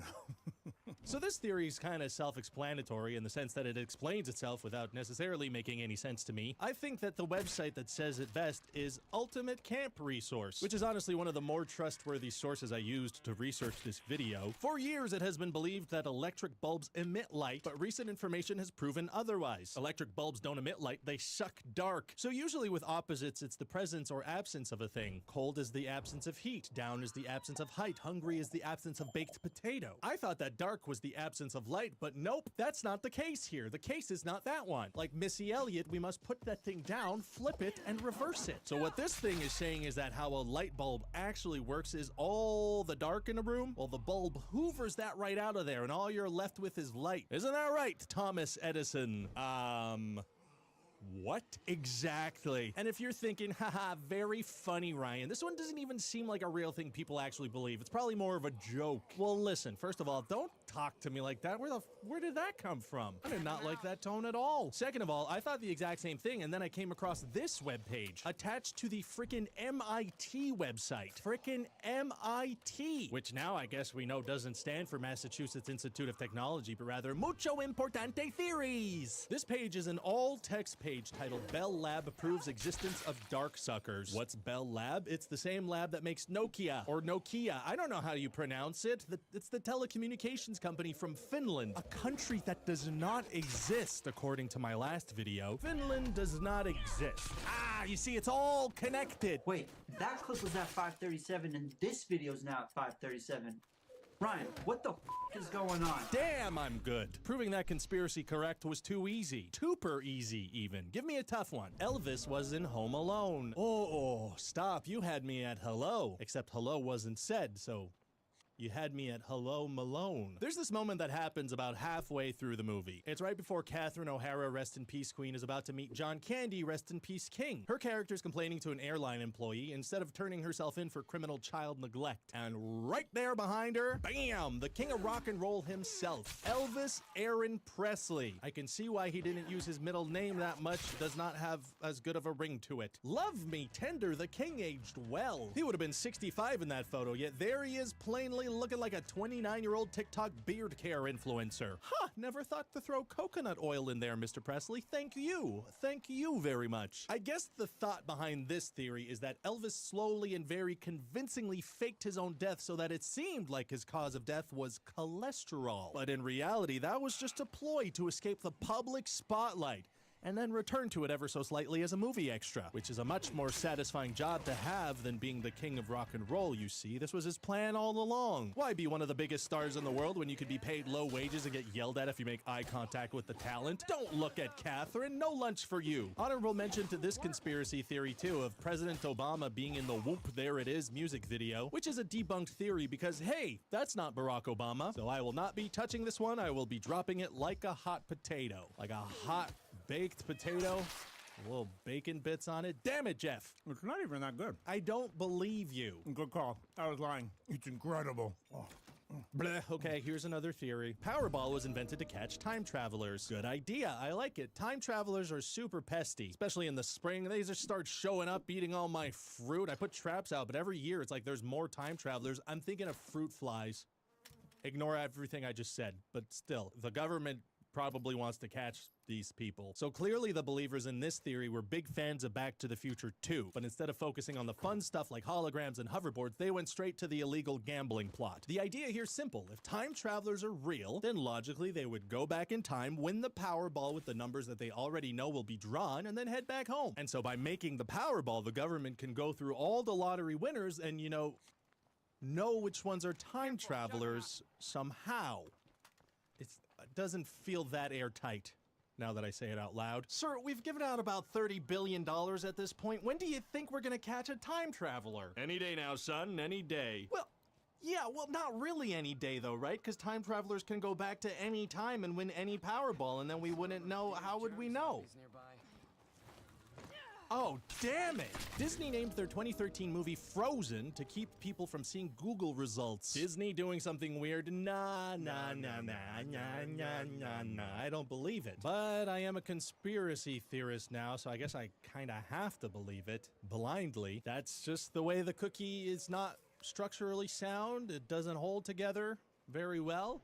Collapses into multiple pieces. There's probably a faster way to say that. So the popular conspiracy theory is that when Walt Disney died, he had his head frozen in preparation for the day that heads would rule the earth, I guess. It's inevitable if you think about it. Bodies are lame. They're weird and clunky with flappy things sticking out. What the hell is this? Only good part head. Is it suspicious that my head is the one telling me to say these things? No! Anyway, so this conspiracy theory built on top of that conspiracy theory, and it says that the modern corporation Disney, not the person Disney, wanted people to stop going on googoo.com and looking up that original conspiracy and being like, hey, this is weird. This is a weird thing for the head of a company to do. So they greenlit a $150 million budget for an SEO strategy of a movie and named it Frozen. So that when you Google Frozen Disney, all the results are about this massive movie and not the real true fact that Walt Disney's head is on ice somewhere.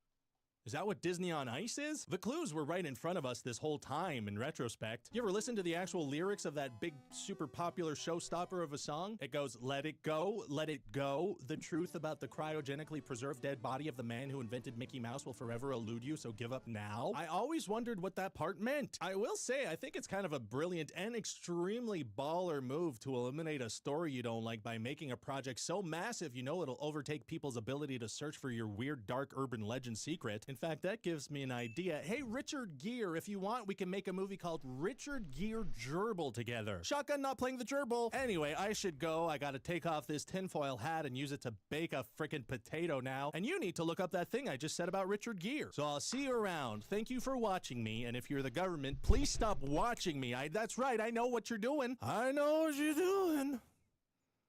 I might need to sleep. This was a particularly unhinged video. Hey, Disembodied Head here. Thanks for watching that video. If you want more stuff, you can subscribe to the channel or join us over on Patreon, where nothing weird is happening at all. I'm a disembodied head, so you can trust me. You can trust me.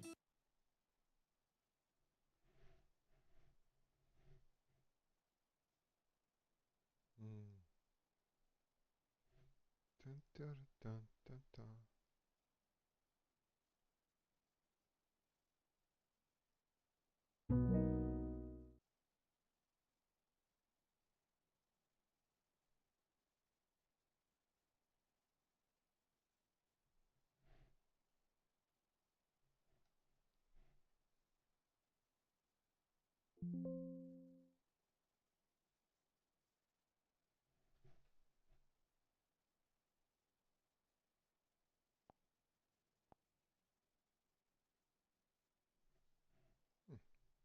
Awesome. Yeah, you've definitely got the handle. It's all about holding that line and then stepping away when the time.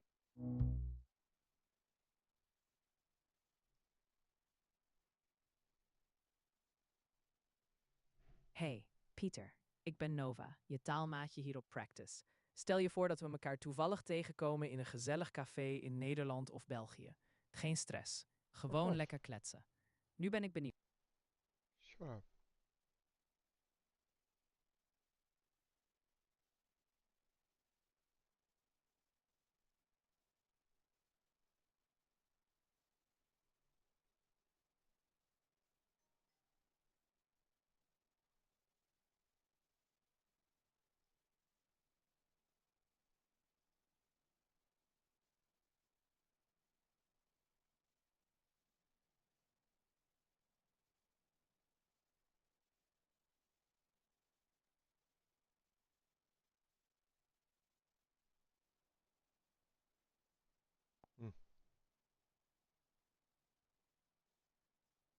That's cool.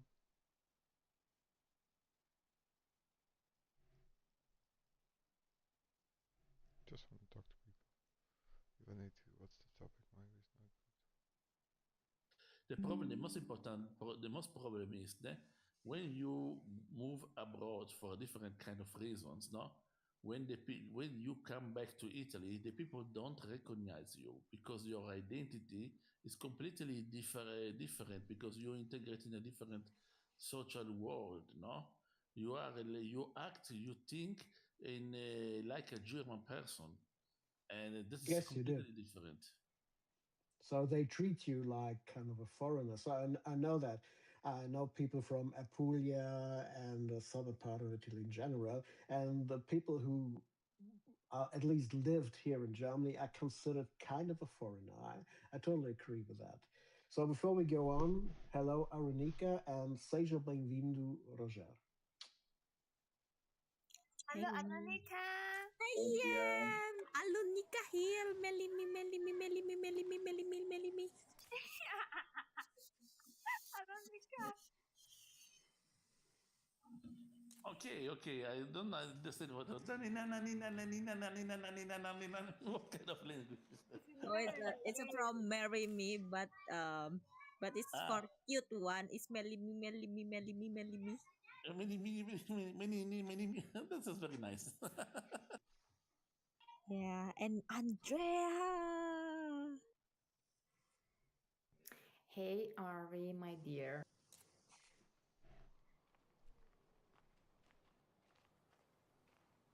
Okay, but sorry, I have a question for the room. Where are you from? Also, Robert, I know. Yem? Maybe she's Chinese, I think. Oh, no, I'm What about Oh, the come other? on. No, no, no, Chinese. Come on. I said, maybe she's a Chinese, not that she's Chinese, no, maybe. So it's different when you say maybe. When you use the word maybe, it means that it's Yeah, an hypothetical question, no? it is actually. I'm from Indonesia. Oh, come on. Oh, come on. I said maybe I'm from Indonesia. Maybe. Yeah, maybe. Yeah, that's it. I Maybe, got it. I maybe. got it. She said maybe, people, maybe. No, sorry, people. May I ask you where are you from? I'm just curious to know the people here, no? Because it's much nice to enter in contact with the people that you can know personally. Yeah, sure, sure. You can ask. So this is actually not a meet and greet party, but yeah, I'm pretty familiar with most of people. So I've already met you, talked to. It's not a date meeting. Okay. Well, we can talk if someone feels comfortable enough to talk about their respective country, and that's okay. So we don't have a topic, so we could talk as well No. about that. This is normal. No way. When I open my party, the first thing that I do is to ask if the people can introduce themselves. Okay, so let's just say where we're from. That's okay. That's okay. Let's do that. No, that's okay. That's totally okay. We don't have a topic. I told you where I am from. No problem. My name is Marcel. I'm from Sardinia Island, Italy. I was born here. My father was a German military here. He was here. He do his military service on Sardinia. He met my mother. Both decided to do an experiment, and I come out of this experiment. That's all. That's a very funny way to introduce yourself. Yeah. This will slow me down. To be funny, to laughing, is a very good things if you want to have a good climate in the room, no? So where did you get that laughing trait from? Is it from your mom or your dad? I don't know. This is a very DNA mystery. I have no idea. I cannot answer your question. It's impossible because each day when I look me in the mirror, no, I didn't understand what am I.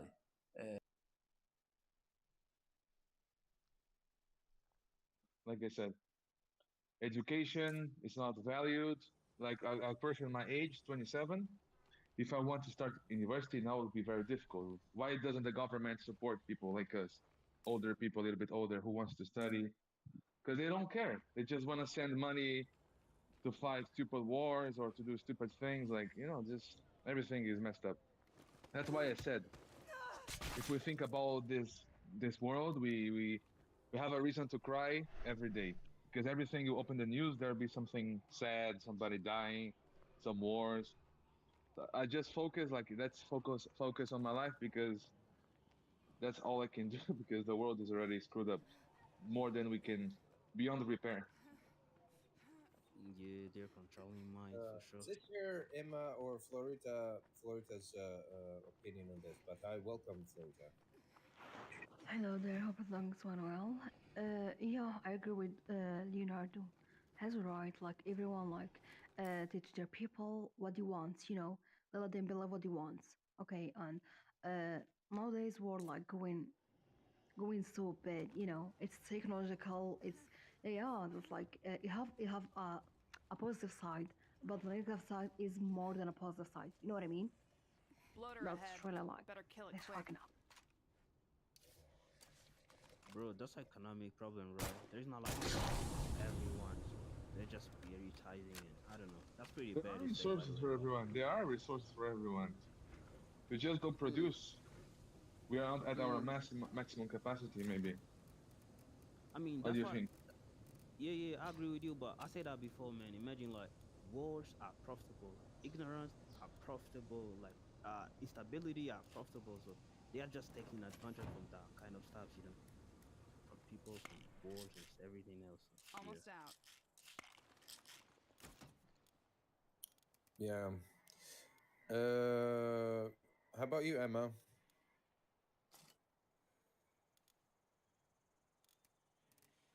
Oh, she's not there. Okay, Peter, you have the floor. I think you heard what we're discussing. Oh yeah. Uh, Hello everybody.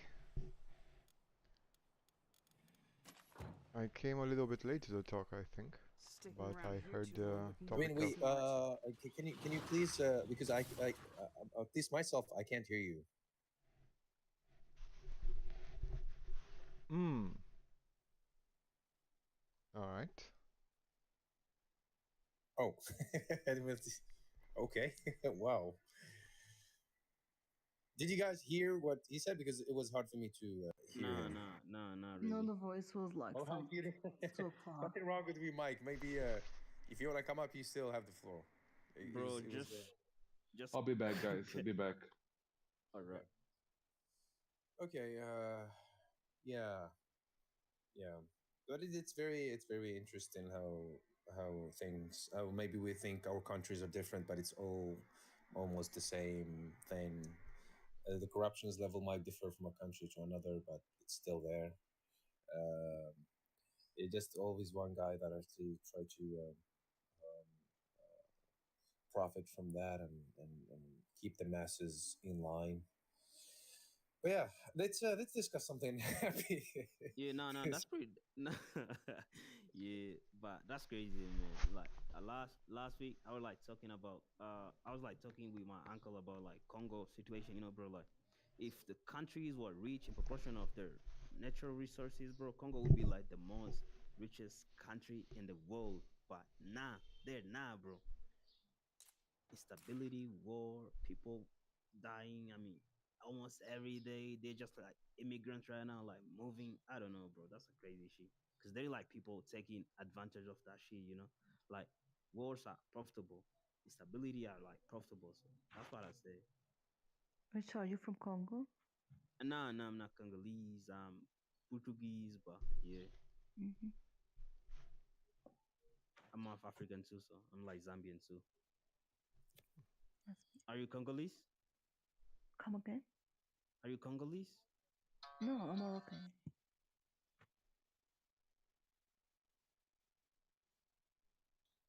Yeah.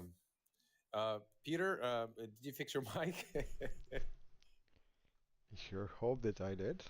Can anybody hear Oh me no, now? it's still the same. No, still the same.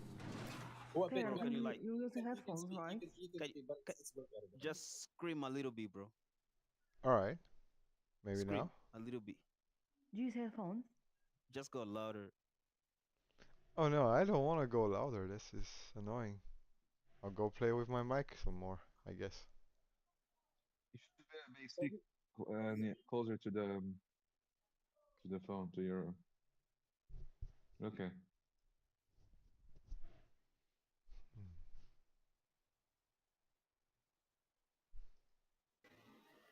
Oh, it doesn't. Oh, okay. Yeah, yeah. I mean, Richard, you're right. I mean, the Congo is very, very rich in terms of the minerals, and I watched what would call that mineral that actually they use it to it's one of the main resources to build Yeah, phone. electronic stuff. Yeah, I got you.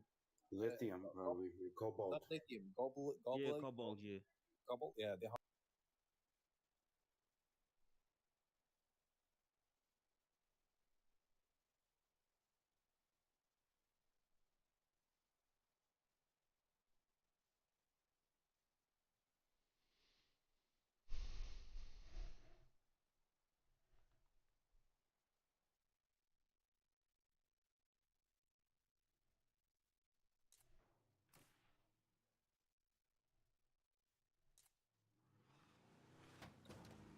We didn't need it.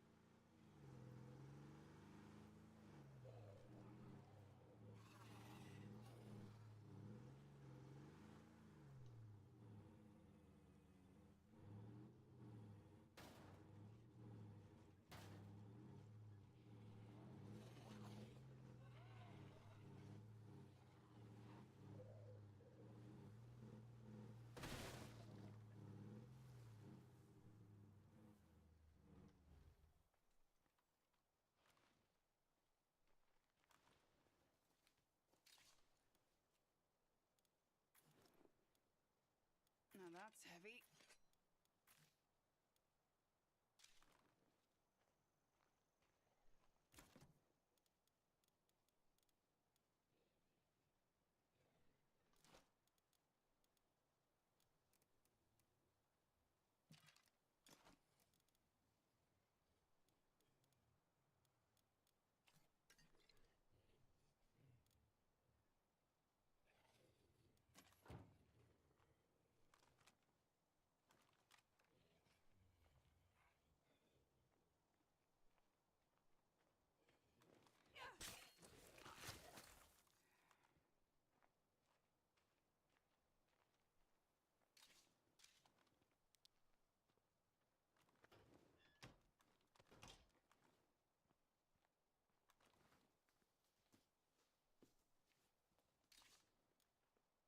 No place to put that.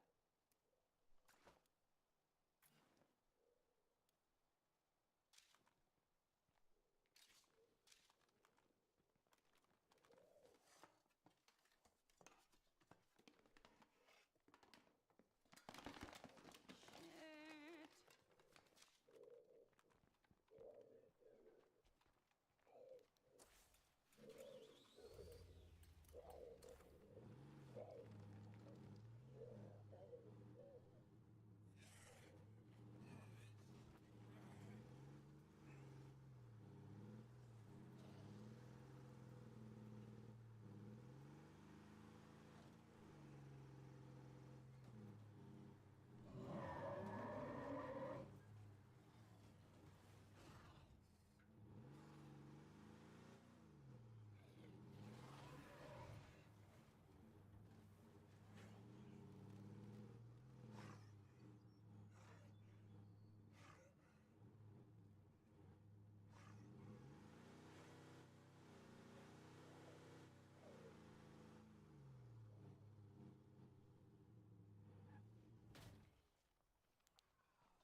stay safe. Mm-hmm.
Let's go with a jellyfish for today.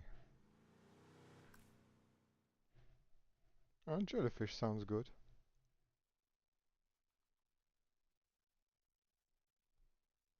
Cause it's kinda immortal, so it's cool, I guess.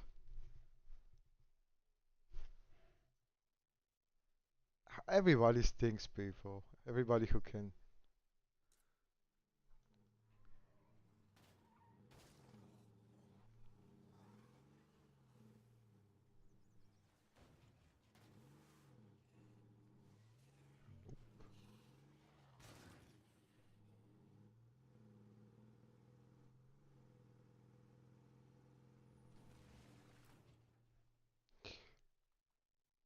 Yes, I'll clear that for you. That should be better.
Wait, what do you mean tuna swim thousands of miles? I don't get it. What do you guys mean by tuna swim thousands of miles? I don't get that one.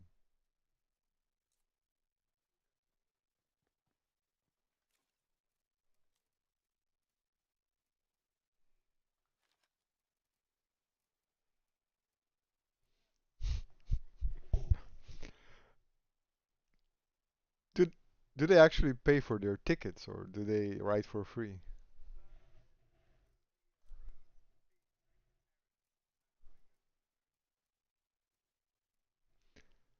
Does Trump know about the tuna and that they are freeloaders? We need to notify the guy.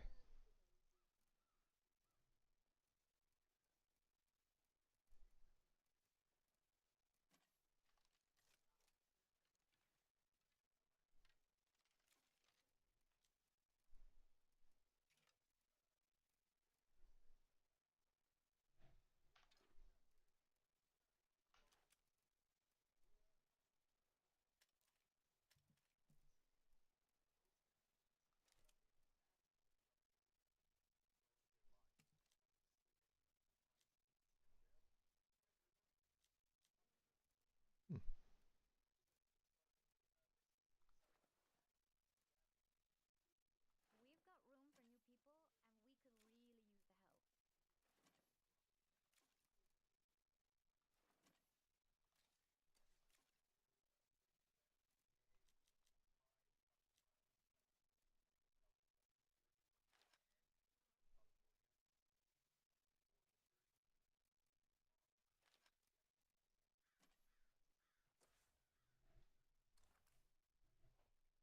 Impressive, a tuna can swim better than us.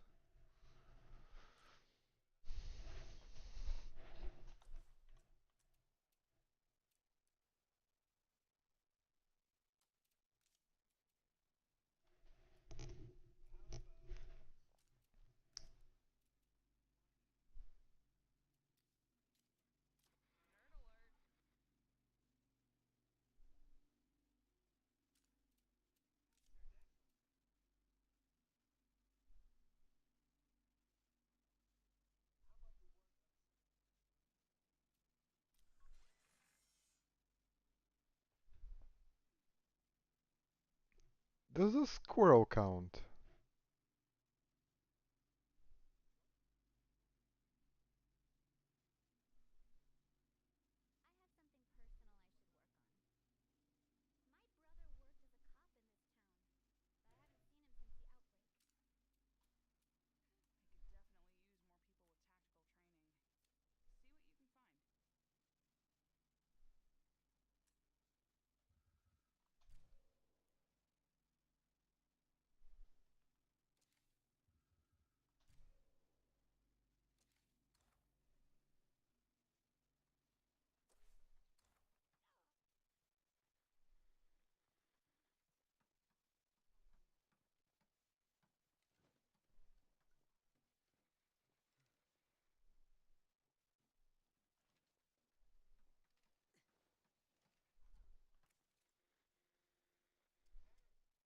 Good luck.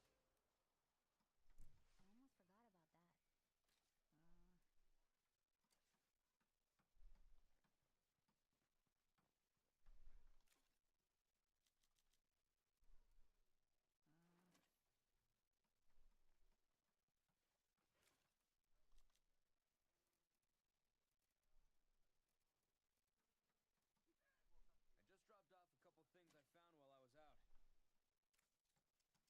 Can you come with me? I need some help. After you.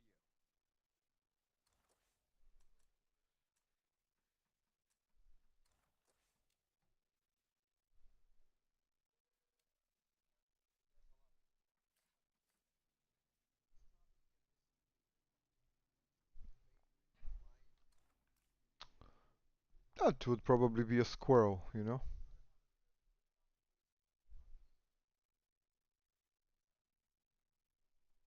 I think a squirrel will fit me good. That's a good animal.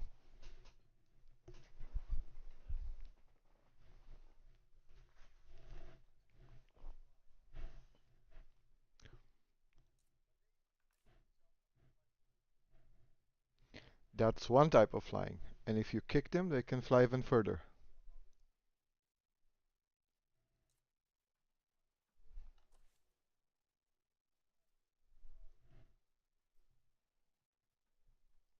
I think that's true for every animal there is.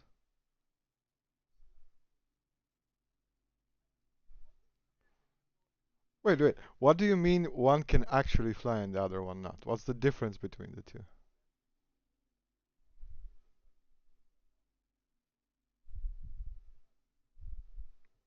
I can pick up an altitude if I jump. I just cannot hold it for very long. Nobody can jump midair. Not even birds.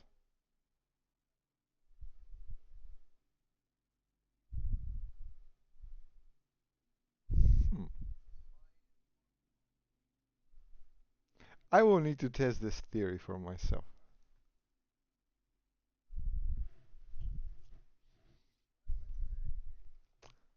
I intend to go and test this theory for myself. You guys can continue while I jump off the balcony.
I missed the question. I was still climbing my terrace. Sorry.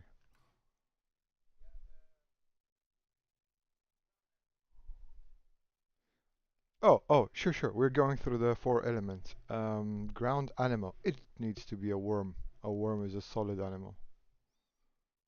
A worm. Yes. Mm. The tastiest one. The tastiest type of worm you can find. Mm.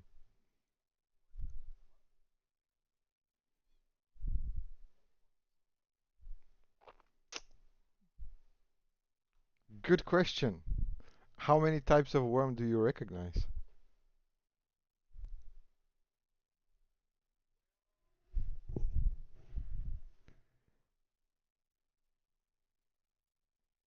Okay, I'm gonna interrupt you right there. Whatever you say, it's the second type.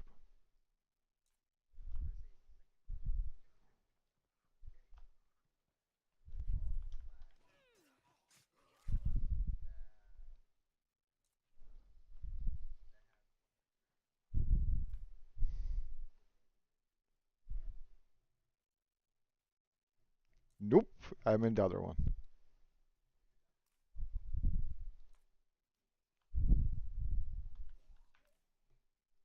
I don't know, caught more fish with it, more tuna.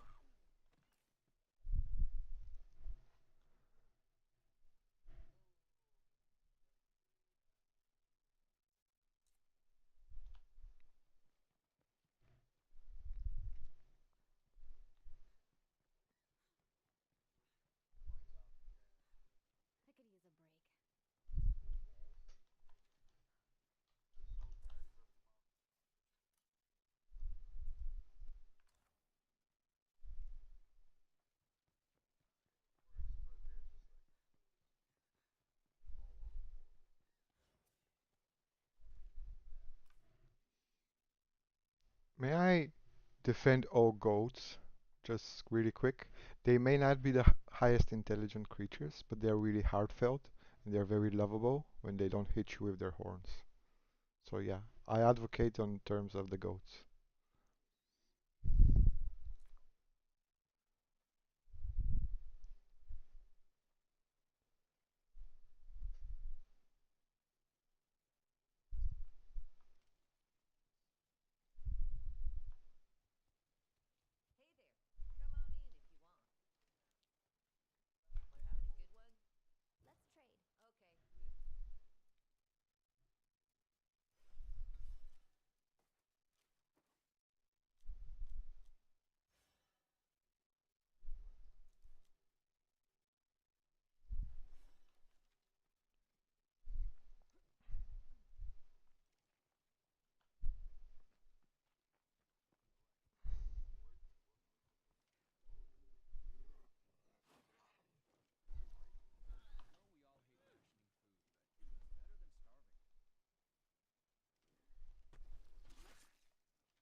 Wait. What happened to the favorite animals? We haven't talked about the fire animal yet.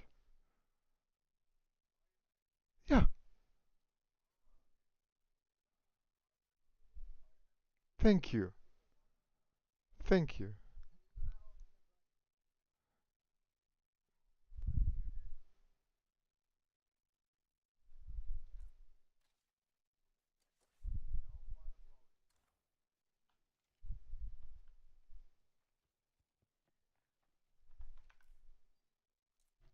Vic, can you go ahead?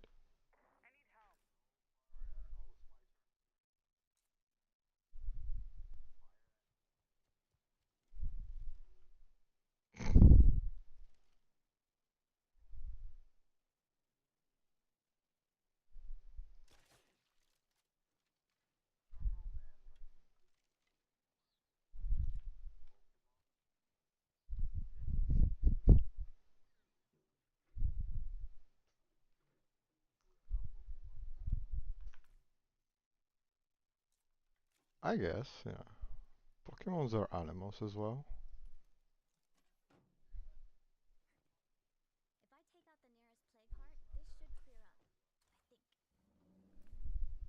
Well, he's not a dragon, actually. Uh-uh. Ch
Wow, thank you for asking. I don't know who came up with that great question, but it will have to be a Leo.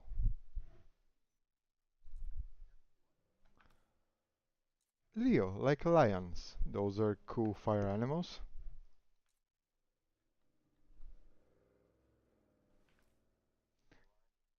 Yeah, the king of the jungle.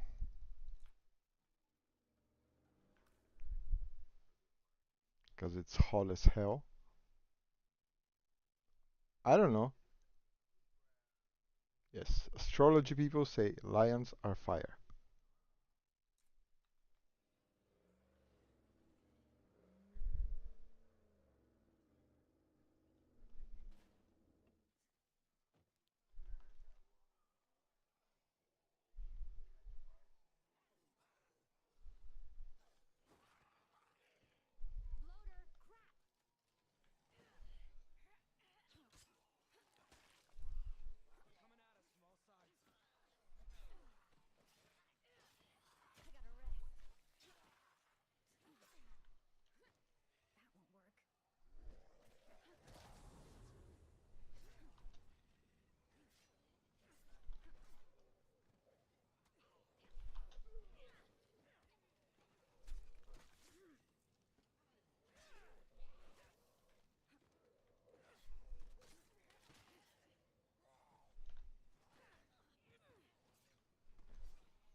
My name is Jefferson Fisher. I'm a board-certified Texas trial attorney and owner of Fisher Firm. Now, you may have seen some of my videos out there on social media about how to communicate, but all of those videos are less than a minute. And I've been getting more and more requests to dive deeper into the communication lessons that I teach. So that's what I'm going to do. And what's going to be different about what we're doing here compared to other shows is that they're going to be short, 15, 20-minute episodes. Maybe they'll be longer in the future, maybe not. But right now, I'm just going to meet you where I am. I'm a practicing trial attorney. So I'm going to make these videos after trial, maybe in between hearings, maybe when I'm trying to grab a bite to eat. Whatever it is, I'm going to make sure that what I give you is short, impactful, and practical in your next conversation. And what you're going to find is that over time, you're going to argue better. You're going to communicate more effectively, and you can even change your life. Just one conversation at a time. Welcome to the Jefferson Fisher Podcast.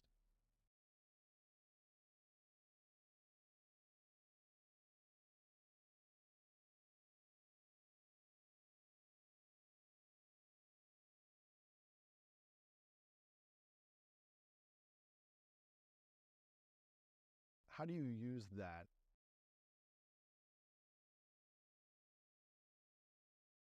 How do you use that, whether it's someone personal in your life or someone that you're working with in court? Yeah. When you know it's not who they are, it's the baggage they're carrying to that conversation or the portrayal of the baggage or whatever, how do you use it to your advantage as opposed to get defensive and guarded? Yeah. Whether it's your wife, right, a friend, or someone in trial. Sometimes you have to take them outside, like of their head. So if you and I are talking in here and say we get in an argument, we're just here in this room. We take out a step outside, and then you get some perspective. Right. Then you have some clarity. What do we say when we get overwhelmed? I need some space. I need to go take a walk. It's the same way when we're having a conversation. You know, I can have, if I sense something that in that moment I can do one of two things. I can either react, meaning I can get defensive, or I can respond. Responding is a way that says, I'm trying to understand you. Reaction says, I have no say in it. You have the cause, this is the effect, and that has no accountability in that. Responding says, I'm taking full accountability for my feelings that only I can touch. Yeah. That's the big difference. Wow. How do you not get triggered emotionally, though, in life? Like, personally, if someone's coming at you or attacking you or making you wrong, how do you keep your cool and not get defensive and take things personally? Or do you? It's very natural to take things personally, but what I say before I want to take things personally is I'll say, put it down, Jefferson. I'll say, put it down. Most of the time when we're taking something personally, we're picking something up that nobody asked us to carry. And we're just choosing to hold on to it, choosing to say, this was meant for me. And that's not always the case.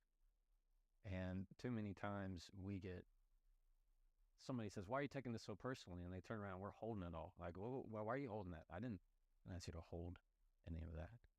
So you get in a position to where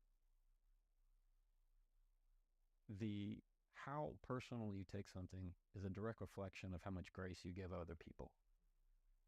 And if I start to take things too personally, oh, well, somebody's just going slow in front of me on purpose.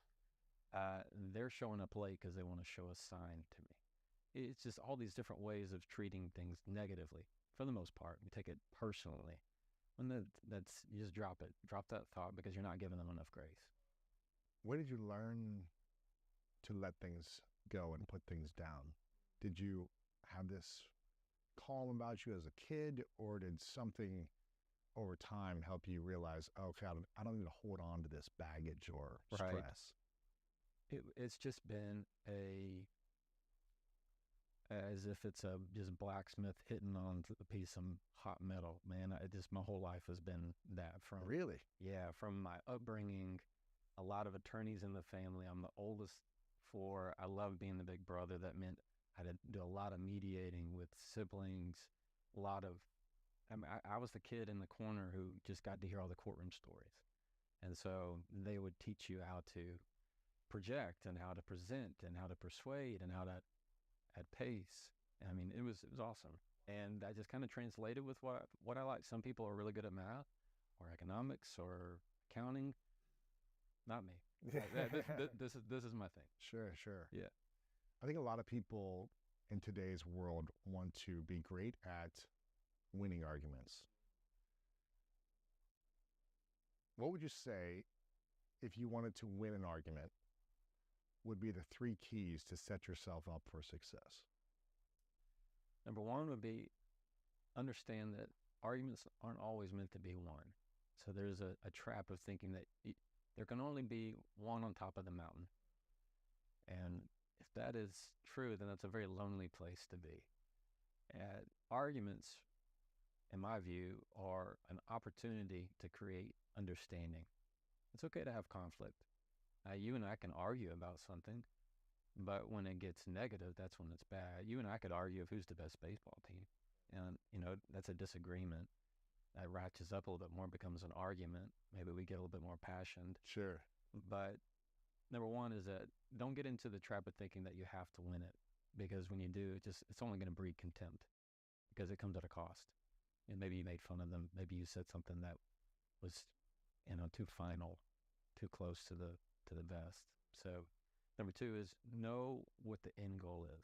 Oftentimes we get into this argument, and what happens, we're like 10 minutes into it, and we go, how do we start this? How did we even get here? What were we arguing about in the first place? Right. And that meant that it wasn't real. Most of the time when that happens, it means that the true issue you were arguing about was just a red herring. It's just a surface.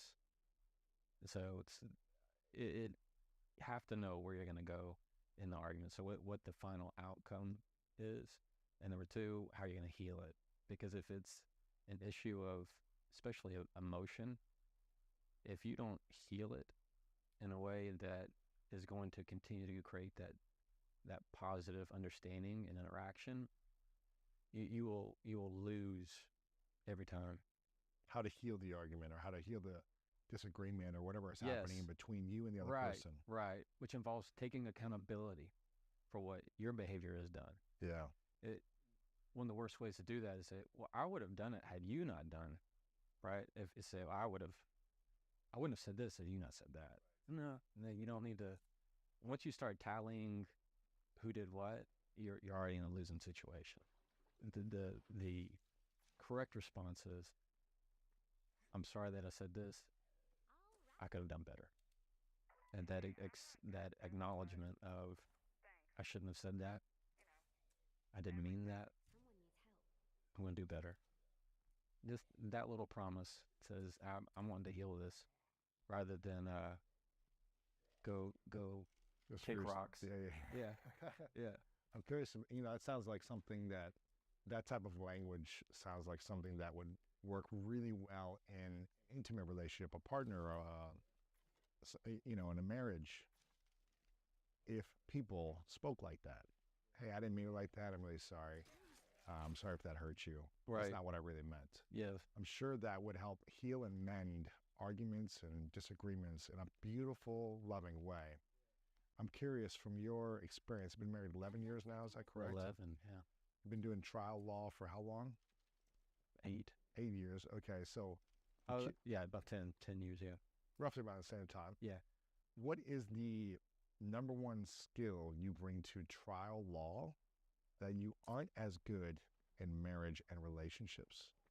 And what is the number one thing you do well in your marriage that you wish you did better in trial law? Let's check that place out. In the first scenario of what do I do well at court that I don't do well at home? Or not as well. Yeah, not as well.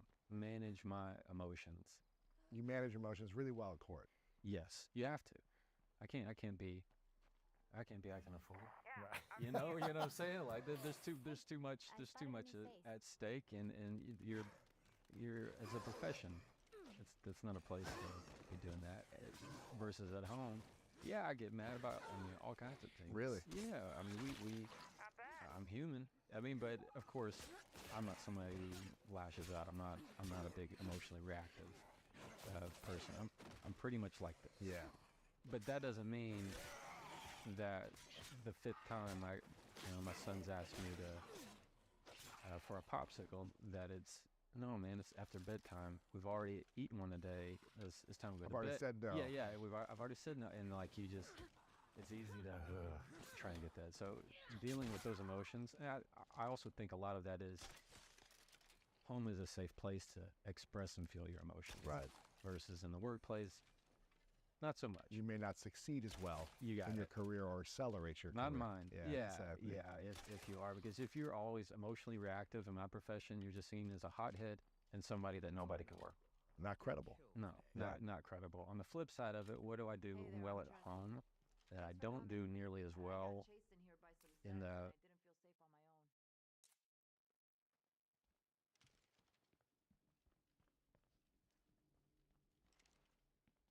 I need help clearing out some Zeds before I could scavenge. You up for it? Let me see what you got. Okay, yeah.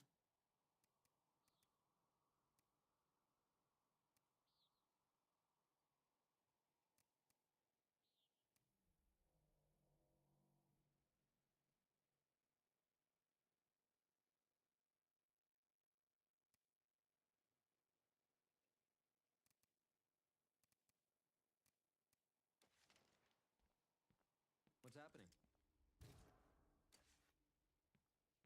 I need help clearing out some Zeds before I could scavenge. You up for it? This is a lot of stuff to carry. Yes?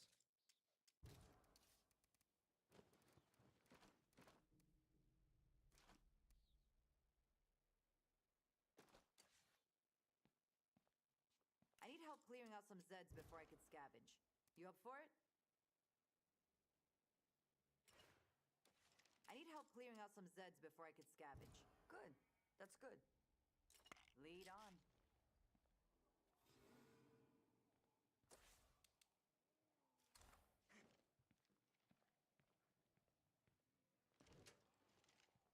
in the workplace, man, that's hard. I feel like what we do really well at home is sometimes have like very direct, fast arguments. My wife's also an attorney. Oh man. Yeah. So you both got your case. Yeah. You're both- So, but our arguments are extremely efficient. Like I can count on one hand the amount of times they've actually been like long. Really? Yeah. It's typically pretty quick. How do you create quick arguments? How do you end arguments quickly? Quick apologies. Really? You both apologize fast?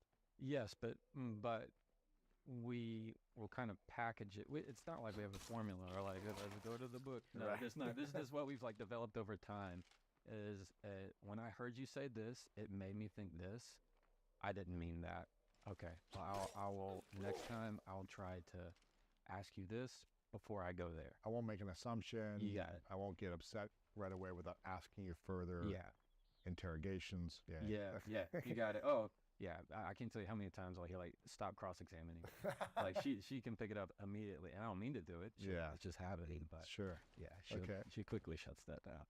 What is a top strategy or technique that you've learned ethically to get what you want from people, to persuade, influence, and enroll others, strangers or people you know very well, in getting something you want?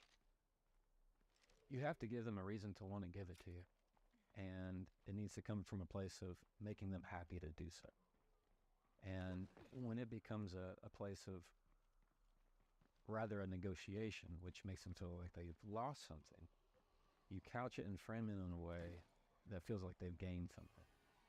And so if you and I are across the table in a negotiation, whatever you give, you've lost. But if I can say, you know what, Lewis, man, you've just been doing so well. You hit 3 million and YouTube now. I mean, your stuff's just going off the charts. You know what you could be really good at, and I'd love to see, is X, Y, and Z. And all of a sudden, it's like a shift of you're sitting on the same side of the table as me. And now I'm trying to help you inspire other thoughts that are also aligned with what I want. And that's a much, now you're going to say, oh, that sounds sneaky. No, direct, fast arguments. My wife's also an attorney. Oh man. Yeah, yeah. So you both got your case. Yeah, yeah, You're yeah. both- So, but our arguments are extremely efficient. Like I can count on one hand the amount of times they've actually been like long. Really? Yeah. It's typically pretty quick. How do you create quick arguments? How do you end arguments quickly? Quick apologies. Really? And you both apologize fast? Yes, but What's happening? we will kind of package it. It's not like we have a formula or like let's go to the book. No, Right. it's not. This is what we've like developed over time. Is when I heard you say this, it made me think this. I didn't mean that. Okay, well I will next time I'll try to ask you this before I go there. I won't make an assumption. You got it. I won't get upset right away without asking you further Yeah. interrogations. Yeah. Yeah, you got it. Oh, yeah. I can't tell you how many times I'll hear like stop cross-examining. Like she can pick it up immediately, and I don't mean to do it. Yeah. It's just happening. But Sure. yeah, Okay. she quickly shuts that down. What is a top strategy or technique that you've learned ethically to get what you want from people, to persuade, influence, and enroll others, strangers or people you know very well, in getting something you want? You have to give them a reason to want to give it to you. And it needs to come from a place of making them happy to do so. And when it becomes a place of rather a negotiation, which makes them feel like they've lost something, you couch it and frame it in a way that feels like they've gained something. And so if you and I are across the table in a negotiation, whatever you give, you've lost. But if I can say, you know what, Lewis, man, you've just been doing so well. You hit 3 million on YouTube now. I mean, your stuff's just going off the charts. You know what you could be really good at, and I'd love to see, is X, Y, and Z. And all of a sudden, it's like a shift of you're sitting on the same side of the table as me. And now I'm trying to help you inspire other thoughts that are also aligned with what I want. And that's a much... Now you're going to say, oh, that sounds sneaky. No, it's not. It's actually getting what you need sometimes in a way that is also benefiting the other person. Right. I'd much rather that way than say, I don't like you, you don't like me, we're just going to have a bloodbath and have at it. Sure. May the best guy win. Right. You know? So just don't ask for a arm wrestle right now. You're going to win that war. When you go into a negotiation, you know you're about to negotiate something. Yeah. What is the best intention you should have going into it so that you can create the best outcome for you and the other person still feels like they didn't lose? So Chris Voss's book is fantastic, Never Split the Difference. And one of his things about tactical empathy is making the other person feel like you want the best for them, that you're in their camp. And you're not going to get emotionally reactive in the answer. You're already addressing the issues that you're expecting them to think of. So, like he'll say, you're probably thinking that X, Y, and Z. It sounds to me like he's already kind of given these hints of what he's already picking up on. And when you say what already they are thinking in their mind, you pull it out on the table really quickly, and then that's it. What I will do a lot of the times is somebody gives some kind of objection, not like in the legal sense in a courtroom, but I'll say, aside from that, aside from what you just said, anything else that I should know about? And they say no. Great. And then I'll typically give it like a two-path thing, so I will ask more questions. So typically when I hear that, it means that they really don't want to talk to me, and that's okay if you're not ready to right now. If there's some they actually do want to talk about, they're not sure what they want to say. Is it really one or two for you?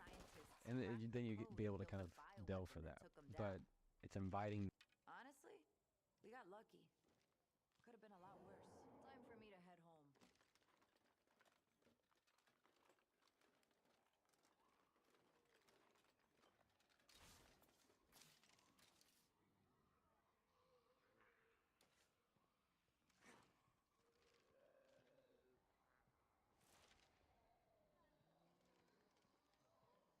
Them into a way that it's going to get you what you want at the end. Right.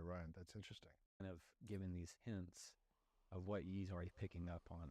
And when you say what already they are thinking in their mind, you pull it out on the table really quickly, and then that's it. What I will do a lot of the times is somebody gives some kind of objection, not like in the legal sense in a courtroom, but I'll say, aside from that, aside from what you just said, anything else I should know about? And they say no. Great. And then I'll typically give it like a two-path thing. So I will ask more questions. So typically when I hear that, it means that they really don't want to talk to me, and that's okay if you're not ready to right now. If there's some they actually do want to talk about, they're not sure what they want to say. Is it really one or two for you? And then you be able to kind of delve for that. But it's inviting them into a way that it's going to get you what you want at the end. Right, right. That's interesting. Yeah. And how do you build confidence in conversations with people that are difficult, that are smarter than you, potentially, that are older than you? How do you create confidence in challenging conversations to make sure that you're on the same playing field with the other person? And tour was educational. Marshall is plenty dangerous, but not as bad as it used to be. And if you're looking to scavenge, it has plenty to offer. I'm curious, what keeps you in Marshall? I'm studying the ruins left by the destroyed plague walls. They have some intriguing properties, even though they're not biologically active, technically speaking. At the moment, I only have some theories, but if they pan out, it could be a real breakthrough. If I need a helping hand, I'll give you a call. It's always nice to have a friend watching your back out here. You take care of yourself. Take care of yourself.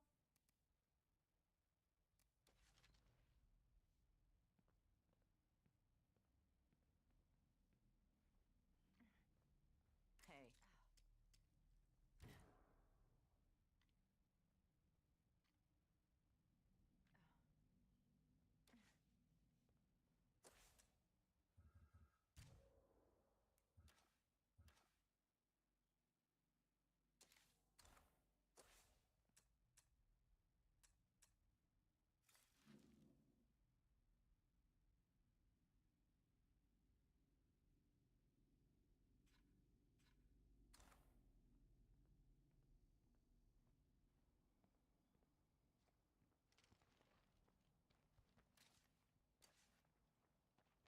Yes?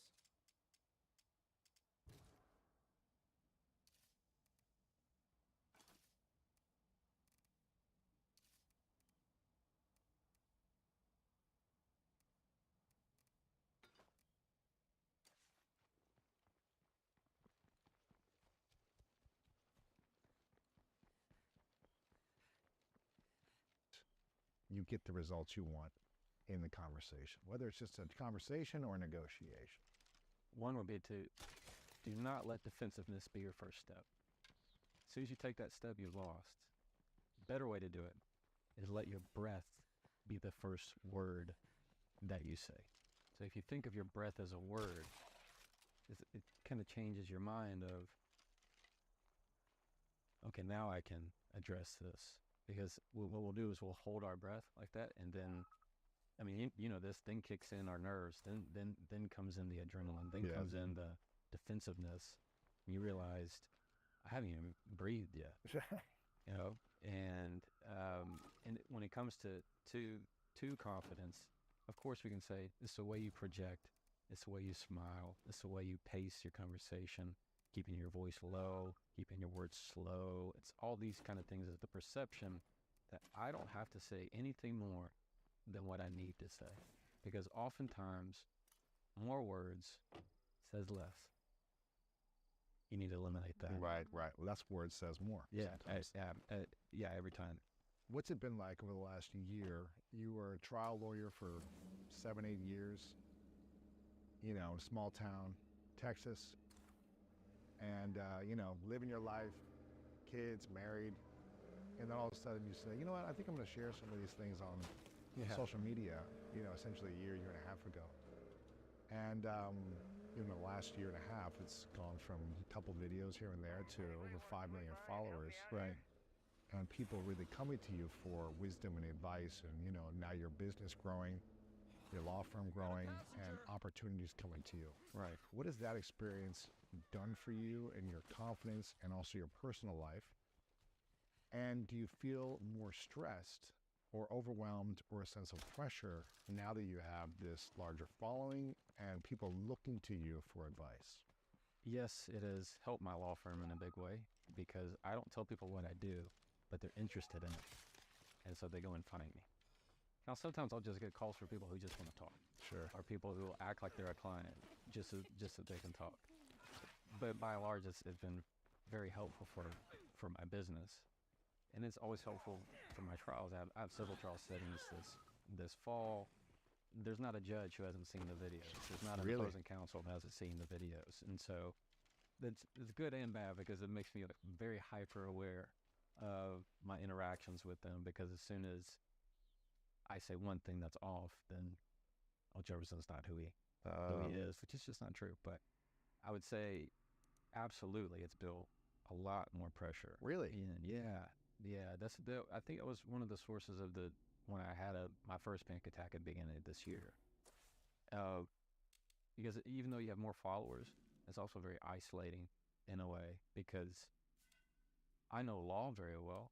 And when I had that, I had a lot of people at my table, so to speak. I had mentors, I had friends, I had other people other lawyers. I had my family. I had studied it. I'd read all the things. And it started out awesome. The social media thing was, I just going in my car for a little bit and making a video what was off the top of my head. And now it's gotten much more serious. And with that, there's a pressure of not wanting to give bad advice. I'm certainly never going to act like I know everything. Of course I can give bad advice. I mean, it's inevitable. So you have that kind of feeling, and it's a lot of eyes on you. So with anybody, it's kind of that imposter syndrome. Like, do I really know what I'm saying? Anti-plague weapons, and I just know they left some behind.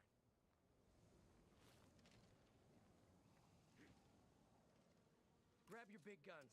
You don't want to fuck around with this one. Grab your big guns. Awesome. So downtown is pretty messed up, but there's a ton of military shit left everywhere. There are a couple of spots in particular I want to check out. Sure thing.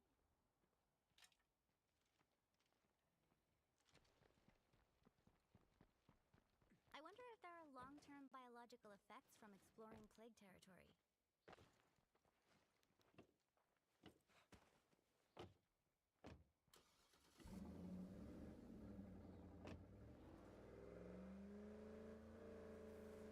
It is, do I really know it, or I'm just fooling everybody? Wow. And so you kind of have to battle that in your head and go, nope, I've done this.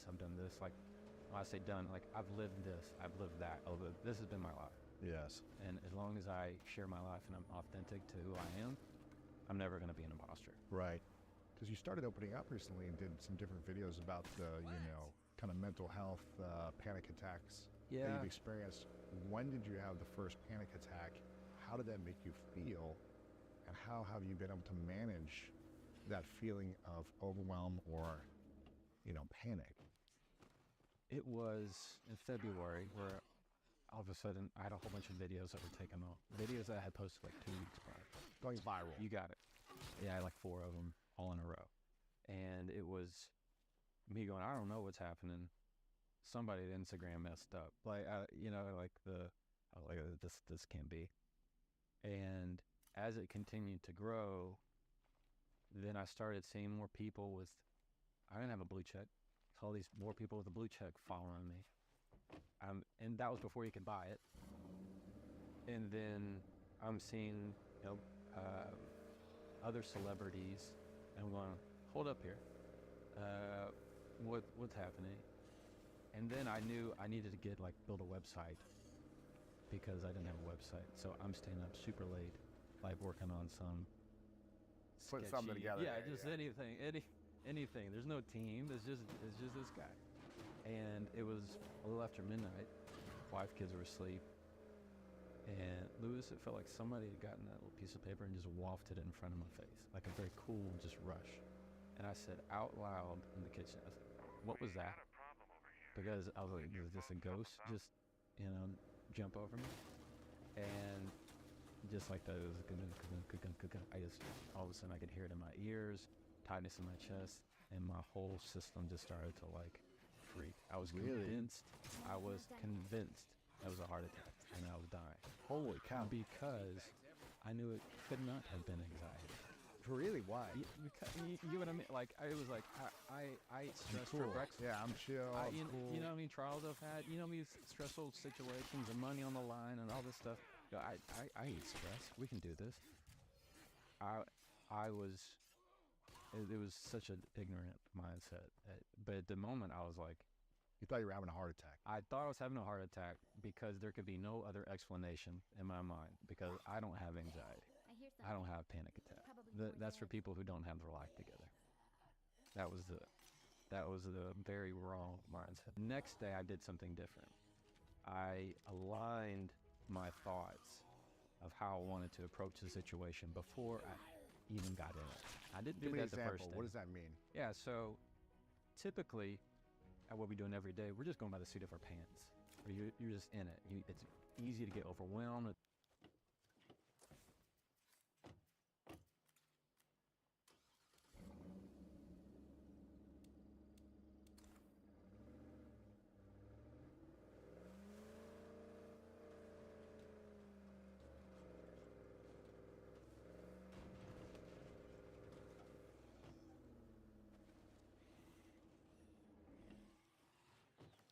We should make this into an outpost.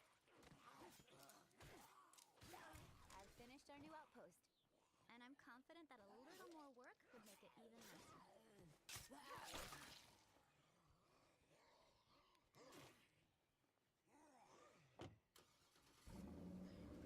There goes the door.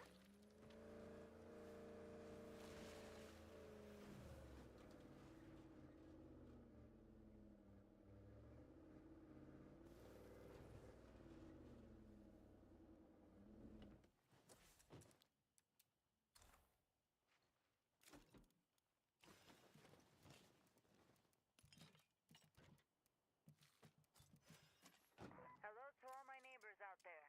This is Tracy Huerta again, down in Marshall.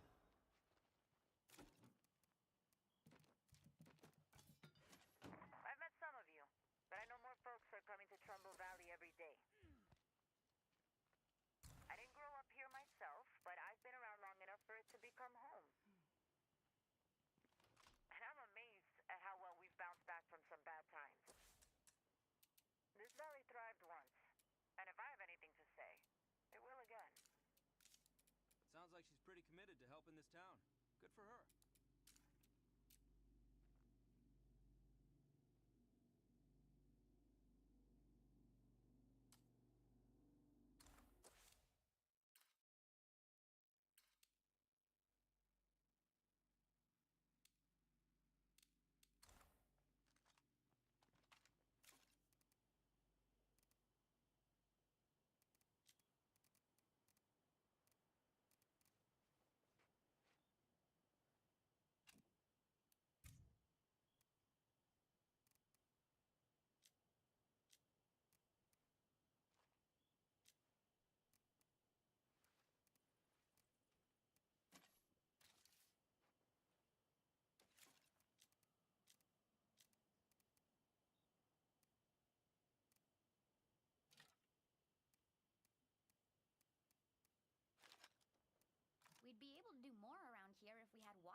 see you're still kicking.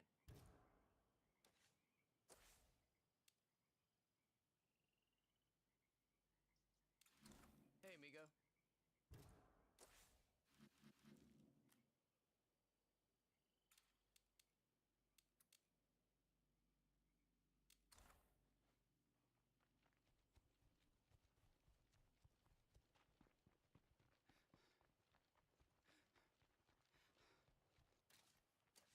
Ray, I just heard that one of the groups we were supporting in Trumbull left the valley. It sounds like they're pretty angry with us. Ray, are you there? Pick up. We need to talk. Raimundo Santos, you'd better not be ducking my call. You felt it before. No argument. No mistake. No clear reason. Yet something shifts. They stop looking at you the same. Their tone changes. Their energy turns cold. For no reason you can explain. And you're left thinking, what did I do? Here's the truth most people never realize. Sometimes you did nothing wrong. Sometimes people don't react to your actions. They react to your presence. There are certain traits, quiet, invisible traits, that trigger insecurity, tension, even silent dislike. Not because you're doing something bad, but because you're showing something real.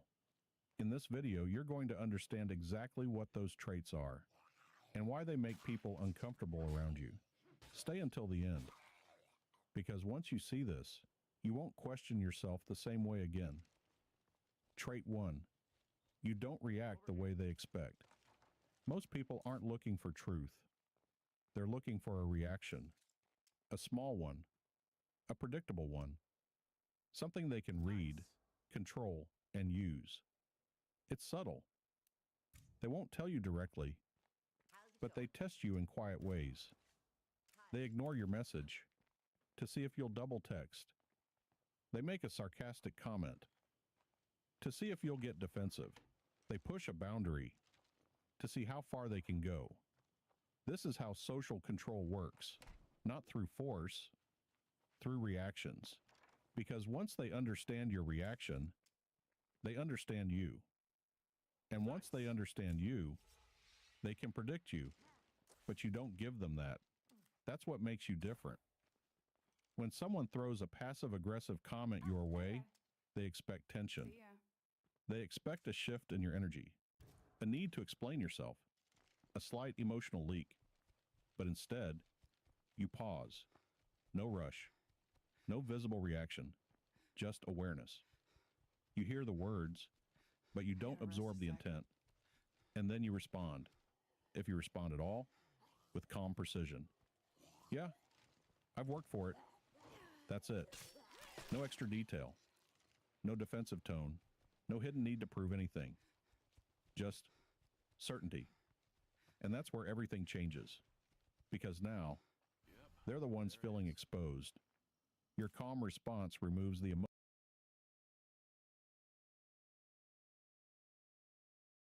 emotional leverage they were counting on. There's nothing to grab onto, no insecurity to pull, no reaction to escalate. So they're left in a space they didn't plan for. Uncertainty. And most people are deeply uncomfortable with that. They replay the moment in their head. Did that land? Did they even care? Why didn't they react? Your silence becomes louder than any argument. Your control becomes more noticeable than any explanation. Hey, I'm almost done here.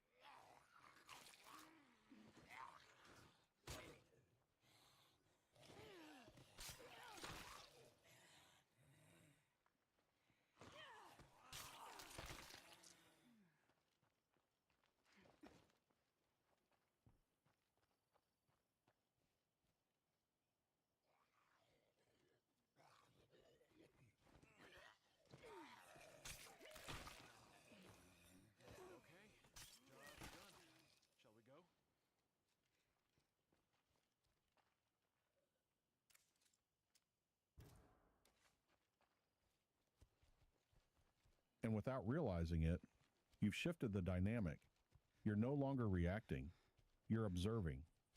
And that shift breaks the unspoken agreement most people live by, that everyone should respond on cue. Sticking around When here you too don't long follow would that not be rhythm, smart. you stand out. Not in a loud way, in a grounded way. But here's the truth most people miss. When you stop reacting, you stop being easy to read. When you stop being easy to read, you stop being easy to control. And when people can't control the outcome of an interaction, they don't feel safe. That discomfort doesn't always show as fear. Sometimes it shows as irritation, coldness, distance. Sometimes even dislike. Not because you disrespected them, but because you stayed in control of yourself. You didn't take the bait. You didn't perform. You didn't give them access to your emotional state. You stayed grounded. And in a world where most people react without thinking, that kind of control feels unfamiliar, even threatening. But that's the price of self-mastery. You won't always be understood, but you will always be in control. Trait 2. You're comfortable being alone. This one unsettles people in a quiet, powerful way, because most people are not actually comfortable with themselves. They rely on noise, constant conversation, endless scrolling, background distraction just to avoid sitting in silence. Validation becomes their anchor. They want to be seen, acknowledged, included, not occasionally, constantly. But you don't operate like that. You can sit alone without feeling empty. You can go hours without needing attention. You don't rush to fill silence with meaningless words. And that changes how people experience you. Because your presence doesn't ask for anything. It doesn't chase approval. It doesn't compete for attention. It doesn't need to be validated to feel real. It simply exists. And that kind of self-containment is rare. When you walk into a room, you're not scanning for reactions. You're not adjusting your personality to match the energy. You're not trying to win people over. You're just grounded, aware, calm, unbothered. At first, people notice it without understanding why. In a group setting where everyone is trying to stand out, you don't try at all. You listen more than you speak. You observe more than you react. And somehow, that draws attention toward you. Because when someone isn't trying to be interesting, they often become the most interesting person in the room. But this is where the tension begins. Not everyone feels comfortable around someone who is comfortable alone, because your independence sends a message they didn't ask for. It reflects something back at them. Your calm highlights their restlessness. Your silence highlights their need to be heard. Your independence highlights their dependence. And that reflection can feel uncomfortable, even confronting. Instead of questioning themselves, some people choose the easier path. They label you as distant, cold, uninterested, not because it's true, but because it protects their ego.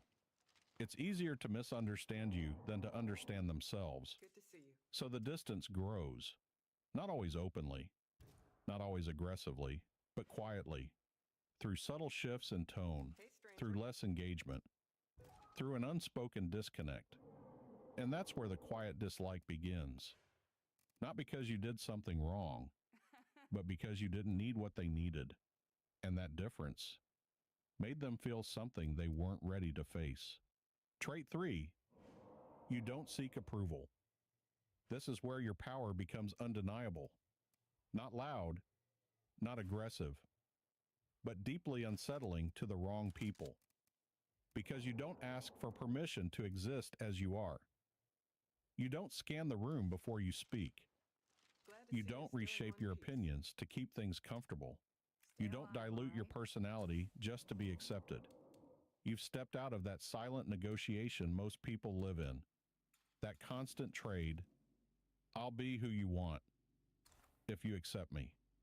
You don't make that trade anymore. You just show up as you are, calm, clear, certain. And that alone shifts the entire dynamic because most people are performing, even if they don't realize it. They adjust their tone depending on status.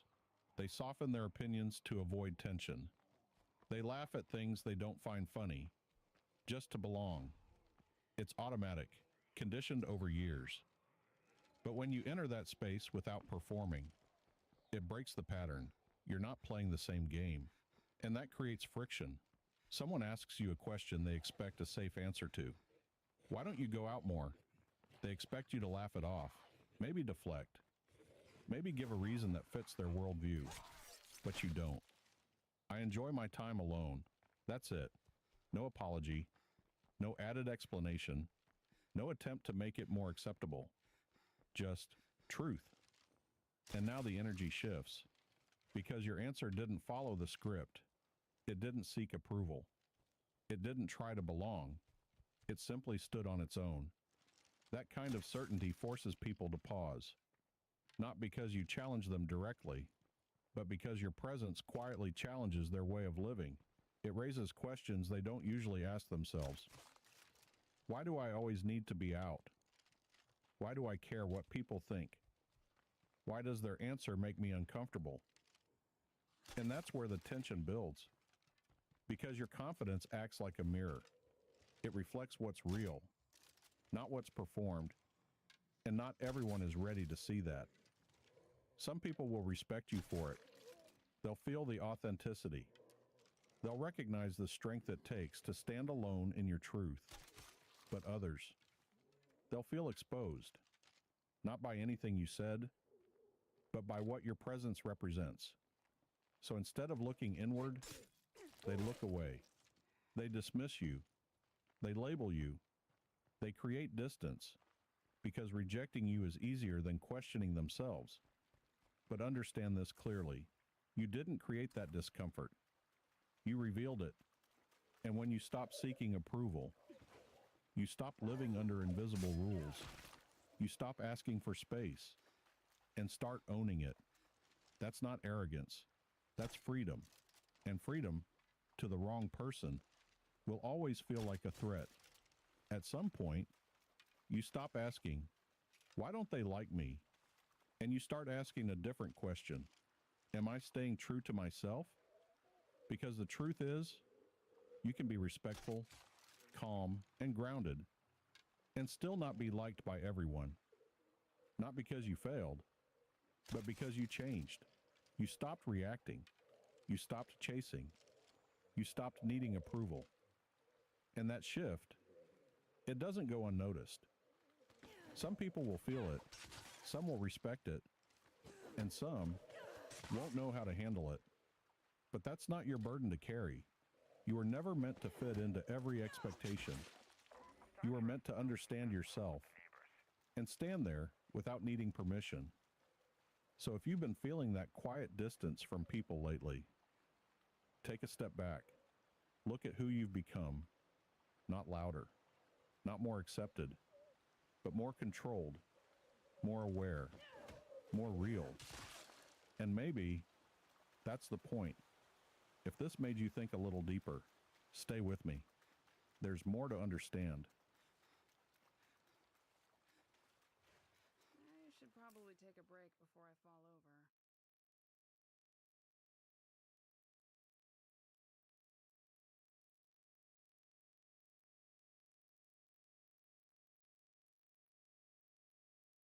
Some people will smile at you.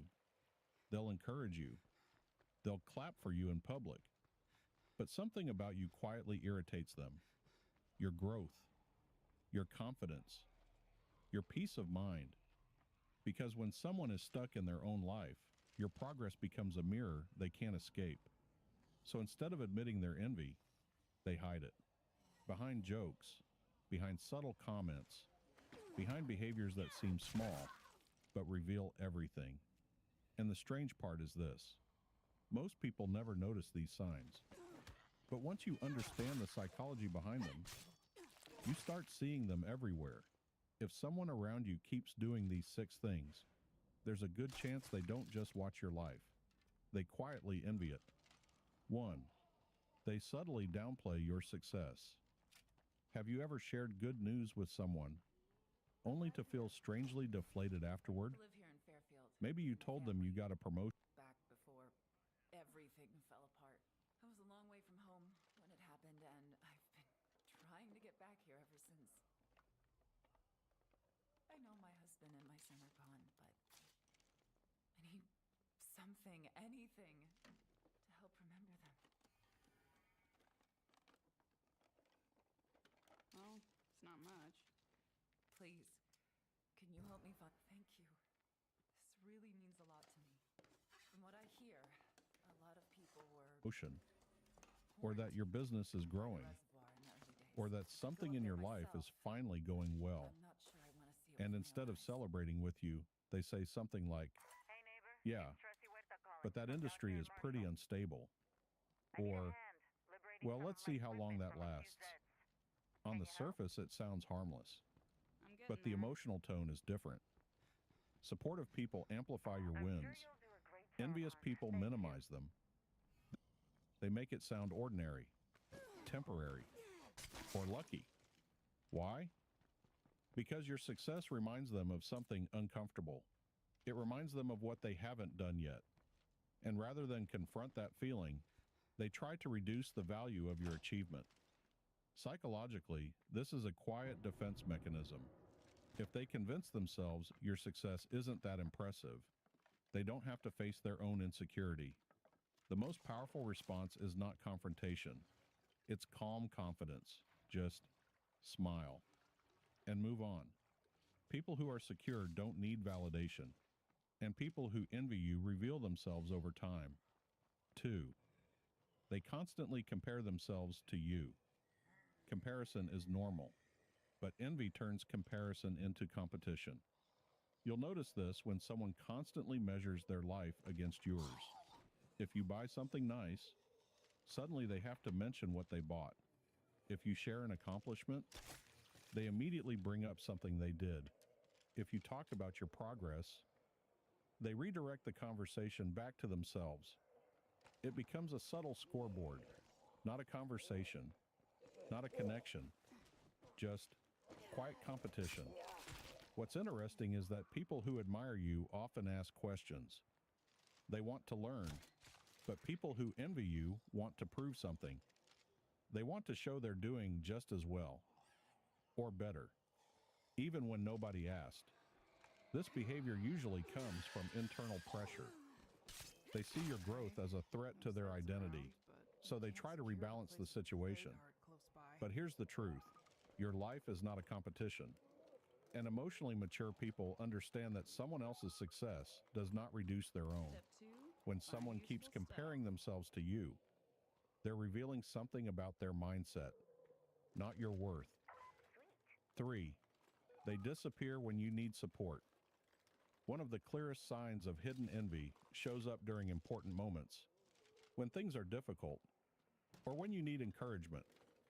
Strangely, some people who are always around during ordinary times become unavailable when your life reaches a turning point. You might notice this when you launch something, start a new chapter, or go through a challenging period. They stop responding. They stop checking in. Sure thing. They become distant. Not aggressively, just quietly absent. Why? Because supporting you emotionally means acknowledging your journey.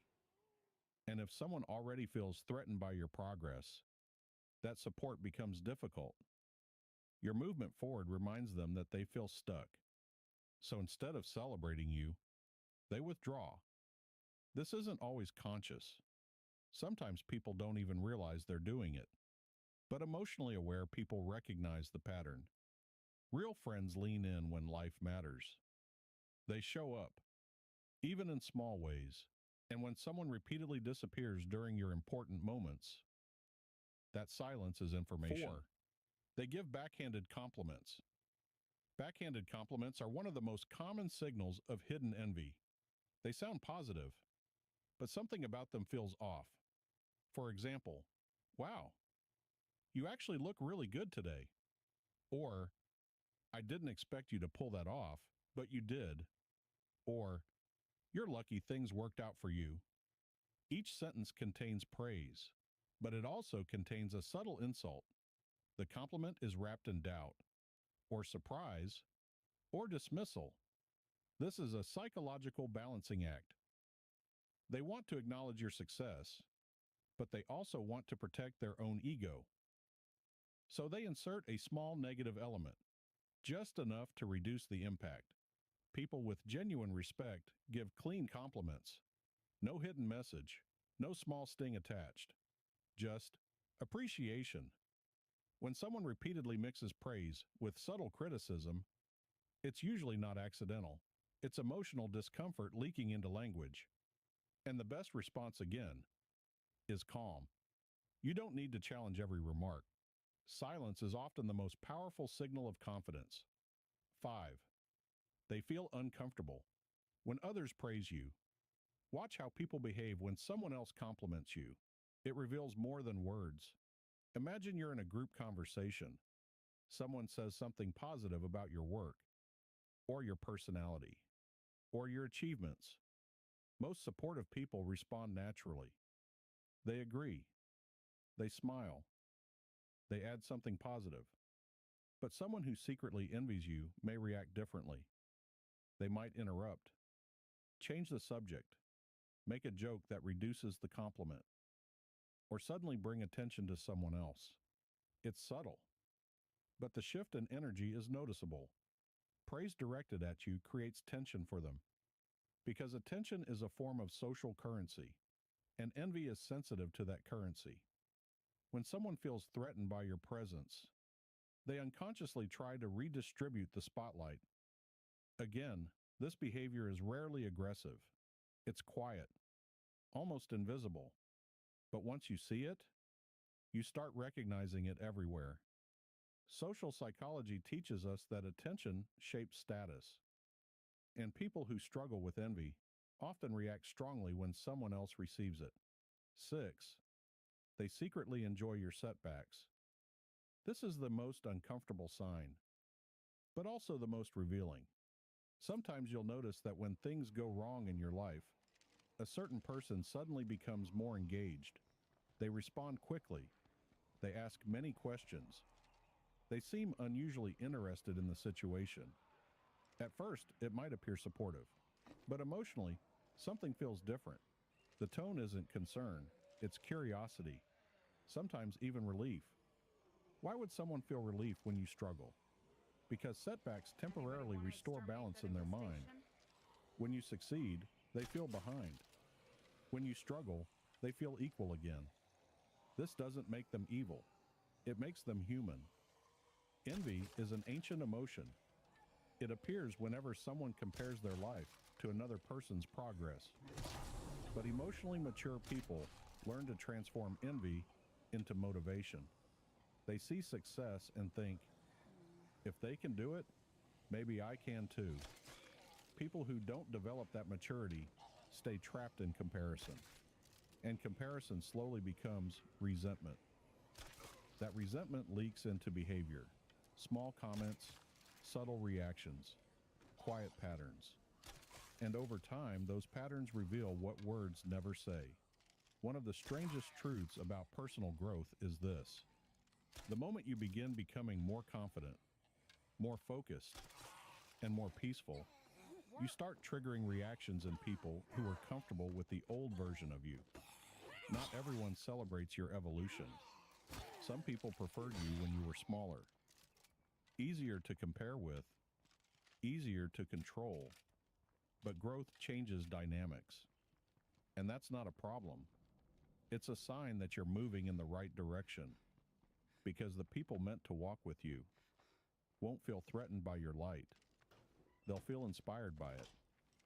So the next time you notice someone quietly downplaying your win, To Anthony when he turned 2. He called it hippopotamus because he couldn't say hippopotamus. I really needed this. I can't even begin to thank you. I hope this shows how much I appreciate what you've done. You're welcome. I think I'll be moving on now. Being here without my family, well, it's just too much. Take care.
God, I'm tired.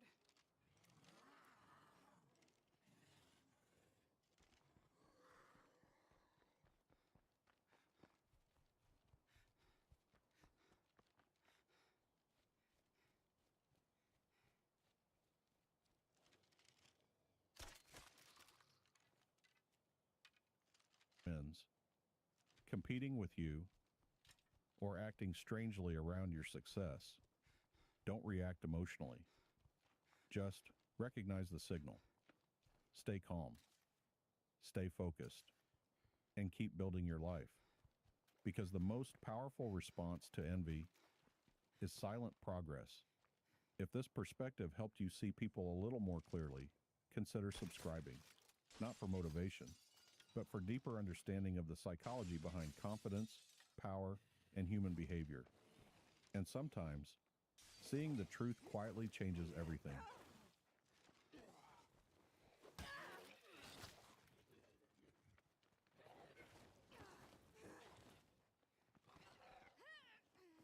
should probably take a break before I fall over. When the gap between your thinking and your speaking is large, a person's communication starts leaking insecurity. They sound hesitant, they sound unsure, not because they're weak or because there's something wrong with them, but because your mind was simply given too much empty space and it jumped in and took over. When this gap is small, when you're thinking and speaking at the same time, everything locks in. It feels smooth, you feel present, you feel sharp. And most people, they just give themselves too much space between the preparation of thought, thinking, and the presentation of thought, speaking.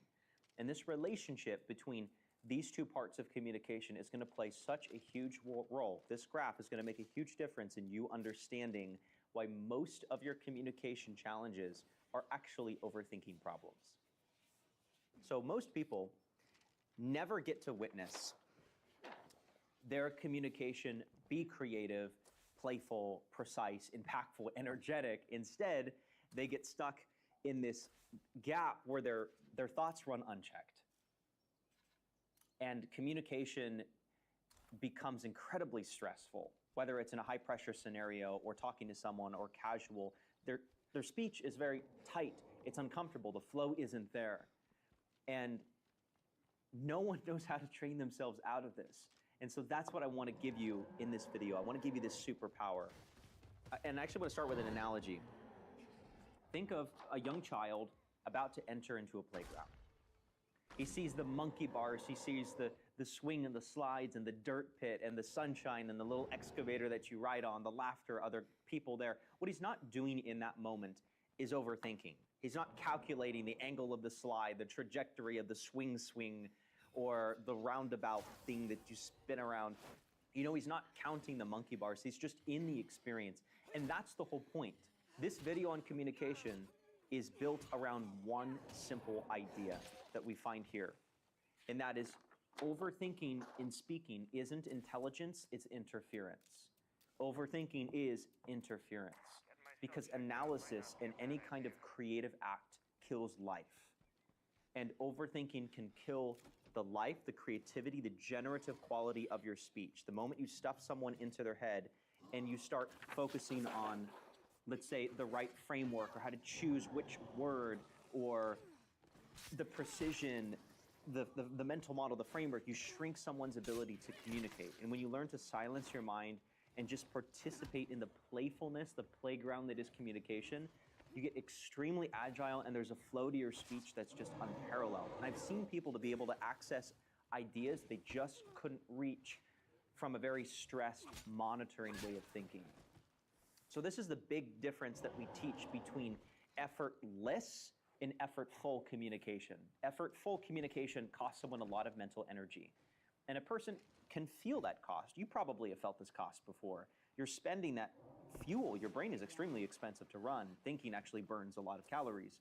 And the overthinking communicator eventually becomes very exhausted and very avoidant. Their nervous system is fired up all the time, and they end up developing a very avoidant relationship with communication or with people, because people represent a scenario in which they have to communicate, and so they end up not wanting to socialize or talk for this very reason.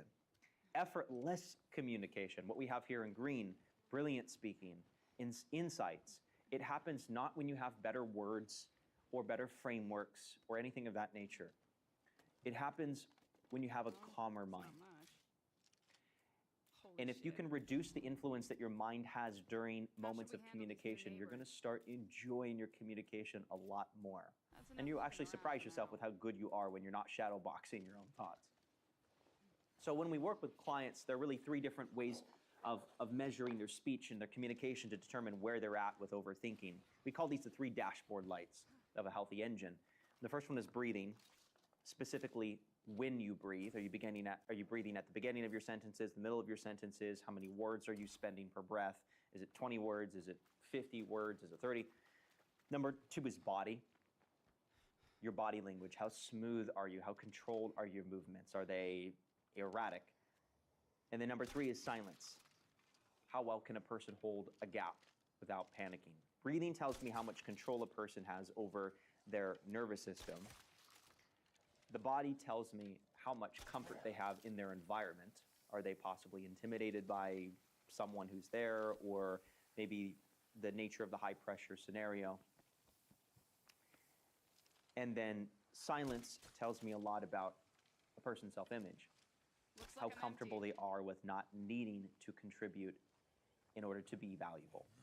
And we have a whole software that analyzes this and allows us to measure these. But what happens fundamentally when these three are out of whack is you reach a very broken state of communication. And that broken state is something you're probably very familiar with. It's someone who's, their breathing is incredibly fast, and their body language is very erratic and violent, and they don't have any silence. They're trying to fill every pause like silence is illegal, or they're allergic to a pause.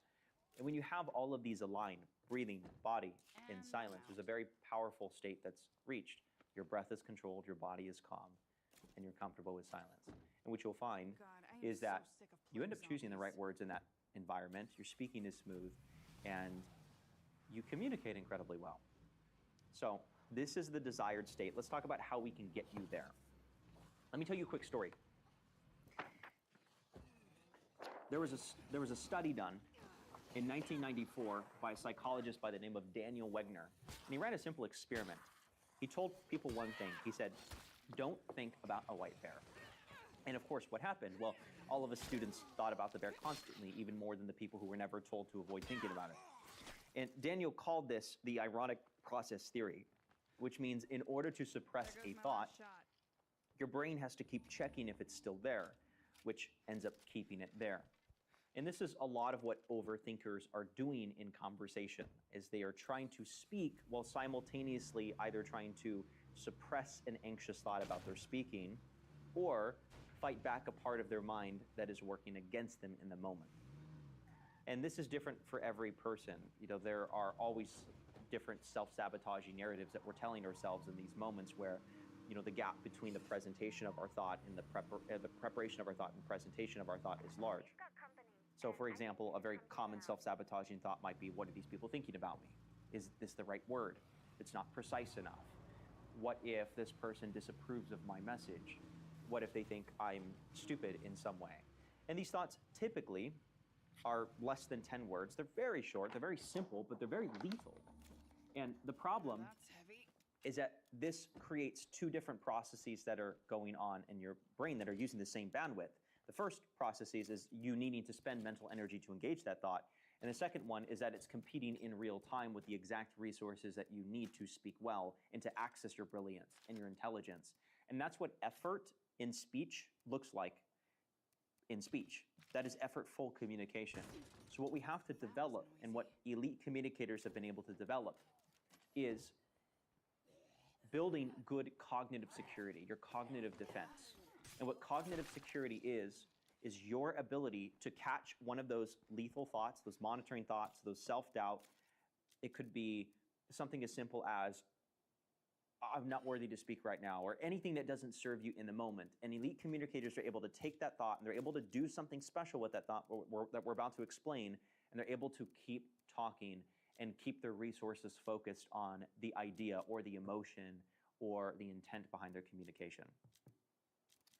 And this, by the way, is not a personality trait. Cognitive security is a skill. And I've seen people who've been able to go from these excessive, almost ADHD, fractured thinking over thinkers, and they're able to go to a calmness and a clarity because they've trained cognitive security.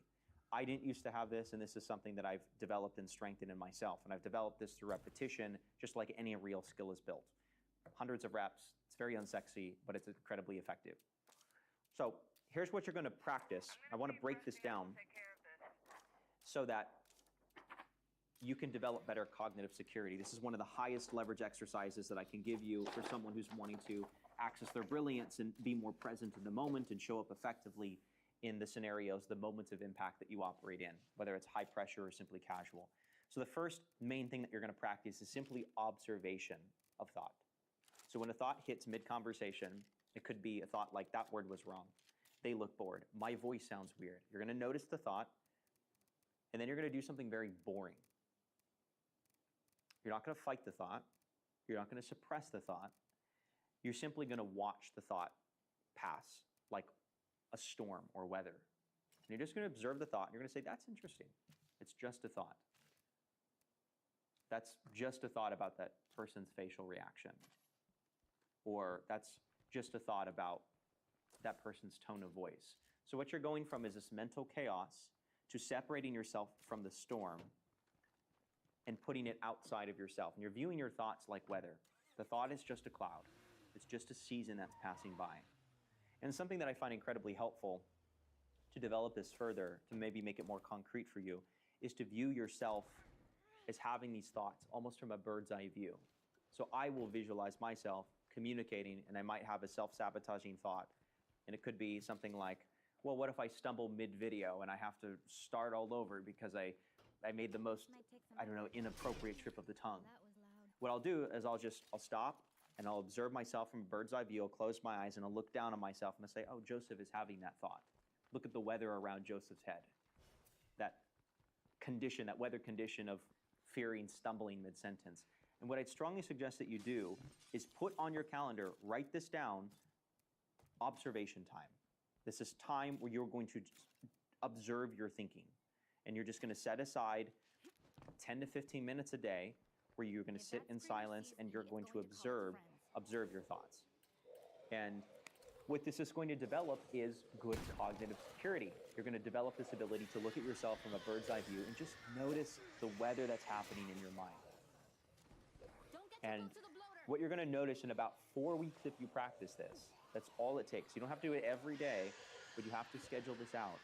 The people who schedule this out and who reach the end of this goal or the end of the 4 weeks always see a change. I've never seen this not significantly benefit people and give them the ability to slow down the rate of their thoughts. And that's what you're going to achieve. You're going to change the tempo of your mind. This is going to give you the ability to swat away the thoughts. I will visualize myself communicating, and I might have a self-sabotaging thought. And it could be something like, well, what if I stumble mid-video and I have to start all over because I made the most, I don't know, inappropriate trip of the tongue. What I'll do is I'll stop and I'll observe myself from a bird's eye view. I'll close my eyes and I'll look down on myself and I'll say, oh, Joseph is having that thought.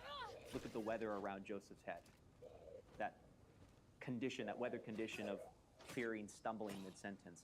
And what I'd strongly suggest that you do is put on your calendar, write this down, observation time. This is time where you're going to observe your thinking. And you're just going to set aside 10 to 15 minutes a day where you're going to sit in silence and you're going to observe your thoughts. And what this is going to develop is good cognitive security. You're going to develop this ability to look at yourself from a bird's eye view and just notice the weather that's happening in your mind. And what you're going to notice in about 4 weeks if you practice this, that's all it takes. You don't have to do it every day, but you have to schedule this out. The people who schedule this out and who reach the end of this goal or the end of the 4 weeks always see a change. I've never seen this not significantly benefit people and give them the ability to slow down the rate of their thoughts. And that's what you're going to achieve. You're going to change the tempo of your mind. This is going to give you the ability to swat away the thoughts very fast. And it's building good cognitive defense, good cognitive security, stopping the thoughts before they influence you. And once you have that ability to notice the weather of your mind and just notice, oh, that's a cloud, I'm not actually in the storm.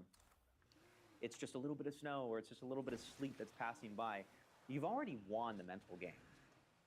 And now we're going to go one level deeper, past the thoughts. So we need to understand how some of these thoughts are influenced or triggered. And there are really two different kinds of triggers. It's the simplest way of understanding this. And this is all you need to know. There are the internal triggers, which might be something like doubt, fear, or insecurity, or some influence from within. And then there are the external triggers. And this might be anything that our senses pick up. The faces that we see, the swear words that we pick up from other people, or anything that our senses pick up. External triggers can be, once again, facial reactions, or something we hear, or something we smell that encourages a thought or a sensation. So we talked about how to handle the internal, how to build good cognitive security and observe the weather of your thoughts. The external is a little bit more challenging because our brain will often interpret something that our senses pick up as a threat. This is very normal, and then it launches into the response. And it could be something like seeing someone frown at us, and now we think they don't like our message, or we think we said something that offended them. So one of the best exercises that we've built for our clients to help moderate the impact that external thoughts have on us is to practice delivering an answer to a question or short speech while watching disapproving faces and while also listening to a booing crowd. It sounds funny, it's actually incredibly fun. So there's a compilation video below this video that you can access where you're gonna watch and you're gonna practice speaking to people who are frowning, who are giving you disapproving reactions while also not supporting you with their voices. And your job is super simple when you do this. You have to stay excited about your idea regardless of what you see or hear. And this is going to teach the skill of emotional regulation. So cognitive security and emotional regulation, those are the two big communication micro skills that if you can develop these, you're going to solve the battle that goes on upstairs in your mind. And emotional regulation, it's not about being insensitive or not being empathetic. You're not becoming a robot. You're just building armor. You're not letting every verbal sling or arrow or face from a person penetrate you. Because the truth is, you just can't control other people's emotions. You can't control their faces or reactions. What you can control is something that removes a massive chunk of external overthinking. And that's what we're about to dive into here. That's what we're going to focus on next, which is another very high leverage exercise that we're going to walk you through. We talked about cognitive defense, cognitive security, emotional regulation. The third thing that I want to focus on is your breath. And we made it. So one of the destructive patterns in speaking that a person has, that I think this is going to be a big epiphany moment for you, it always is for our clients, is mid-sentence breathing.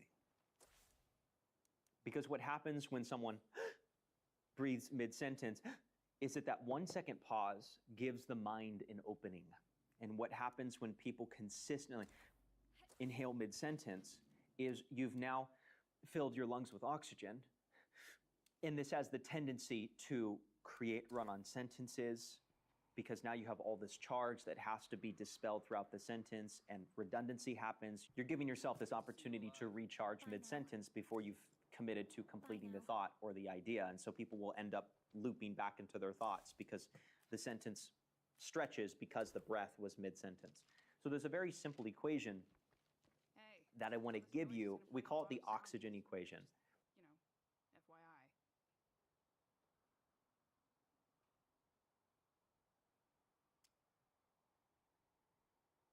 That's good to hear.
fun yet? How are you? What? It's good to see you alive.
And what the oxygen equation is 1 breath equals 2 sentences. And this is going to help you stay on your, forgetting how to spell sentence. You notice the creeper. 1 breath equals 2 sentences. 1 breath, inhaling at the top, and then continuing to deliver 1 sentence, and then delivering the next sentence. And what this does is it creates a little bit of a heartbeat. 1 breath, 2 sentences. 1 breath, 2 sentences. It slows your breathing down, prevents the brain from hijacking your thought and not having those breaks. Breathing at the end, and then 2 sentences. So this is something that I offer up to you to practice and to start noticing in your speech. And the purpose of the oxygen equation is not so that every single time you speak, you're using 1 breath for 2 sentences. It's just to develop an awareness for where your breathing is, because most of the time your overthinking is given an opportunity to breed and to grow and to fester mid-sentence because you're giving yourself that moment for your mind to take over. I want to give you a secondary tool as well that's going to help you understand this further. And we're going to reference that graph in the beginning that we talked about. Remember that idea we talked about, the preparation of thought and the presentation of thought, and that gap that exists? So this gap is what's called response lag. And this is becoming more and more of an epidemic with Gen Z, where everyone now has the ability to give themselves as much time as they need to think about their response. And this happens because the medium of communication is now the phone or email or laptop or whatever it is. And that lack of response time is creating a huge lack of confidence in the person's ability to commit to a reply in real time. And so people, when they speak to someone in real time, the time that they now have to think about is far less than what they would normally operate on. And so they've convinced themselves that a good reply is only one where you take 30 seconds to send a text or before you go to ChatGPT first. So there's no thinking in the moment. There's a lack of trust in your ability to find the right words, a lack of confidence. And it's extremely taxing on the mental engine to having to deal with that thought of I don't have enough time. And so what I want to help you is just build greater trust in yourself and find the right words. And you're going to do this by forcing the next 5 words. So what this looks like is when you find yourself having a gap or a pause mid-sentence, and you have that pause, you're going to lean forward physically just a little bit, and you're going to emphasize, you're going to punch up the next 5 words. What this means is just getting 10% louder with your voice, just the next 5 words. It doesn't have to be the next 5, it just needs to be the next few. I'm just going to find the next words, I'm just going to continue to say something, and I'm going to force myself to not allow myself to have that pause. And what you find is that your whole body, it depends on the person, but your eyes might widen and you are you're fairly able to actually continue the sentence without needing to have those gaps. And this builds an increase in trust in yourself to find your path along the way. The analogy that I often use to describe what this feels like is it's like a train on the track, and you're laying the track right before the wheels of the train as it goes down the rails. And this is such an incredible skill to develop because it starts to close that gap between the preparation of thought and the presentation of thought. The average response lag for most people is about 10 to 12 seconds. That's the effective amount of time that a person needs to feel like this thought is okay. You want to close that to 2 to 3 seconds, if not even 1 second or shorter, where you're just in this flow state all the time and you're choosing the right words. You're not overthinking. You're extremely satisfied because you have figured out how to make speaking and communication an incredibly simple habit. So if you want to watch a further breakdown of everything discussed here, I have a full free course here on YouTube on how to speak well and how to speak articulately. Check that out as you get this video.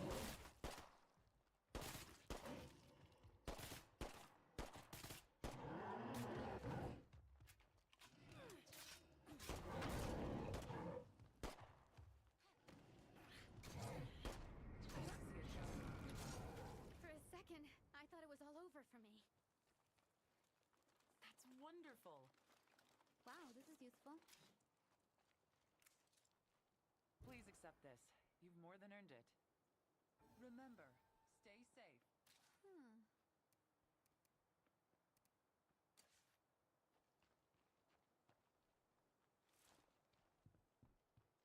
What's happening? I've got stuff you'll like. Bueno.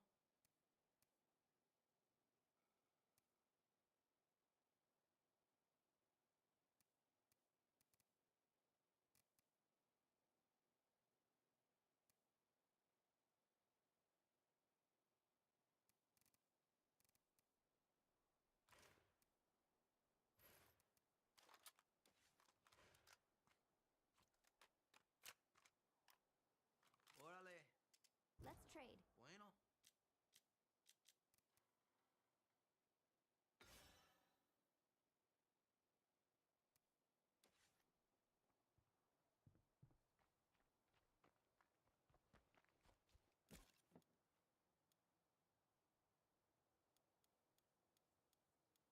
I don't have room for that.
When the gap between your thinking and your speaking is large, a person's communication starts leaking insecurity. They sound hesitant, they sound unsure, not because they're weak or because there's something wrong with them, but because your mind was simply given too much empty space and it jumped in and took over. When this gap is small, when you're thinking and speaking at the same time, everything locks in. It feels smooth, you feel present, you feel sharp. And most people, they just give themselves too much space between the preparation of thought, thinking, and the presentation of thought, speaking. And this relationship between these two parts of communication is going to play such a huge role. This graph is going to make a huge difference in you understanding why most of your communication challenges are actually overthinking problems. So most people never get to witness their communication be creative, playful, precise, impactful, energetic. Instead, they get stuck in this gap where their thoughts run unchecked. And communication becomes incredibly stressful, whether it's in a high pressure scenario or talking to someone or casual. Their speech is very tight. It's uncomfortable. The flow isn't there.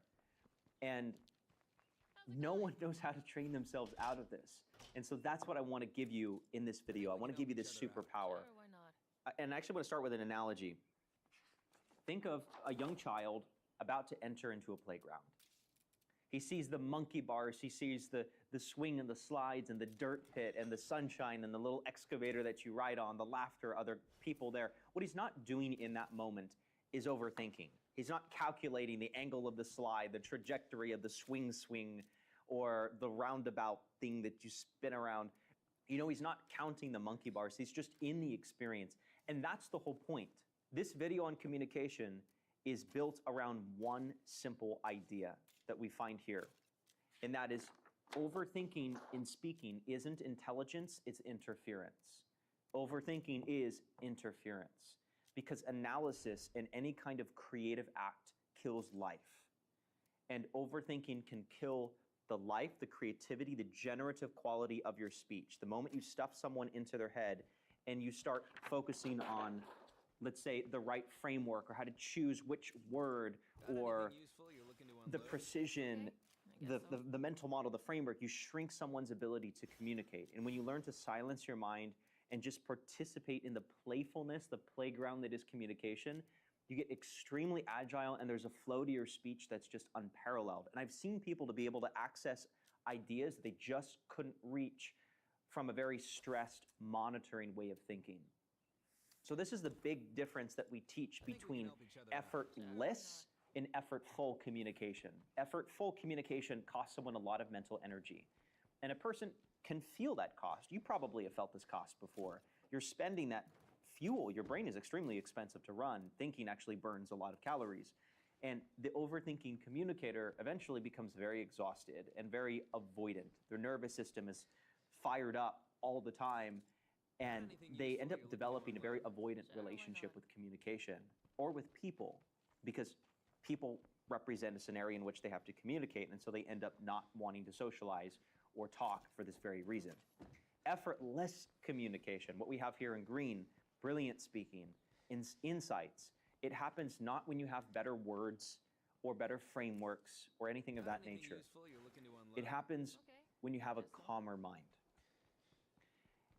And if you can reduce the influence that your mind has during moments of communication, you're going to start enjoying your communication a lot more.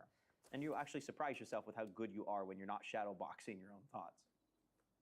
So when we work with clients, there are really three different ways of measuring their speech and their communication to determine where they're at with overthinking. We call these the three dashboard lights of a healthy engine. The first one is breathing, specifically when you breathe. Are you breathing at the beginning of your sentences, the middle of your sentences? How many words are you spending per breath? Is it 20 words? Is it 50 words? Is it 30? Number two is body. Your body language. How smooth are you? How controlled are your movements? Are they erratic? And then number three is silence. How well can a person hold a gap without panicking? Breathing tells me how much control a person has over their nervous system.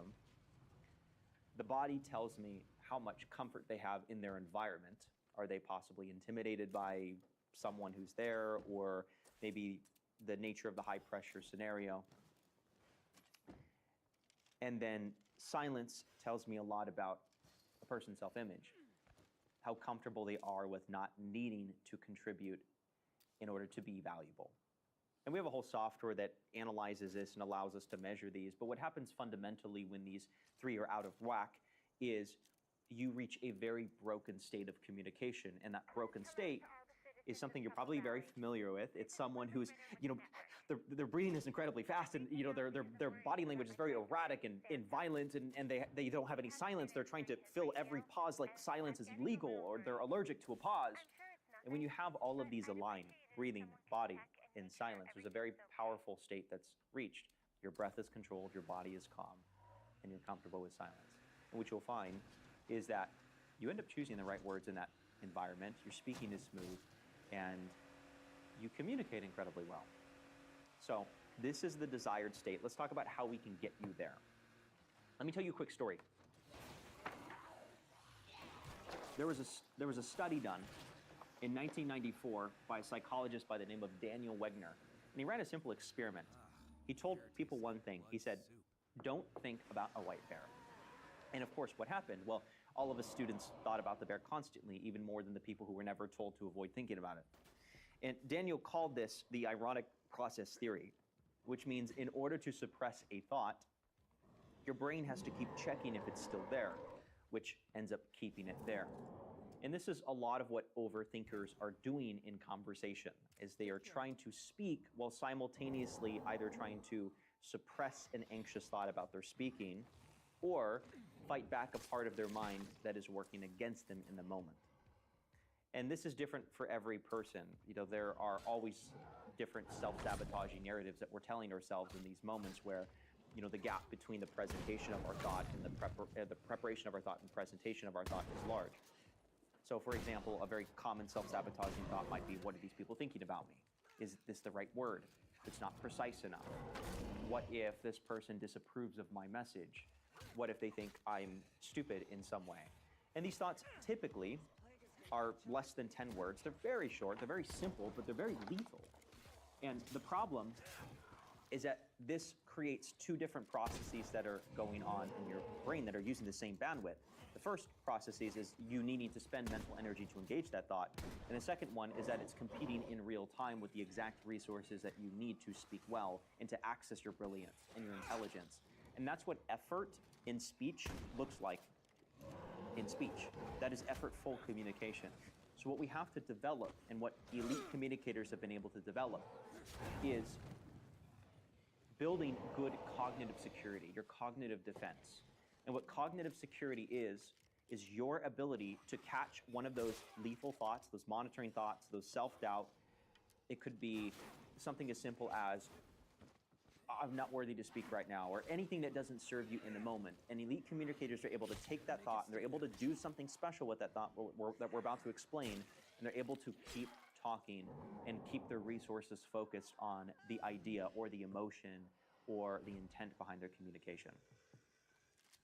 And this, by the way, is not a personality trait. Cognitive security is a skill. And I've seen people who've been able to go from these excessive, almost ADHD, fractured thinking over thinkers, and they're able to go to a calmness and a clarity because they've trained cognitive security.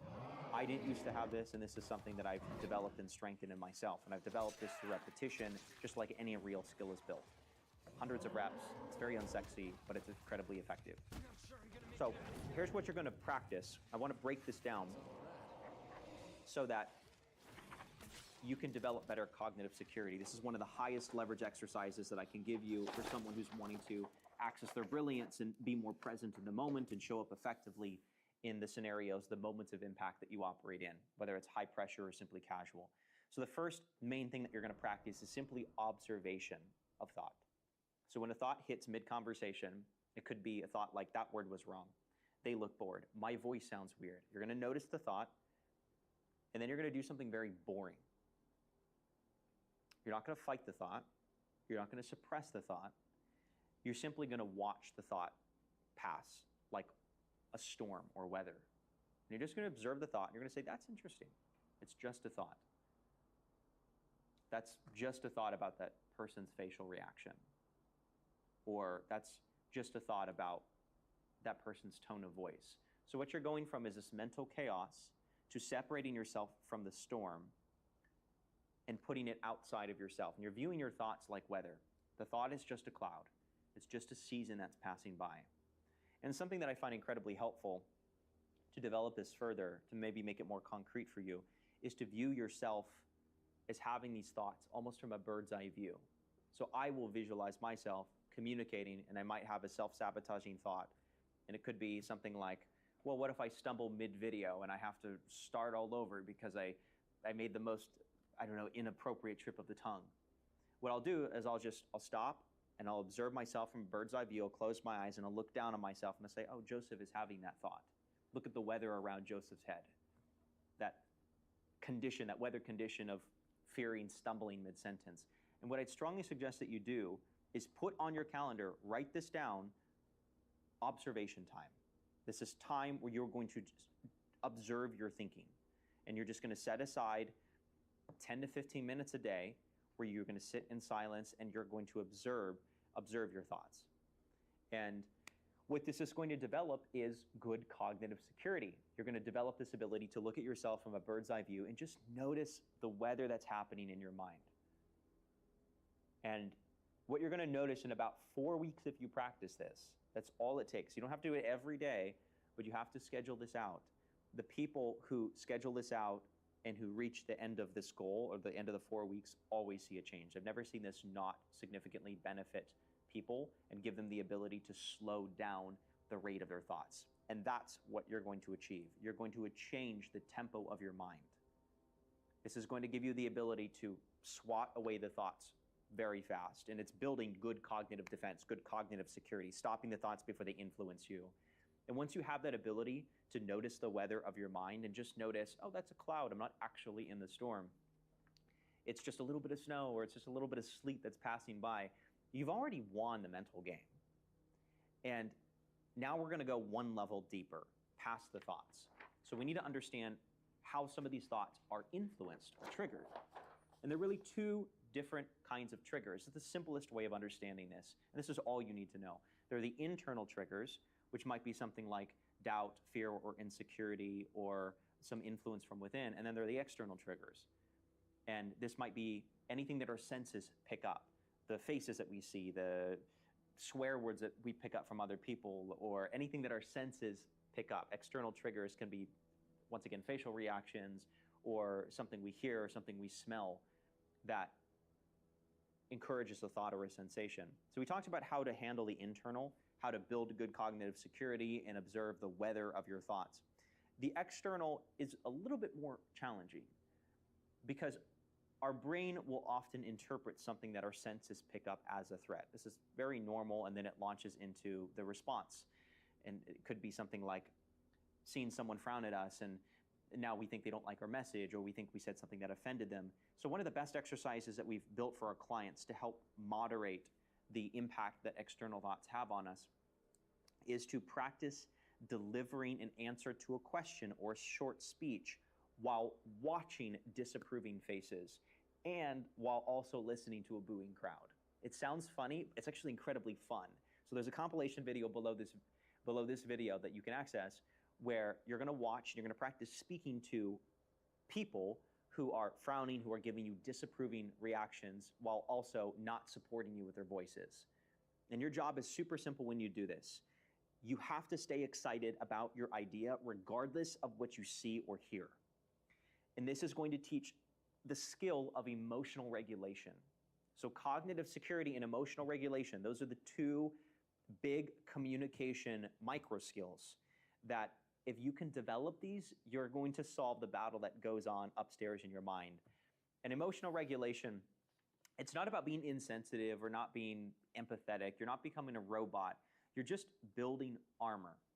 You're not letting every verbal sling or arrow or face from a person penetrate you. Because the truth is, you just can't control other people's emotions. You can't control their faces or reactions. What you can control is something that removes a massive chunk of external overthinking. And that's what we're about to dive into here.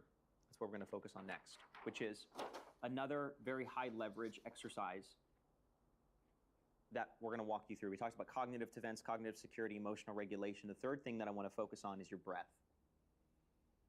So one of the destructive patterns in speaking that a person has, that I think this is going to be a big epiphany moment for you, it always is for our clients, is mid-sentence breathing. Because what happens when someone breathes mid-sentence is that that 1 second pause gives the mind an opening. And what happens when people consistently inhale mid-sentence is you've now filled your lungs with oxygen, and this has the tendency to create run-on sentences, because now you have all this charge that has to be dispelled throughout the sentence, and redundancy happens. You're giving yourself this opportunity to recharge mid-sentence before you've committed to completing the thought or the idea, and so people will end up looping back into their thoughts because the sentence stretches because the breath was mid-sentence. So there's a very simple equation that I want to give you. We call it the oxygen equation. And what the oxygen equation is 1 breath equals 2 sentences. And this is going to help you stay on your, forgetting how to spell sentence. 1 breath equals 2 sentences. 1 breath, inhaling at the top, and then continuing to deliver 1 sentence, and then delivering the next sentence. And what this does is it creates a little bit of a heartbeat. 1 breath, 2 sentences. 1 breath, 2 sentences. It slows your breathing down, prevents the brain from hijacking your thought and not having those breaks. Breathing at the end, and then 2 sentences. So this is something that I offer up to you to practice and to start noticing in your speech. And the purpose of the oxygen equation is not so that every single time you speak you're using 1 breath for 2 sentences. It's just to develop an awareness for where your breathing is, because most of the time your overthinking is given an opportunity to breed and to grow and to fester mid-sentence because you're giving yourself that moment for your mind to take over. I want to give you a secondary tool as well that's going to help you understand this further. And we're going to reference that graph in the beginning that we talked about. Remember that idea we talked about, the preparation of thought and the presentation of thought, and that gap that exists? So this gap is what's called response lag. And this is becoming more and more of an epidemic with Gen Z, where everyone now has the ability to give themselves as much time as they need to think about their response. And this happens because the medium of communication is now the phone or email or laptop or whatever it is. And that lack of response time is creating a huge lack of confidence in a person's ability to commit to a reply in real time. And so people, when they speak to someone in real time, the time that they now have to think about is far less than what they would normally operate on. And so they've convinced themselves that a good reply is only one where you take 30 seconds to send a text or before you go to ChatGPT first. So there's no thinking in the moment. There's a lack of trust in your ability to find the right words, a lack of confidence. And it's extremely taxing on the mental engine to having to deal with that thought of I don't have enough time. And so what I want to help you is just build greater trust in yourself and find the right words. And you're going to do this by forcing the next 5 words. So what this looks like is when you find yourself having a gap or a pause mid-sentence, and you have that pause, you're going to lean forward physically just a little bit, and you're going to emphasize, you're going to punch up the next 5 words. What this means is just getting 10% louder with your voice, just the next 5 words. It doesn't have to be the next 5, it just needs to be the next few. I'm just going to find the next words, I'm just going to continue to say something, and I'm going to force myself to not allow myself to have that pause. And what you find is that your whole body, it depends on the person, but your eyes might widen, and you're fairly able to actually continue the sentence without needing to have those gaps. And this builds an increase in trust in yourself to find your path along the way. The analogy that I often use to describe what this feels like is it's like a train on the track, and you're laying the track right before the wheels of the train as it goes down the rails. And this is such an incredible skill to develop because it starts to close that gap between the preparation of thought and the presentation of thought. The average response lag for most people is about 10 to 12 seconds. That's the effective amount of time that a person needs to feel like this thought is okay. You want to close that to 2 to 3 seconds, if not even 1 second or shorter, where you're just in this flow state all the time and you're choosing the right words. You're not overthinking. You're extremely satisfied because you have figured out how to make speaking and communication an incredibly simple habit. So if you want to watch a further breakdown of everything discussed here, I have a full free course here on YouTube on how to speak well and how to speak articulately. Check that out, and I hope this video helps.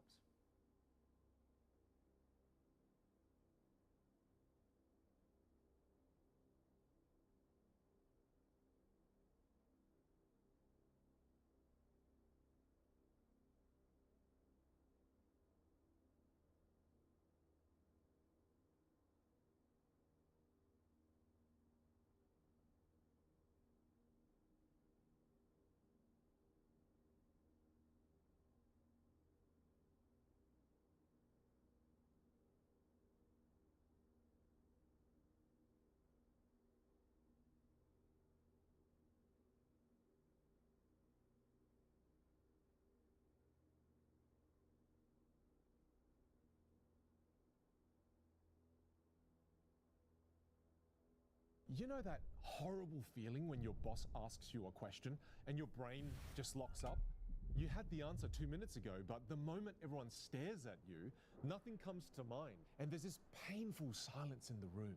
And now you're thinking to yourself, great, now I look as stupid as I think I already am. You feel terrified to embarrass yourself, but your body just doesn't give you a chance. It freezes up, your heart starts pounding even louder and louder and louder. And instead of you speaking your thoughts with clarity, you ramble uncontrollably. But here's what makes this so frustrating.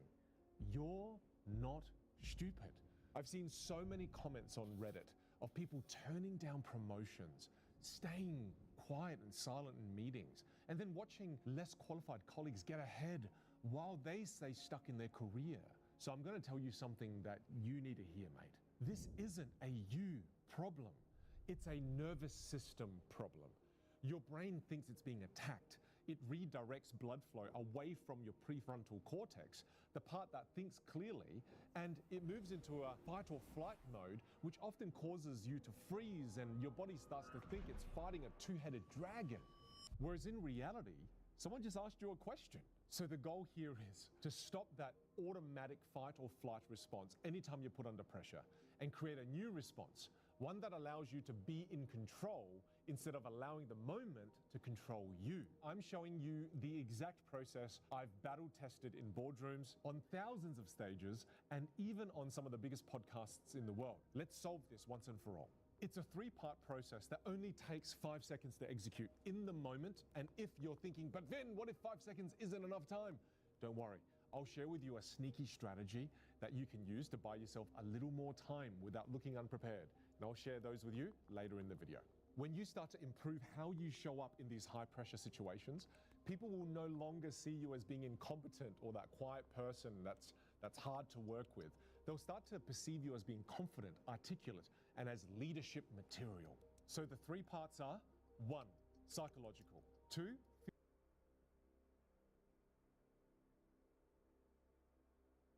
you know that horrible feeling when your boss asks you a question and your brain just locks up?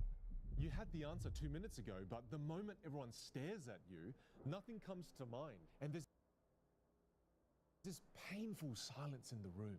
And now you're thinking to yourself, great, now I look as stupid as I think I already am. You feel terrified to embarrass yourself, but your body just doesn't give you a chance. It freezes up, your heart starts pounding even louder and louder and louder. And instead of you speaking your thoughts with clarity, you ramble uncontrollably. But here's what makes this so frustrating. You're not stupid. I've seen so many comments on Reddit of people turning down promotions, staying quiet and silent in meetings, and then watching less qualified colleagues get ahead while they stay stuck in their career. So I'm going to tell you something that you need to hear, mate. This isn't a you problem. It's a nervous system problem. Your brain thinks it's being attacked. It redirects blood flow away from your prefrontal cortex, the part that thinks clearly, and it moves into a fight or flight mode, which often causes you to freeze and your body starts to think it's fighting a two-headed dragon.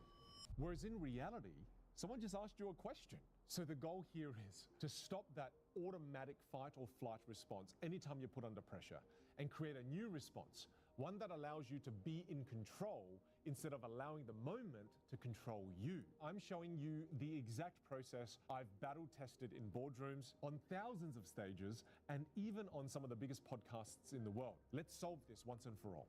It's a three-part process that only takes 5 seconds to execute in the moment. And if you're thinking, but Vin, what if 5 seconds isn't enough time? Don't worry. I'll share with you a sneaky strategy that you can use to buy yourself a little more time without looking unprepared. And I'll share those with you later in the video. When you start to improve how you show up in these high-pressure situations, people will no longer see you as being incompetent or that quiet person that's hard to work with. They'll start to perceive you as being confident, articulate, and as leadership material. So the three parts are: 1, psychological; 2, physiological; and 3, structural. And I'll show you how to put all three of these things together, otherwise they don't work. Part 1, psychological. So your mind goes blank. Everyone's looking at you. And here's what most people do. They start to panic. They rush to fill the silence. They start speaking their thinking process, and it comes out as rambling just to kill the awkward silence. But now it's even more awkward, and then it just makes everything worse. So what do you do instead? You pause. Yep, you pause. I'm talking about a 5-second pause here. Now, I know what you're thinking. Then, won't that be awkward? But let me say this. It's only awkward if you make it awkward. I'm going to say it again. It's only awkward if you make it awkward. Pausing is powerful. Here's why. When you pause intentionally, it makes you look thoughtful. It signals to everyone in the room that you're calm, that you're processing the question, that you're thinking deeply about the question. The reason why it might feel weird to you currently is because most of us have been conditioned to fill every single moment of silence. We're terrified of it. But the most powerful communicators in the world, they own the pause, and they're not afraid of the silence. Imagine you asked me a question and I responded immediately like this. Vin, I want you to tell me, what are your thoughts on why growth has stalled this quarter? You know, there's so many reasons, like there's the economy's been up and it's kind of been down as well, and there's a lot of moving parts, and you know, like we're just in a bit of a transition phase. Yeah, I like to say it's a combination of everything that you've been doing and I've been doing, and it's the best that we can do, and at the end of the day, it is what it is. Did you notice it? It feels surface level. It feels rushed. It feels like no thought was put into the response. Now imagine if I paused intentionally for 5 seconds to think about my response. What are your thoughts on why growth has stalled this quarter?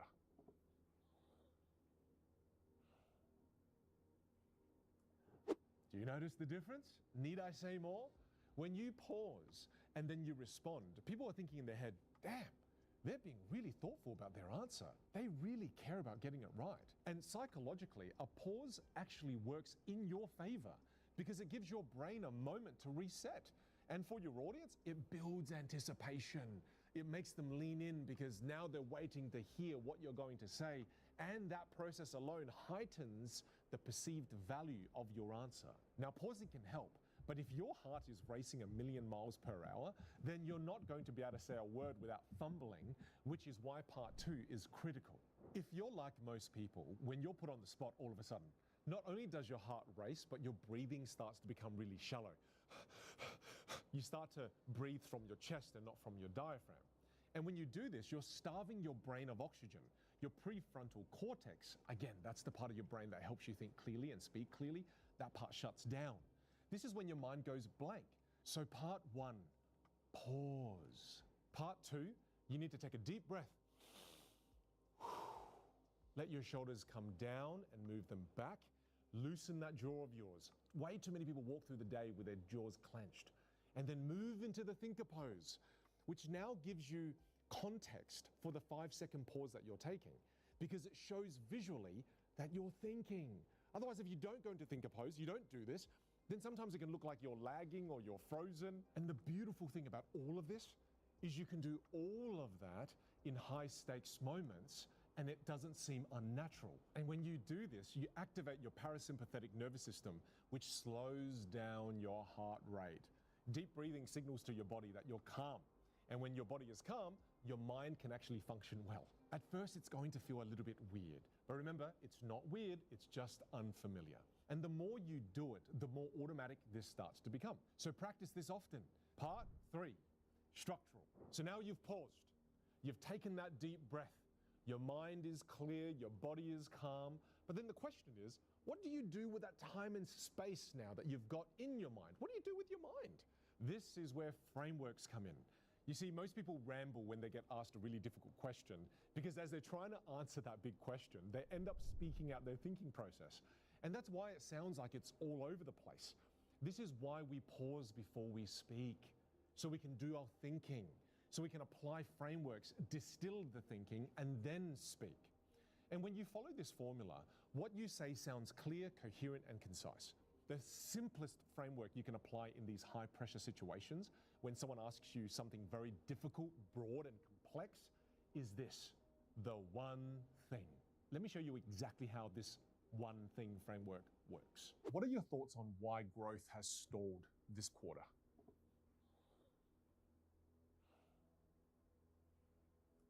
The one thing that's really stalling our growth this quarter is a drop in high quality leads at the top of funnel.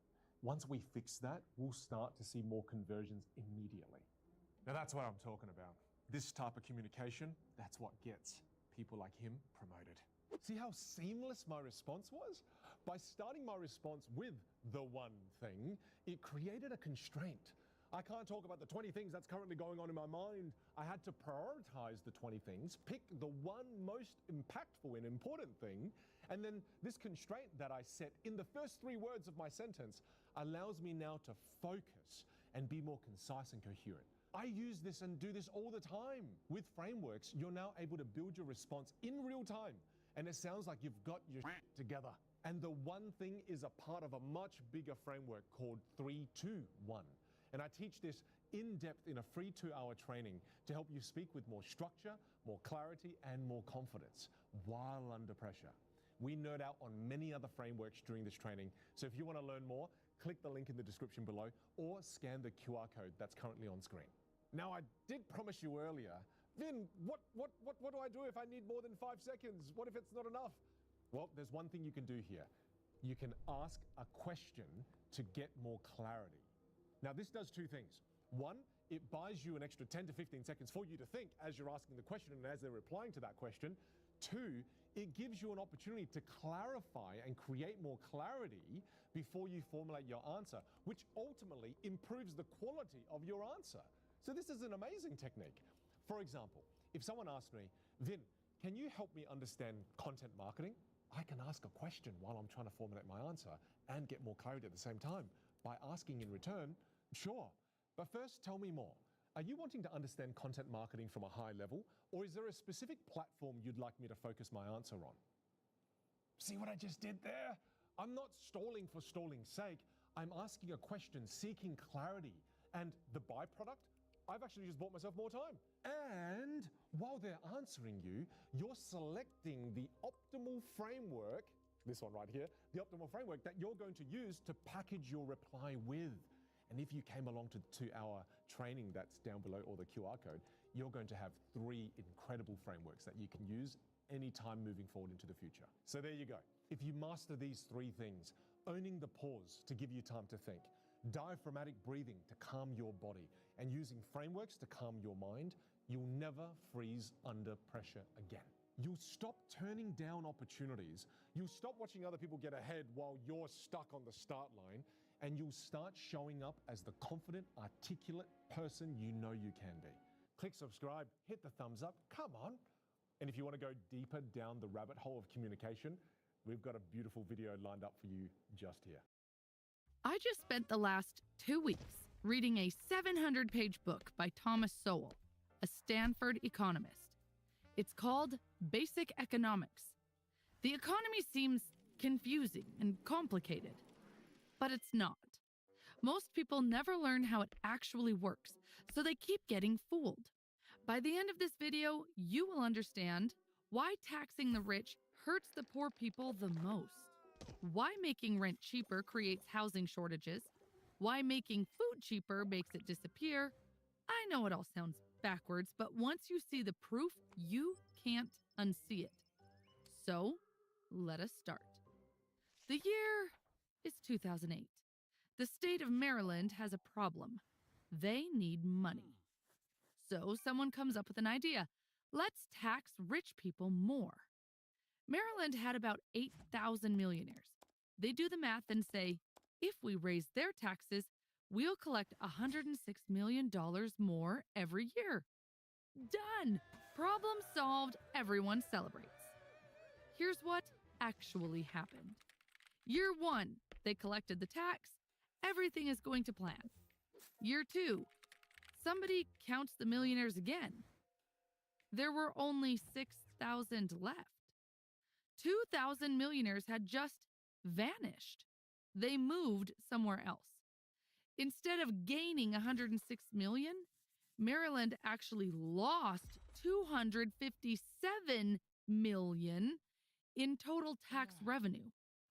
Oregon tried the same thing, raised taxes on high earners and lost billions over time. And here's the lesson. And I really want you to get this.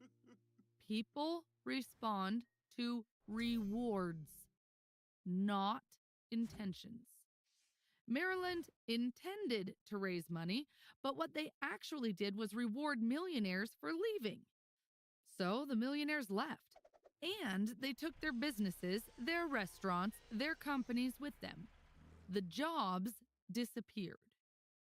Now, you can wish that people would just sit there and accept higher taxes, but intentions don't matter. Rewards do. What this means for you, in your business, your relationships, your life. Don't ask what you want people to do. Ask what you're rewarding them to do. Number 2, every choice has a cost. Let's say you have $10. You want a Starbucks, a burger, and a movie ticket. Can you have all 3? No. $10 is $10. You get the Starbucks, you skip the burger. You get the burger, forget the movie. Every single choice means giving up something else. That's a trade-off. Economics is not about what you have, it's about what you do with what you have. And this isn't just with small things, this is how the world works. For example, Venezuela has massive oil reserves. They should be rich, but they're broke.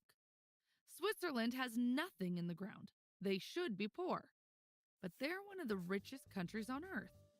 The same rule applies to you. Every dollar you spend, every hour you work, every person you hire, it can only be used once. The real question is not, can I afford this? It's, what am I giving up to get this?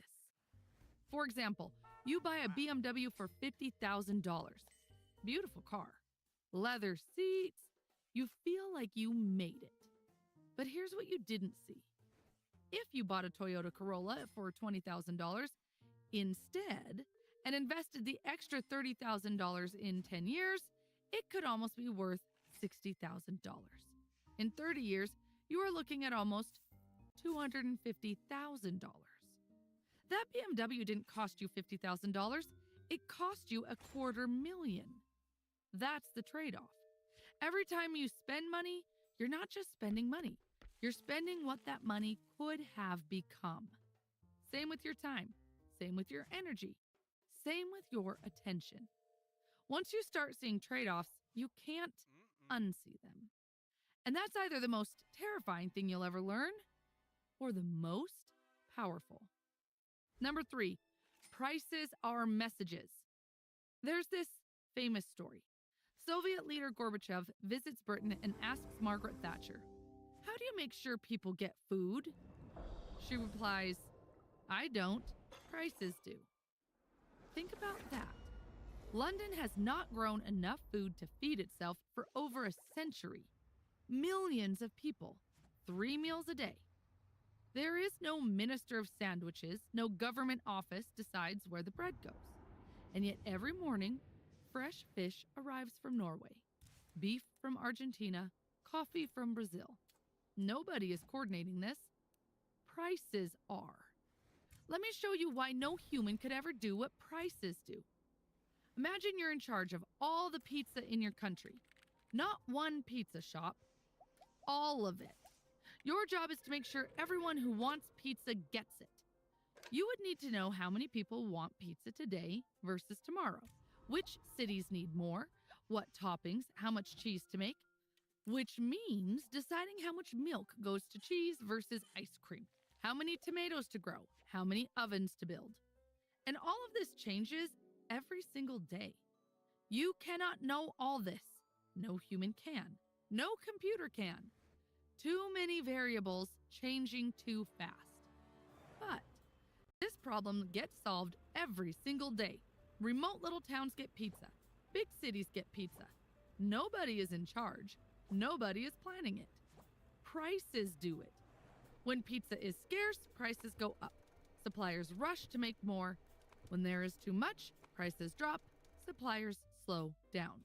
Nobody sends these messages on purpose.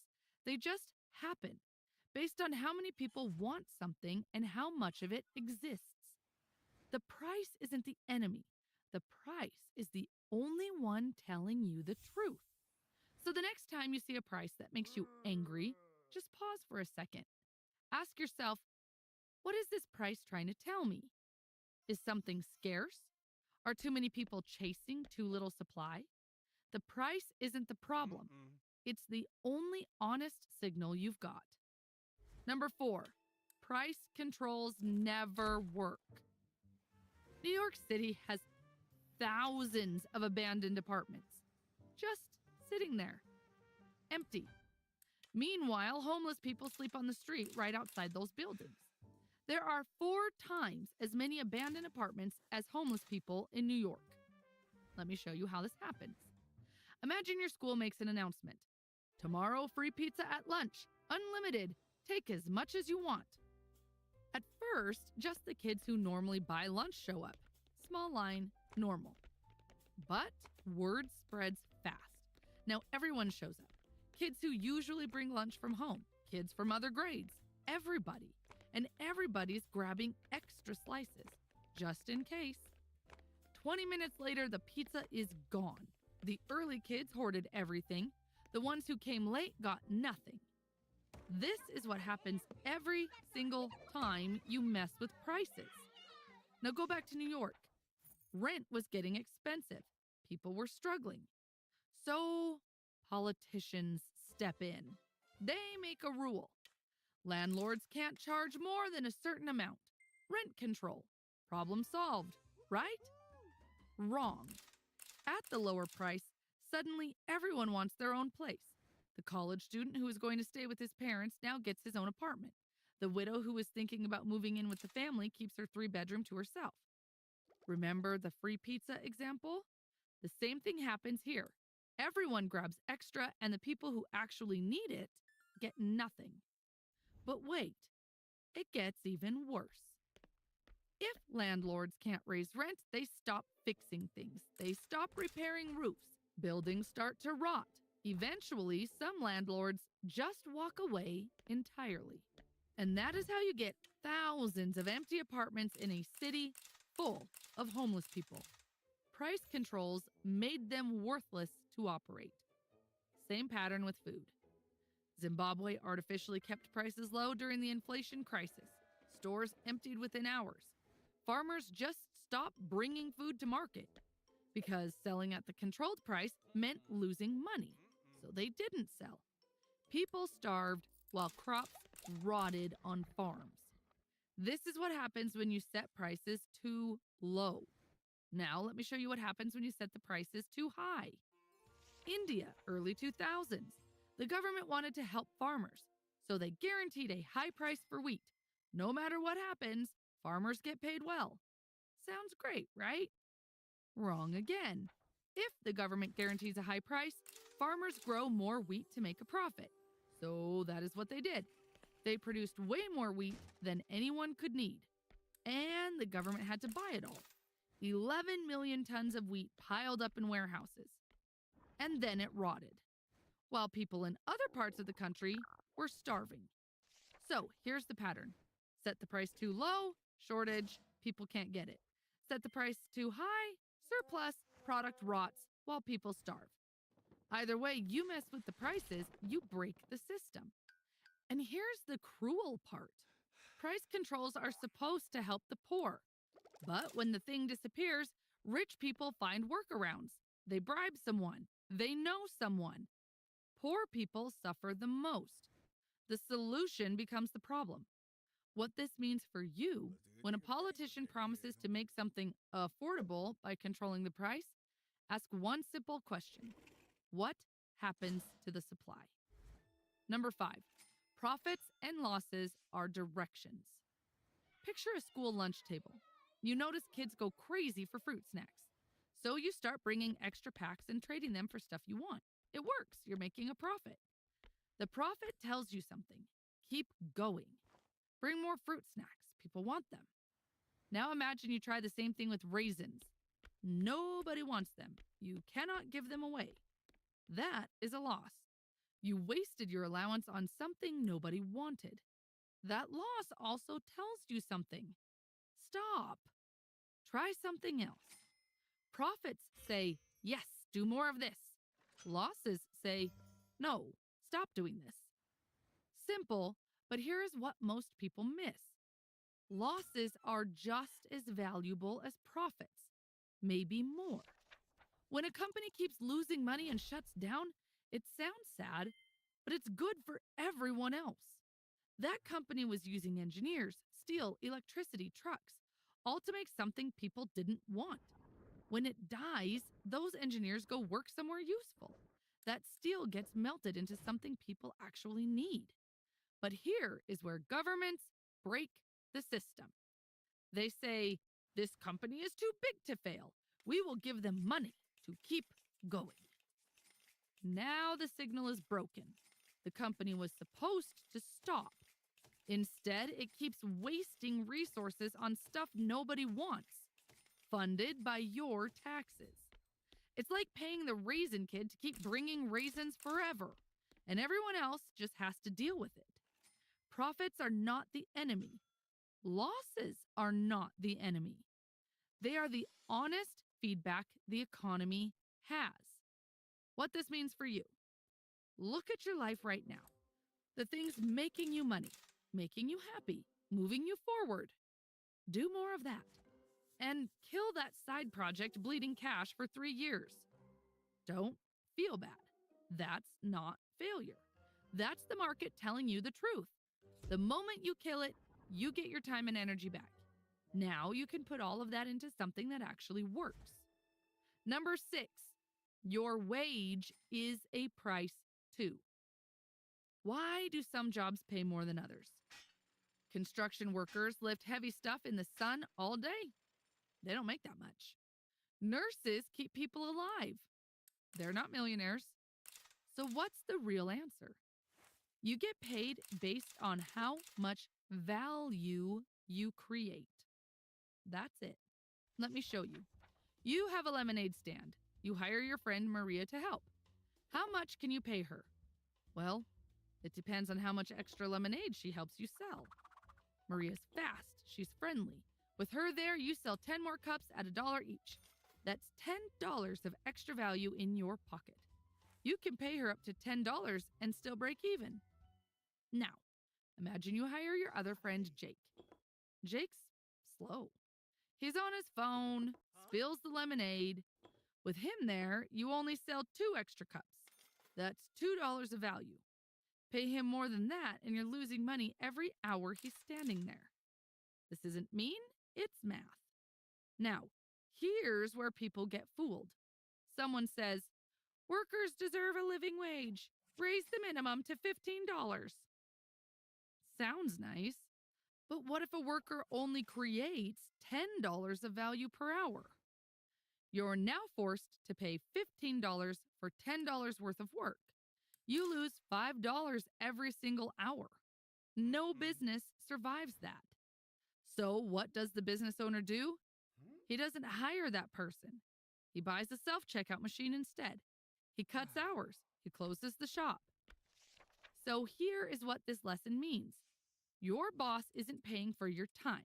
He's paying for your results. More valuable results, more money. Want to earn more? create more value. Learn the skill nobody else wants to learn. Number 7, trade makes everyone richer. You've got a sandwich. Your friend has pizza. You each kind of want what the other person has. So, you trade halves. Did the total amount of food change? No. But are you both happier? Yes. That's trade. It creates value without creating more stuff. Nobody lost. You didn't beat your friend. She didn't beat you. Both of you won. Now, here's where adults completely mess this up. Politicians talk about trade between countries like it's a war. We're losing to China. They're stealing our jobs. We need to win.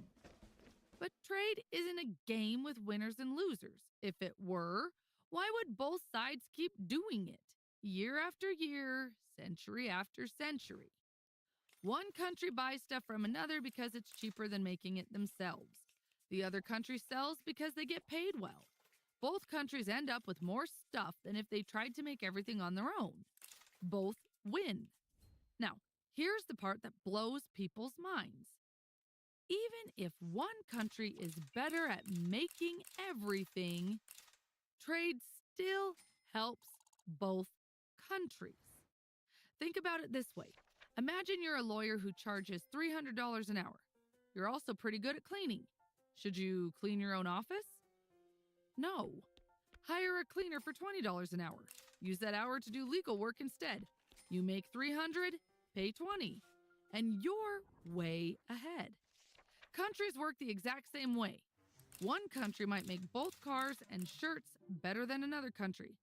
But if their advantage in cars is huge and their advantage in shirts is small, it makes sense to focus on cars and trade for shirts.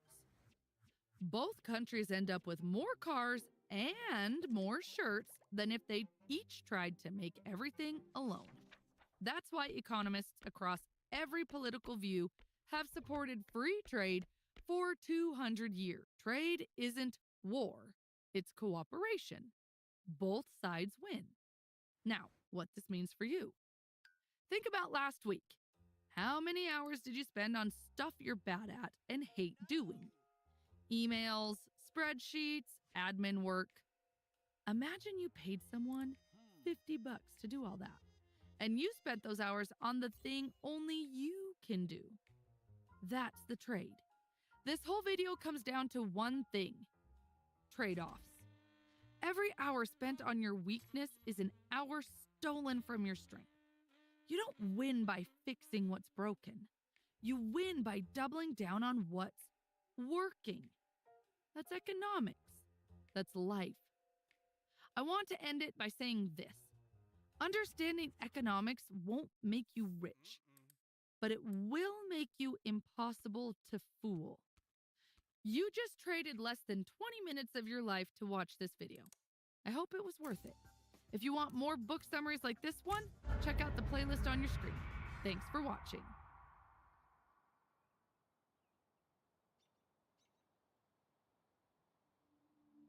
And we're empty. Again.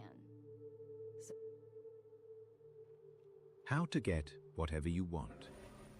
That's the title of the next set of notes. How to get whatever you want. Here's what it says. If you're ready, it says, ask. That's it. Ask. If there's one art in life to learn extremely well, that's got to be one of them. The art of asking. What does ask mean? Ask means, what do you want? And the formula is staggering. It says, ask. And a guy ought to look into that. See, you've got to be better than a good worker. You've got to be a good asker. Here it comes. Now here's what nobody tells you. Most people spend their entire lives being excellent at everything except the one thing that actually moves the needle. They work hard, they stay loyal, they never quit. And yet, year after year, nothing really changes. Not because they lack talent, not because life dealt them a bad hand, but because they never developed the one skill that opens every door, the skill of asking. And when you combine that skill with the philosophy the Stoics lived and died by, something inside you shifts permanently. So stay with me, because what you're about to hear could be the turning point you've been waiting for. Let's start with the foundation. Seneca, one of the greatest Stoic minds who ever lived, once said that we suffer more in imagination than in reality. And I'd add to that, we fail more from silence than from trying. The number one reason people don't get what they want isn't bad luck. It isn't the economy. It isn't timing. It's that they never opened their mouth and asked. Asking sets something in motion, a process so powerful, so automatic, that most people can't even explain how it works. And here's the truth. You don't need to explain it. You just need to use it. Think about electricity. You don't need to understand how it works to turn on the light, you just flip the switch. Asking is the switch. The moment you ask, clearly, deliberately, with intention, you flip something on inside yourself. You start moving in a direction. You start noticing things you never noticed before. You start attracting what you need. The Stoics called this living according to nature, aligning your will with the world around you. But it all begins with one simple act, deciding what you want and having the courage to say it out loud. Some people spend their whole lives watching others succeed and wondering why it never happens to them. The answer is usually sitting right there, quiet and overlooked. They studied everything except how to ask for what they want. Now, here's where it gets really interesting. Most people assume the problem is on the receiving end. They think the world is stingy, that success is rationed, that there's only so much to go around. But that's not the problem at all. Receiving takes care of itself once the process is in motion. The real problem, the one hiding in plain sight, is the failure to ask in the first place. Think about the most dedicated person you know. Up early, works late, never complains, always delivers. And yet somehow still stuck in the same place they were 5 years ago. That person is a master of showing up, but they never learned to speak up. Marcus Aurelius wrote in his Meditations, "You have power over your mind, not outside events. Realize this, and you will find strength." The right way for once And part of that strength is claiming what you want, naming it, writing it down, putting it in front of you every single day. Because here's what the Stoics understood that the modern world keeps forgetting. The universe does not reward the quiet wish. It rewards the clear intention backed by committed action. Now imagine you're standing at the edge of an ocean. Vast, deep, endless in every direction. More water than you could ever use in 1,000 lifetimes. That ocean is abundance. Opportunity, wealth, happiness, connection, growth. It's all there. Always has been, always will be. Now, the question isn't whether the ocean is big enough. The question is, what did you bring to carry it home? Because some people show up to this ocean of possibility with a teaspoon, and then they wonder why they're still thirsty. The Stoics had a word for the order and abundance that runs through all of nature. They called it logos, the rational intelligence woven into everything. And their message was simple. Stop fighting it, stop doubting it, and start drawing from it with intention. Trade the teaspoon for a bucket. Stop thinking small about what life owes you, and start thinking clearly about what you're going to go after. And that brings us to the two most important things you need to know about how to ask. The first is this: ask with clarity, not with a vague wish floating around in the back of your mind, but with the kind of precision that leaves no room for confusion. How much do you want? By when? What does your life look like when you get it? What changes? what stays the same? Marcus Aurelius didn't sit on the throne of Rome and hope things would work out. He planned. He wrote. He examined himself every single morning and every single night. Looks like it might The still Stoics run. journaled not to process their feelings, but to sharpen their intentions. When you write down exactly what you want, and you define it with detail and specificity, something almost magnetic happens. That goal starts pulling you toward it, rather than you having to chase it. The clearer the target, the stronger the pull. So stop mumbling your dreams to the ceiling at night and start writing them down with the same seriousness you'd give a business plan. The second thing is this: ask with belief. And I know that sounds simple, maybe even a little soft, but hear me out. Epictetus, who started his life as a slave with nothing, no freedom, no money, no future that anyone around him could see, he built a philosophy of life that outlasted empires. And the core of it was this: the one thing no one can ever take from you is the way you choose to see the world. Choose to believe that what you're going after is possible, not because someone guaranteed it, not because the odds are in your favor, but because you decided. Make your plans with the discipline of a general, and hold on to your belief with the innocence of a child.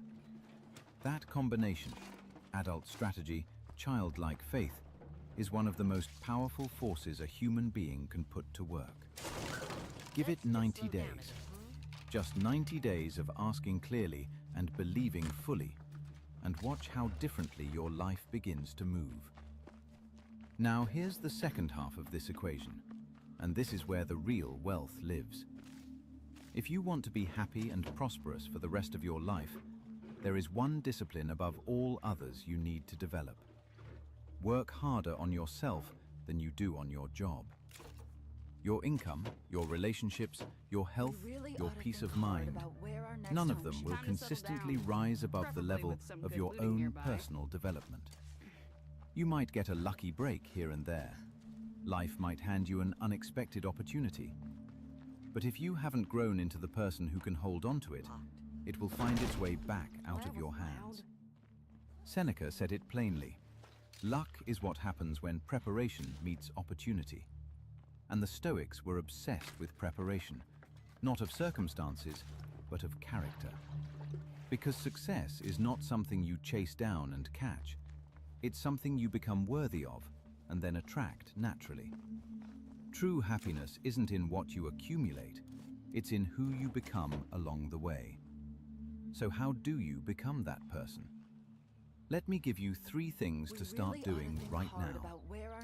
The first is to find out how things work. Almost every problem you face right now is not a resource problem, it's an idea problem. You don't need more time, more money, or more luck. You need a better idea about how to use what you already have. And where do ideas come from? Study. Read every day, not half the night, just 30 minutes.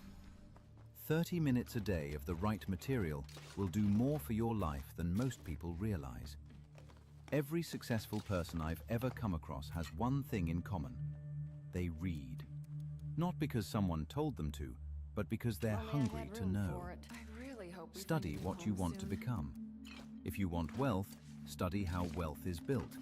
If you want health, study the body. If you want wisdom, the Stoics have already written the greatest roadmap in human history. It's sitting there waiting for you. Beyond reading, listen.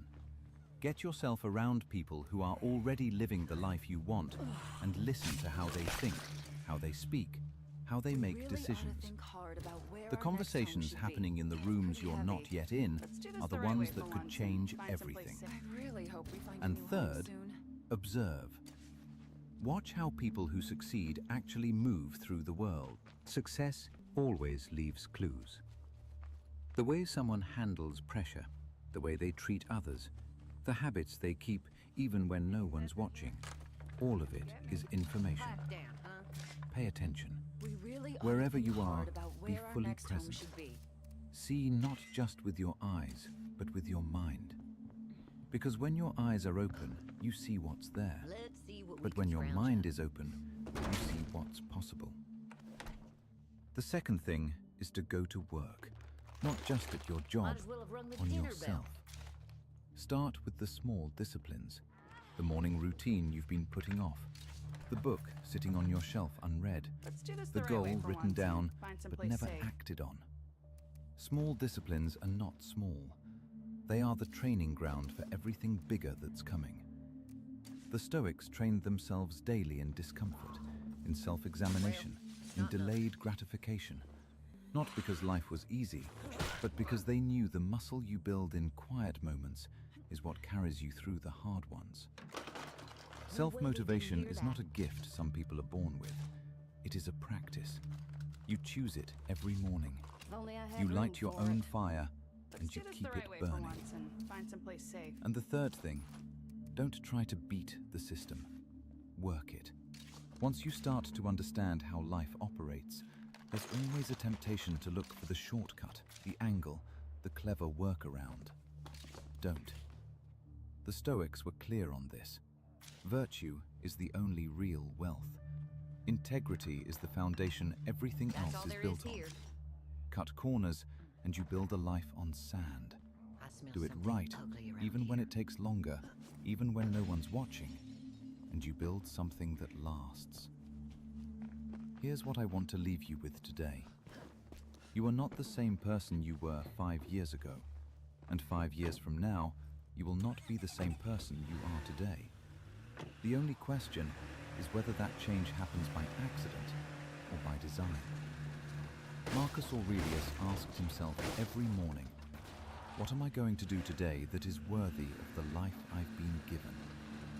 I'm asking you the same thing right now.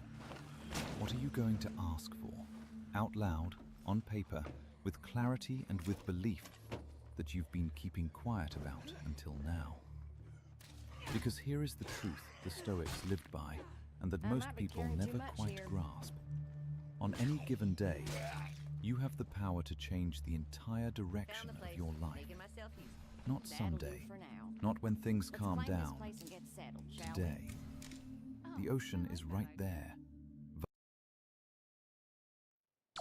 Now let's First dive priority has to in. be gathering materials. Number We'll need one them to improve this is now a place. bad I'm time to getting it talk. done. Now we're going to give you several no-oriented questions in a row because they're awesome and they help get you an advantage right away. But one of the things I'm going to underscore on these no-oriented questions is the issue of decision fatigue. Now look, everybody's got the same problem. We all suffer from decision fatigue. You suffer from decision fatigue. What does that mean? What that means is there are only so many decisions you can make in a given day. There are only so many decisions any human being Well, it may can not make be in a given everything, day. but It's one of the it's reasons something, why right? if you're in prison and you come up for parole, you want to come up for parole in the morning instead of the afternoon, because in the afternoon they're going to give you no decision. They're not going to be able to make a decision. You're more likely to stay in jail. This is not parole and parole board issues. This is human nature issues. There are only so many decisions. There are only so much gas anybody has in a tank to make decisions on a given day. And that's going to be a result of, how much sleep they got the night before, what their diet is, what they ate that day, whether or not they ate carbs, where they are in their circadian rhythm. Everybody hits a circadian low roughly about 3 a.m. and about 3 p.m. Just part of being a human being. Decision fatigue issues. However, we found in a Black Swan group, through practice and application, that people are capable of saying no at pretty much any time of the day.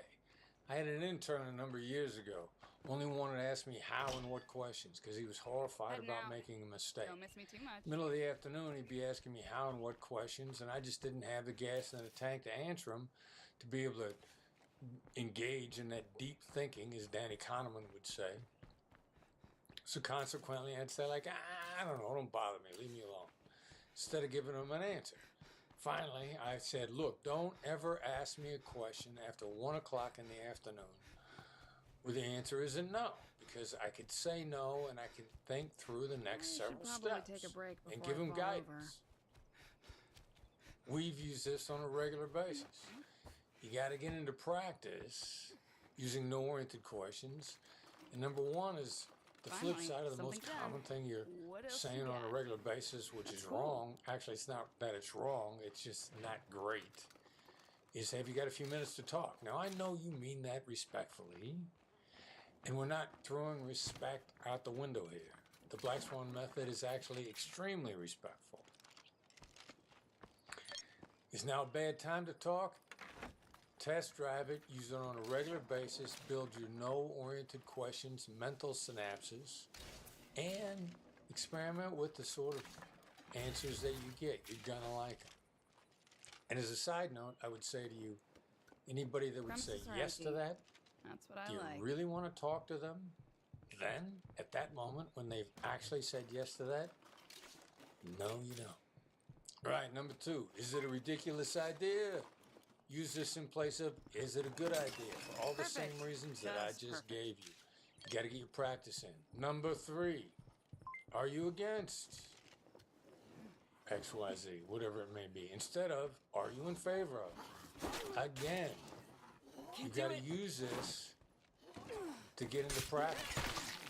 We had a woman in a hospital services company once who was a little skeptical of our no-oriented questions approach, walked out of the room during the training and reached out to the head nurse in a hospital about a program that she'd been trying to get the head nurse to accept that the head nurse had been rejecting. Instead of saying, do you want to agree or would you like to do this? She said, are you against? And then asked the question. The head nurse immediately said no. They came to an agreement and they implemented the program. She came walking back in the room and said, you guys are not going to believe what just happened. I've been trying to get agreement on this for weeks, and I switched from a yes question to a no question and cut the deal. Got to get your reps in. Number four, have you given up on X, whatever that X may be? This is context driven. What's the context? It has to be something they've already started on. Otherwise, you're using a black swan skill as a manipulative trap, which is not what we advise. They have to have already started on this. Now, when do you use this? You use this when they are ghosting you. They've gone silent on you. This will restart your conversation 999 times out of 1,000. Don't let the fact that it stops 1 in 1,000 times stop you, scare you. Nothing works all the time. This works more than anything else does. And what makes it work? Well, you got to keep this in mind. Your system is perfectly designed to give you the outcome you've obtained. If they've gone silent on you, you've been doing something to contribute to them going silent on you. You've probably been explaining. Building this base up into something real. You've probably been pitching. You've probably been educating. Gotta stop all these things. Restart the conversation with this one-shot restart. I'm coming your way, And whether then you like your me or very not. next move is you gotta get a TR out of them. What's a TR? That's right. How do you get a TR? How do you get a that's right? You got to summarize their perspective, particularly their reservations, their reasons for not doing it, what they're up against, the difficulty of what they might be facing, and then go dead silent. God, I'm tired. You do not go, but here's why those aren't good reasons. You got to go dead silent and get a that's right out. If you can't get a that's right out of them at that point, you've got to say, it sounds like I've left something out. That's a bonus response for you to use here, which is not on that top 10 list, but helps you get farther in your conversation. Number 5, and we're going to get into the category here with letting out no a little at a time. The person that I consider a good friend and I'm really impressed with, Ned Colletti, former GM of the Los Angeles Dodgers. We were sitting around talking about negotiation one time. Ned is a phenomenal negotiator. Not bad. and he Not told me bad. the phrase, I like to let This'll out slow no a me little at down. a time. This is a great attitude. You do not want to let people get Already got all I can handle. blindsided by you suddenly saying no. You've got to let it out a little at a time.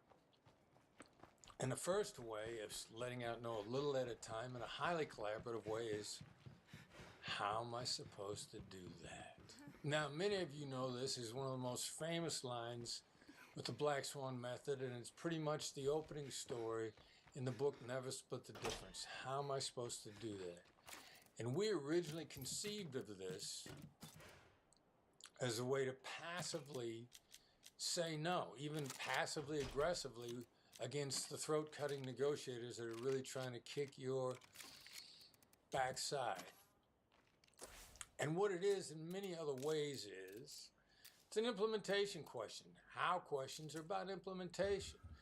It's designed to let the other side realize that there's some implementation issues here. This also falls in the category of what Brandon Voss has labeled forced empathy.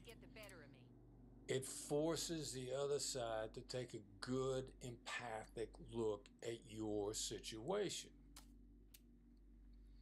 We use empathy because it works, and we use empathy because we want to get it in return. You're going to use empathy because it works, and you're going to use empathy because you want it in return. And how am I supposed to do that is a great starting point for that. Now, what happens if they turn around and say, well, that's your problem? Will they put it right back on you?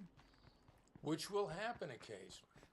Once had a woman say, I used how am I supposed to do that, and it didn't work because they shot back right at me and told me how I was supposed to do that. Well, number one, the fact is it's not that it didn't work. The fact is that it's giving you a better, clearer picture of the situation. If they throw it right back on you, they're telling you they're not interested in showing you any empathy. That's an interesting clue that maybe you don't want to do business with them. All right, I'm going to give you 2 ways to subscribe to the Black Swan Group's negotiation newsletter, which is free. Doesn't cost you anything. I had a colleague with the FBI that used to like to say, if it's free, I'll take 3.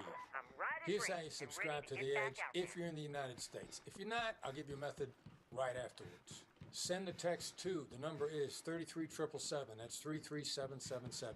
The text message that you send is Black Swan Method to 33777. It's concise, it's actionable. That's the most important parts of this. Concise and actionable. Comes to your email inbox on Tuesday mornings when you're ready to rock and roll and get after the week. Now, if you're not inside the United States, you see the Black Swan website, the home page. You go up on the right-hand side here on this menu here, you see blog, click on that. Bang, you're at the negotiation edge. On the right-hand side right here, subscribe. First name and email, sign up now.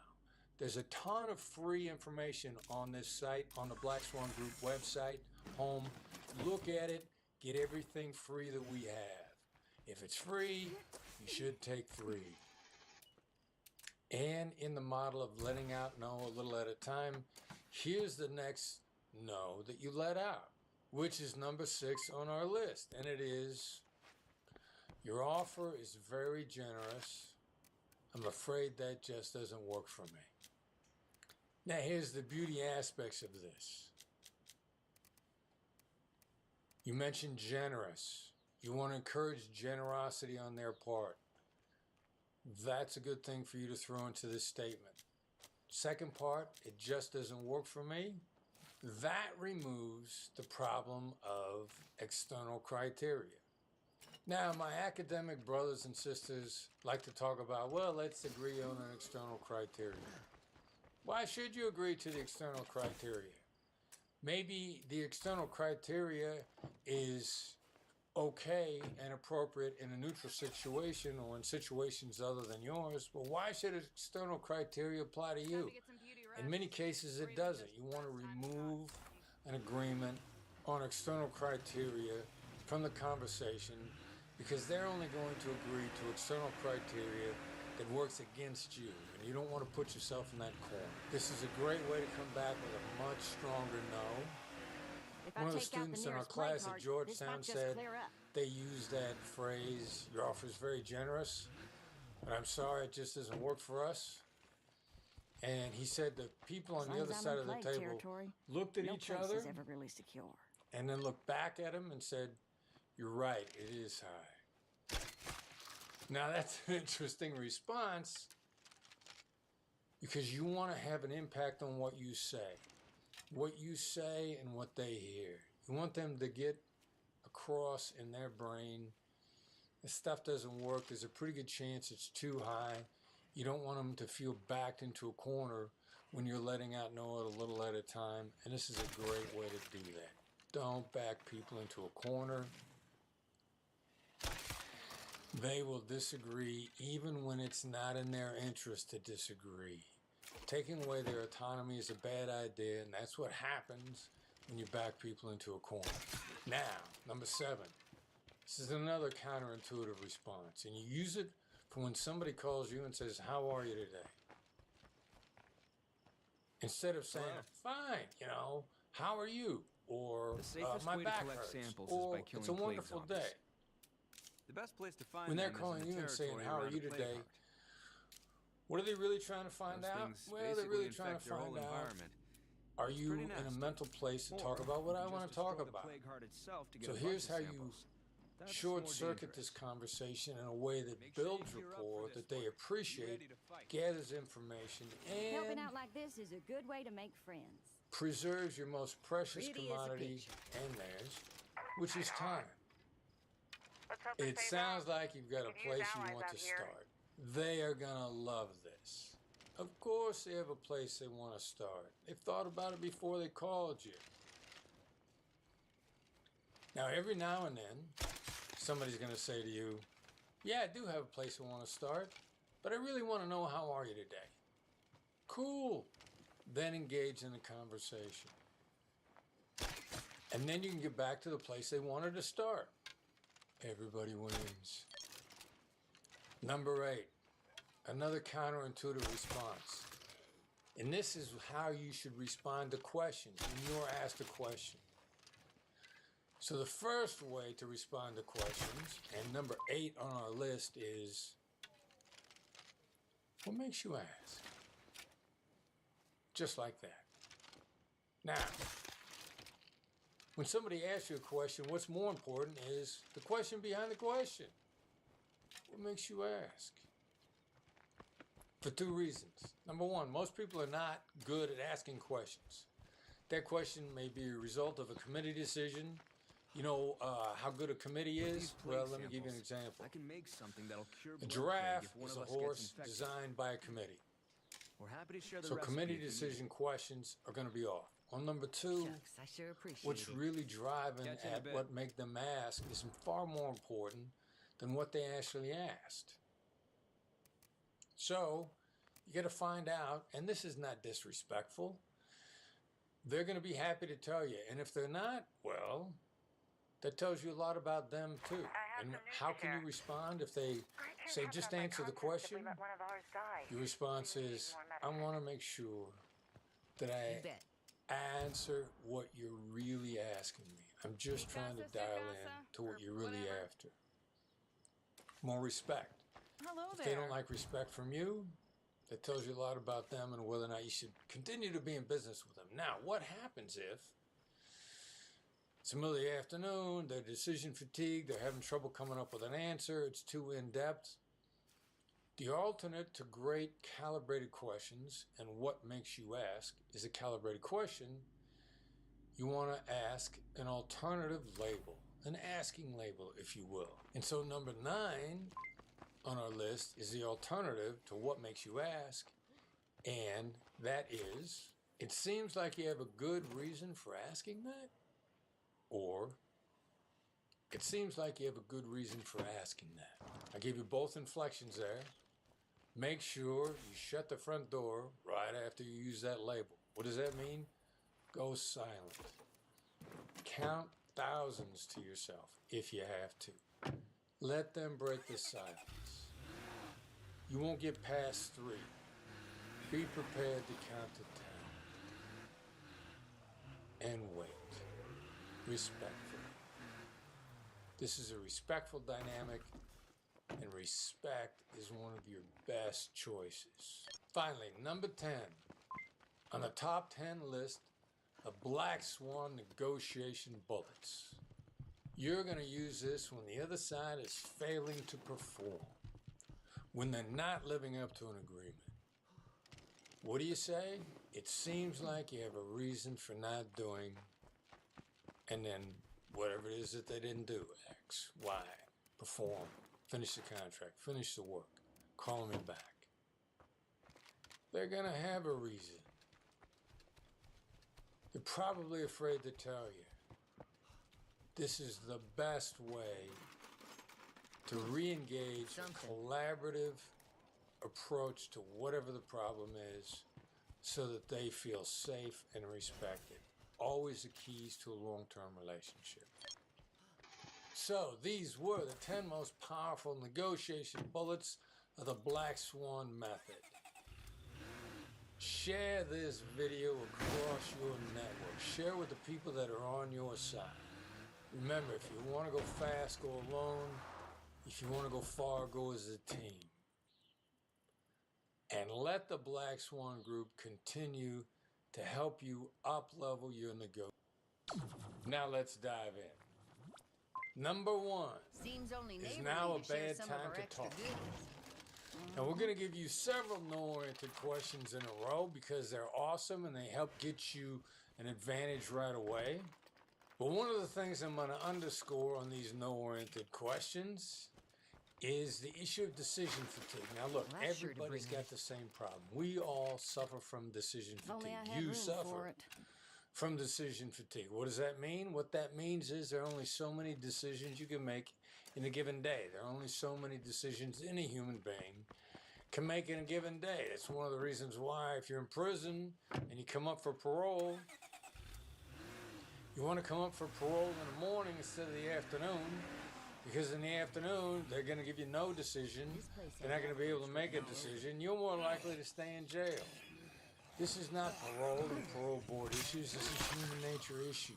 There are only so many decisions. There are only so much gas anybody has in a tank to make decisions on a given day. And that's going to be a result of, how much sleep they got the night before, what their diet is, what they ate that day, whether or not they ate carbs, where they are in their circadian rhythm. Everybody hits a circadian low roughly about 3 a.m. and about 3 p.m. It's just part of being a human being. Decision fatigue issues. However, we found in the Black Swan Group, through practice and application, that people are capable of saying no at pretty much any time of the day. I had an intern a number of years ago, only wanted to ask me how and what questions, because he was horrified about making a mistake. Middle of the afternoon, he'd be asking me how and what questions, and I just didn't have the gas in the tank to answer them, to be able to engage in that deep thinking, as Danny Kahneman would say. So consequently, I'd say I don't know, don't bother me, leave me alone, instead of giving him an answer.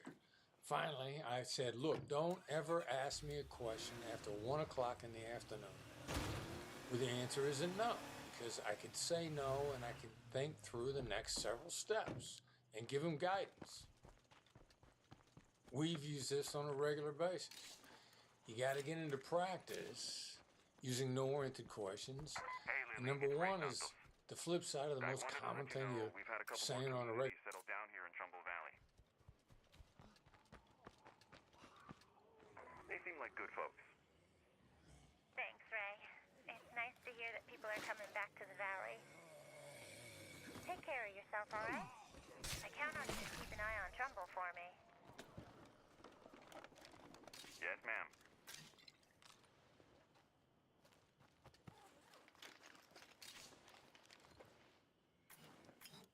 Well, that's pretty heavy.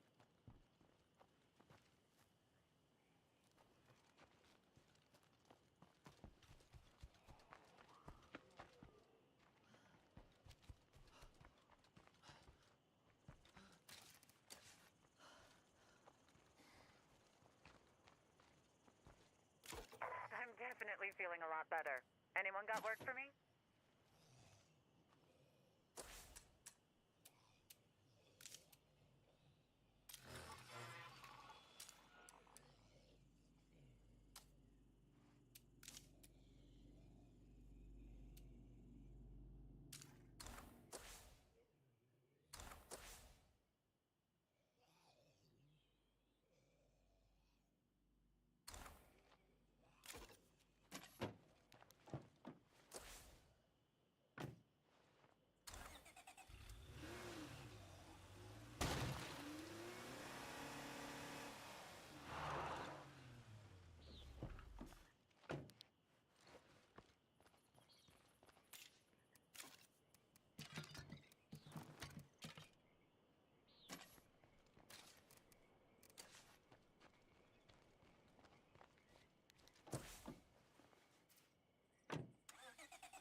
regular basis, which is wrong. Actually, it's not that it's wrong, it's just not great. Is have you got a few minutes to talk? Now, I know you mean that respectfully, and we're not throwing respect out the window here. The Black Swan method is actually extremely respectful. Is now a bad time to talk? Test drive it, use it on a regular basis, build your no-oriented questions, mental synapses, and experiment with the sort of answers that you get. You're gonna like them. And as a side note, I would say to you, anybody that would say yes to that, do you really want to talk to them then, at that moment, when they've actually said yes to that? No, you don't. Right, number 2, is it a ridiculous idea? Use this in place of, is it a good idea? For all the same reasons that I just gave you. You got to get your practice in. Number 3, are you against Hello, Trumbull Valley. This is Tracy XYZ, Huerta, whatever it may speaking be? to you Instead from of, downtown are you in Marshall. favor of? Most of you don't know me Again, yet, but if things go you well, got to you will use soon. this to get into I'm practice. working on a little project We had a that's gonna help woman this valley thrive again, in like it a used to. hospital services company For now, once just stay strong and be who good was a to little each other. skeptical of our no-oriented questions approach, walked out of the room during the training, and reached out to the head nurse in a hospital about a program.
Hold on. Are these claw marks inside this crate? Nah, couldn't be.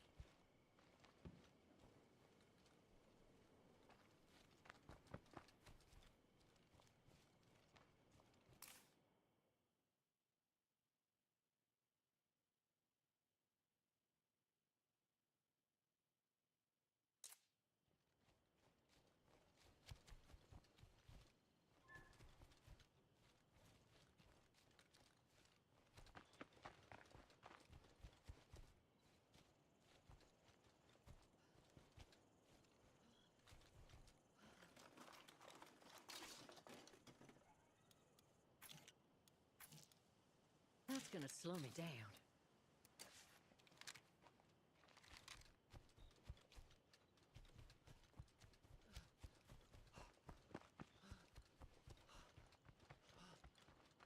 I gotta catch my breath.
Seems quiet enough now.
I have another task for you.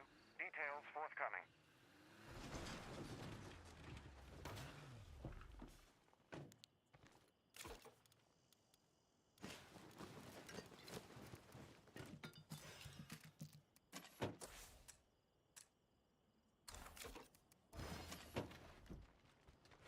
I'm home. Did y'all keep out of trouble?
back.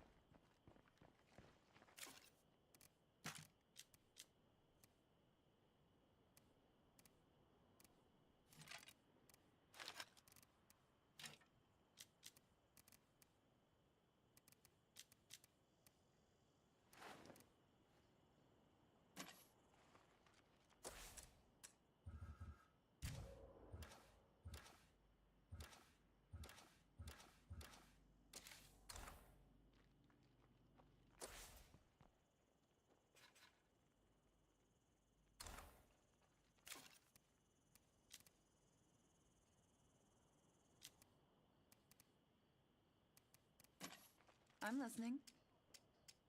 After you.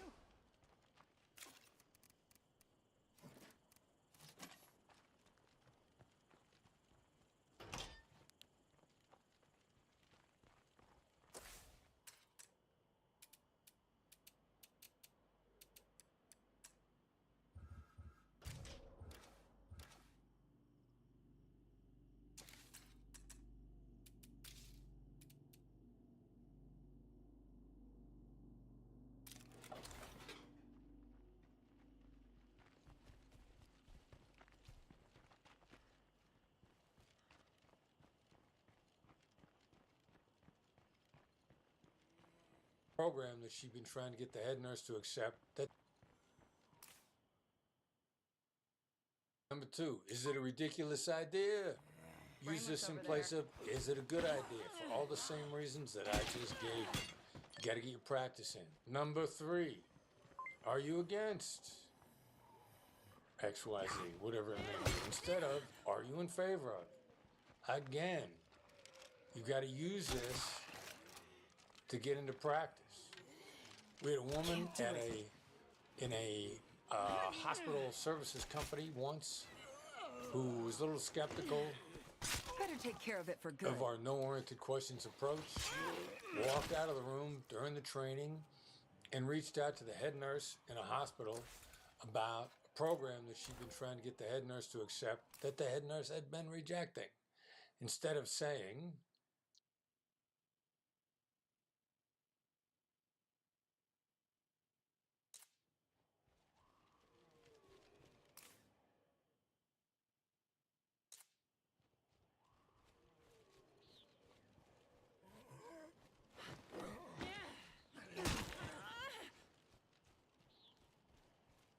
I think I just wandered into plague territory.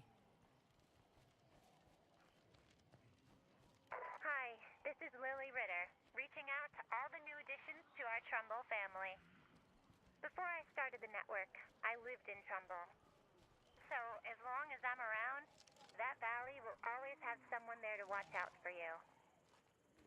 And that someone is my good friend, Raimundo Santos. If you need help, Ray is the guy to see. Ease down there, Lily. I'm no miracle worker. Don't be modest, Ray. I can't imagine a Trumbull Valley without you there keeping watch.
There's good people here.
A bloater. So gross.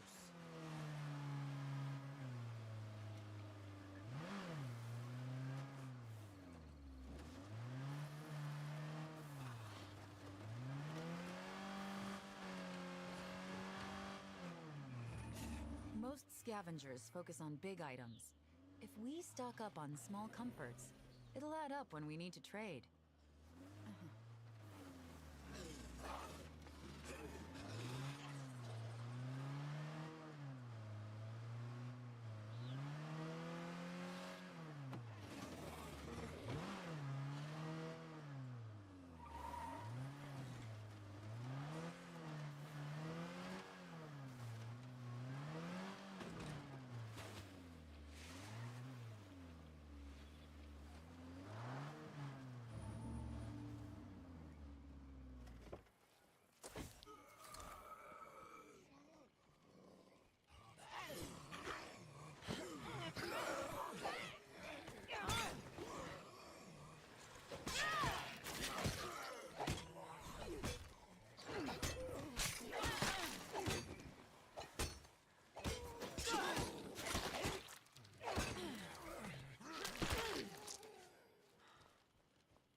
So much for being discreet.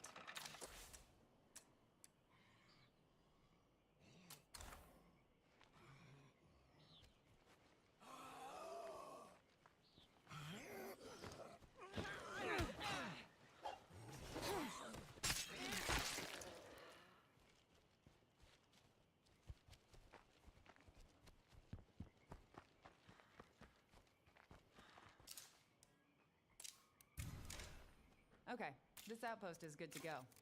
You know, with some extra elbow grease, this place might really shine.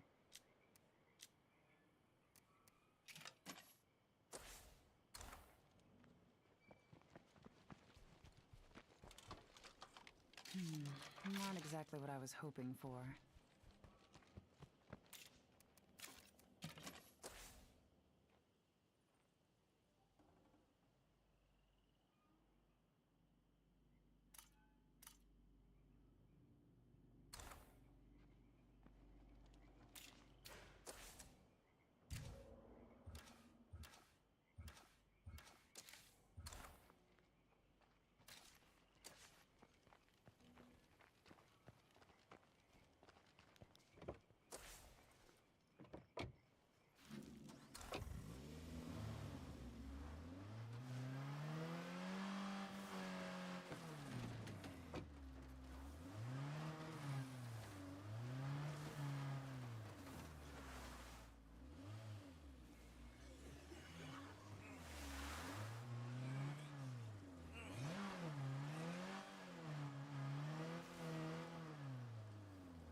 think I'll take that. I'm carrying a bit much right now.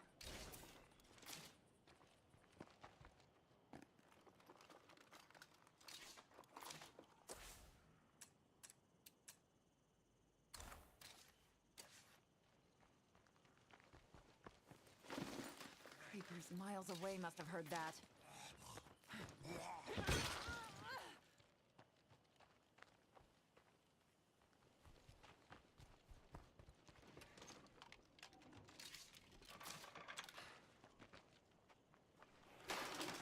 Slow down.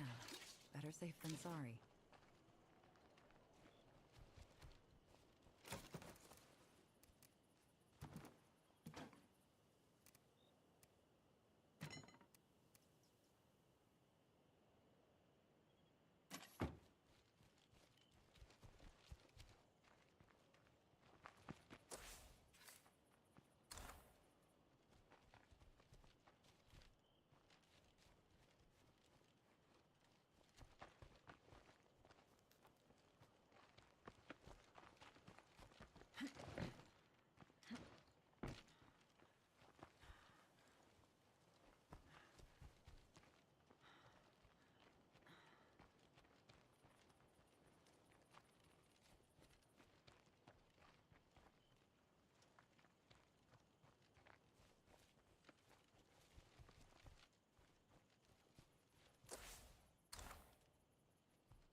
That won't work.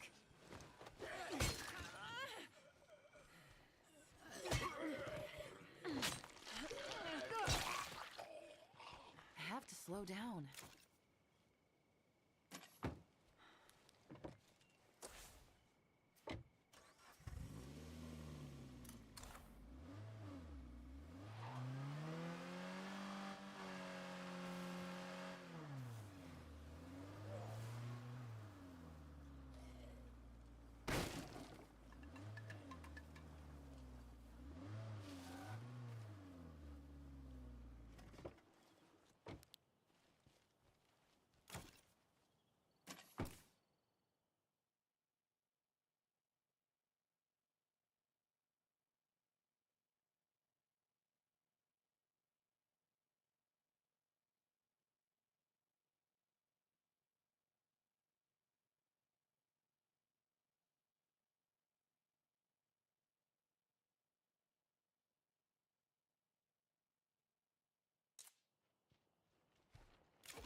Right, it's Lily.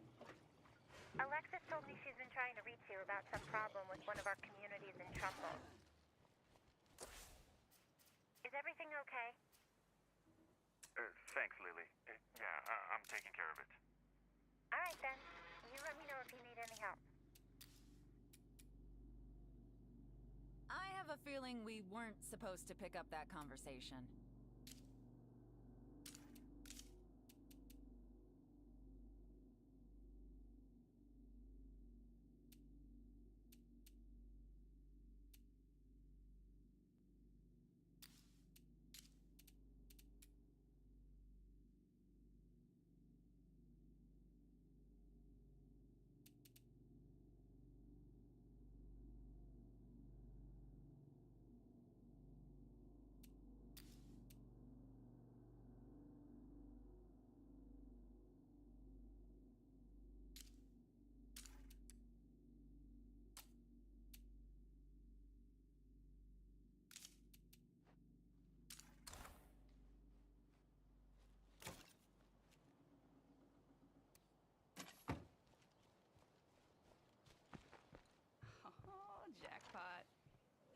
be good.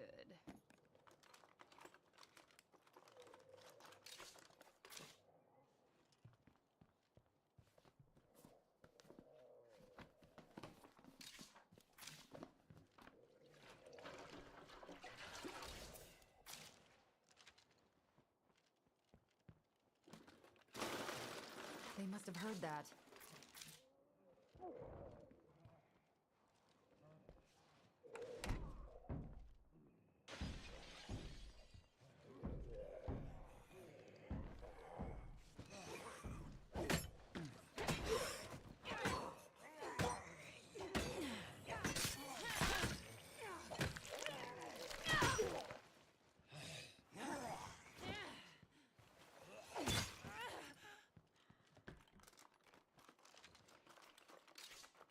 That's not going to fit.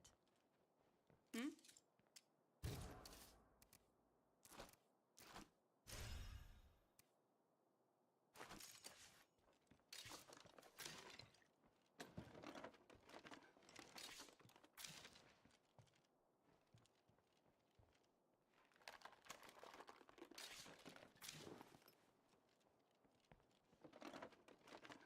Let's head out. This place is picked over.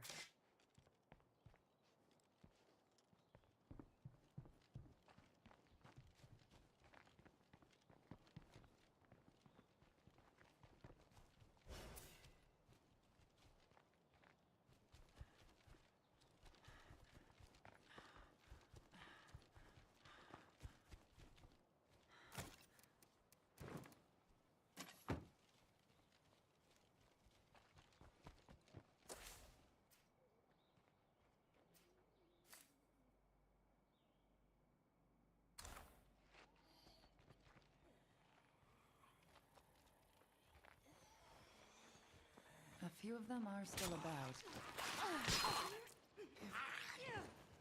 Hello? Zombies incoming.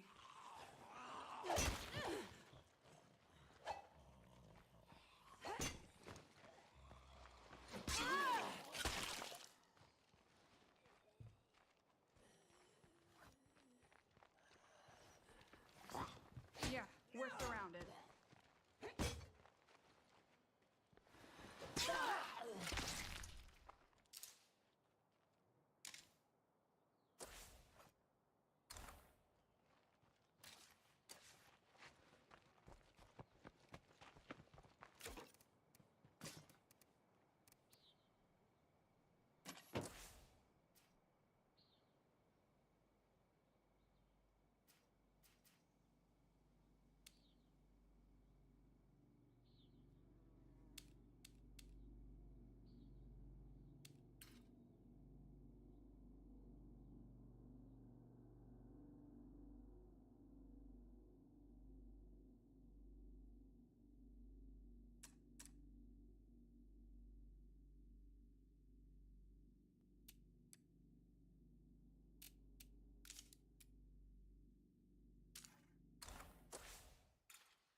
Runner fire.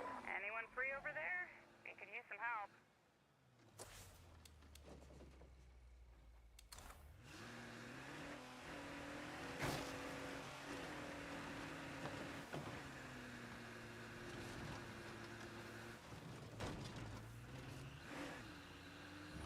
The air is making my eyes burn. Must be a plague heart nearby.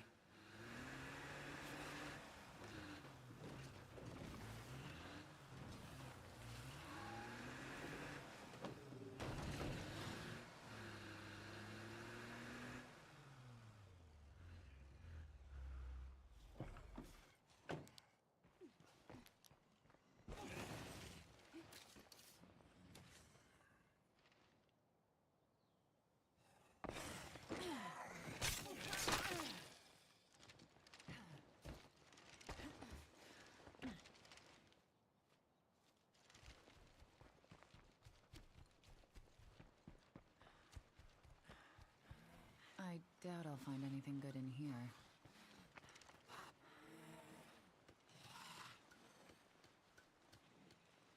I spotted a plague zombie. Be careful.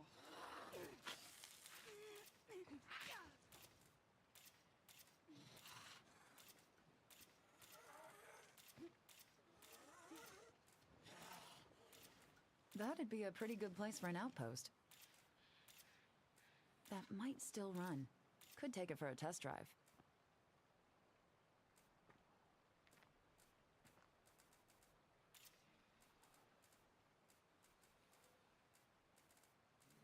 Okay, nothing more to see here. Looks like we have a horde gathering.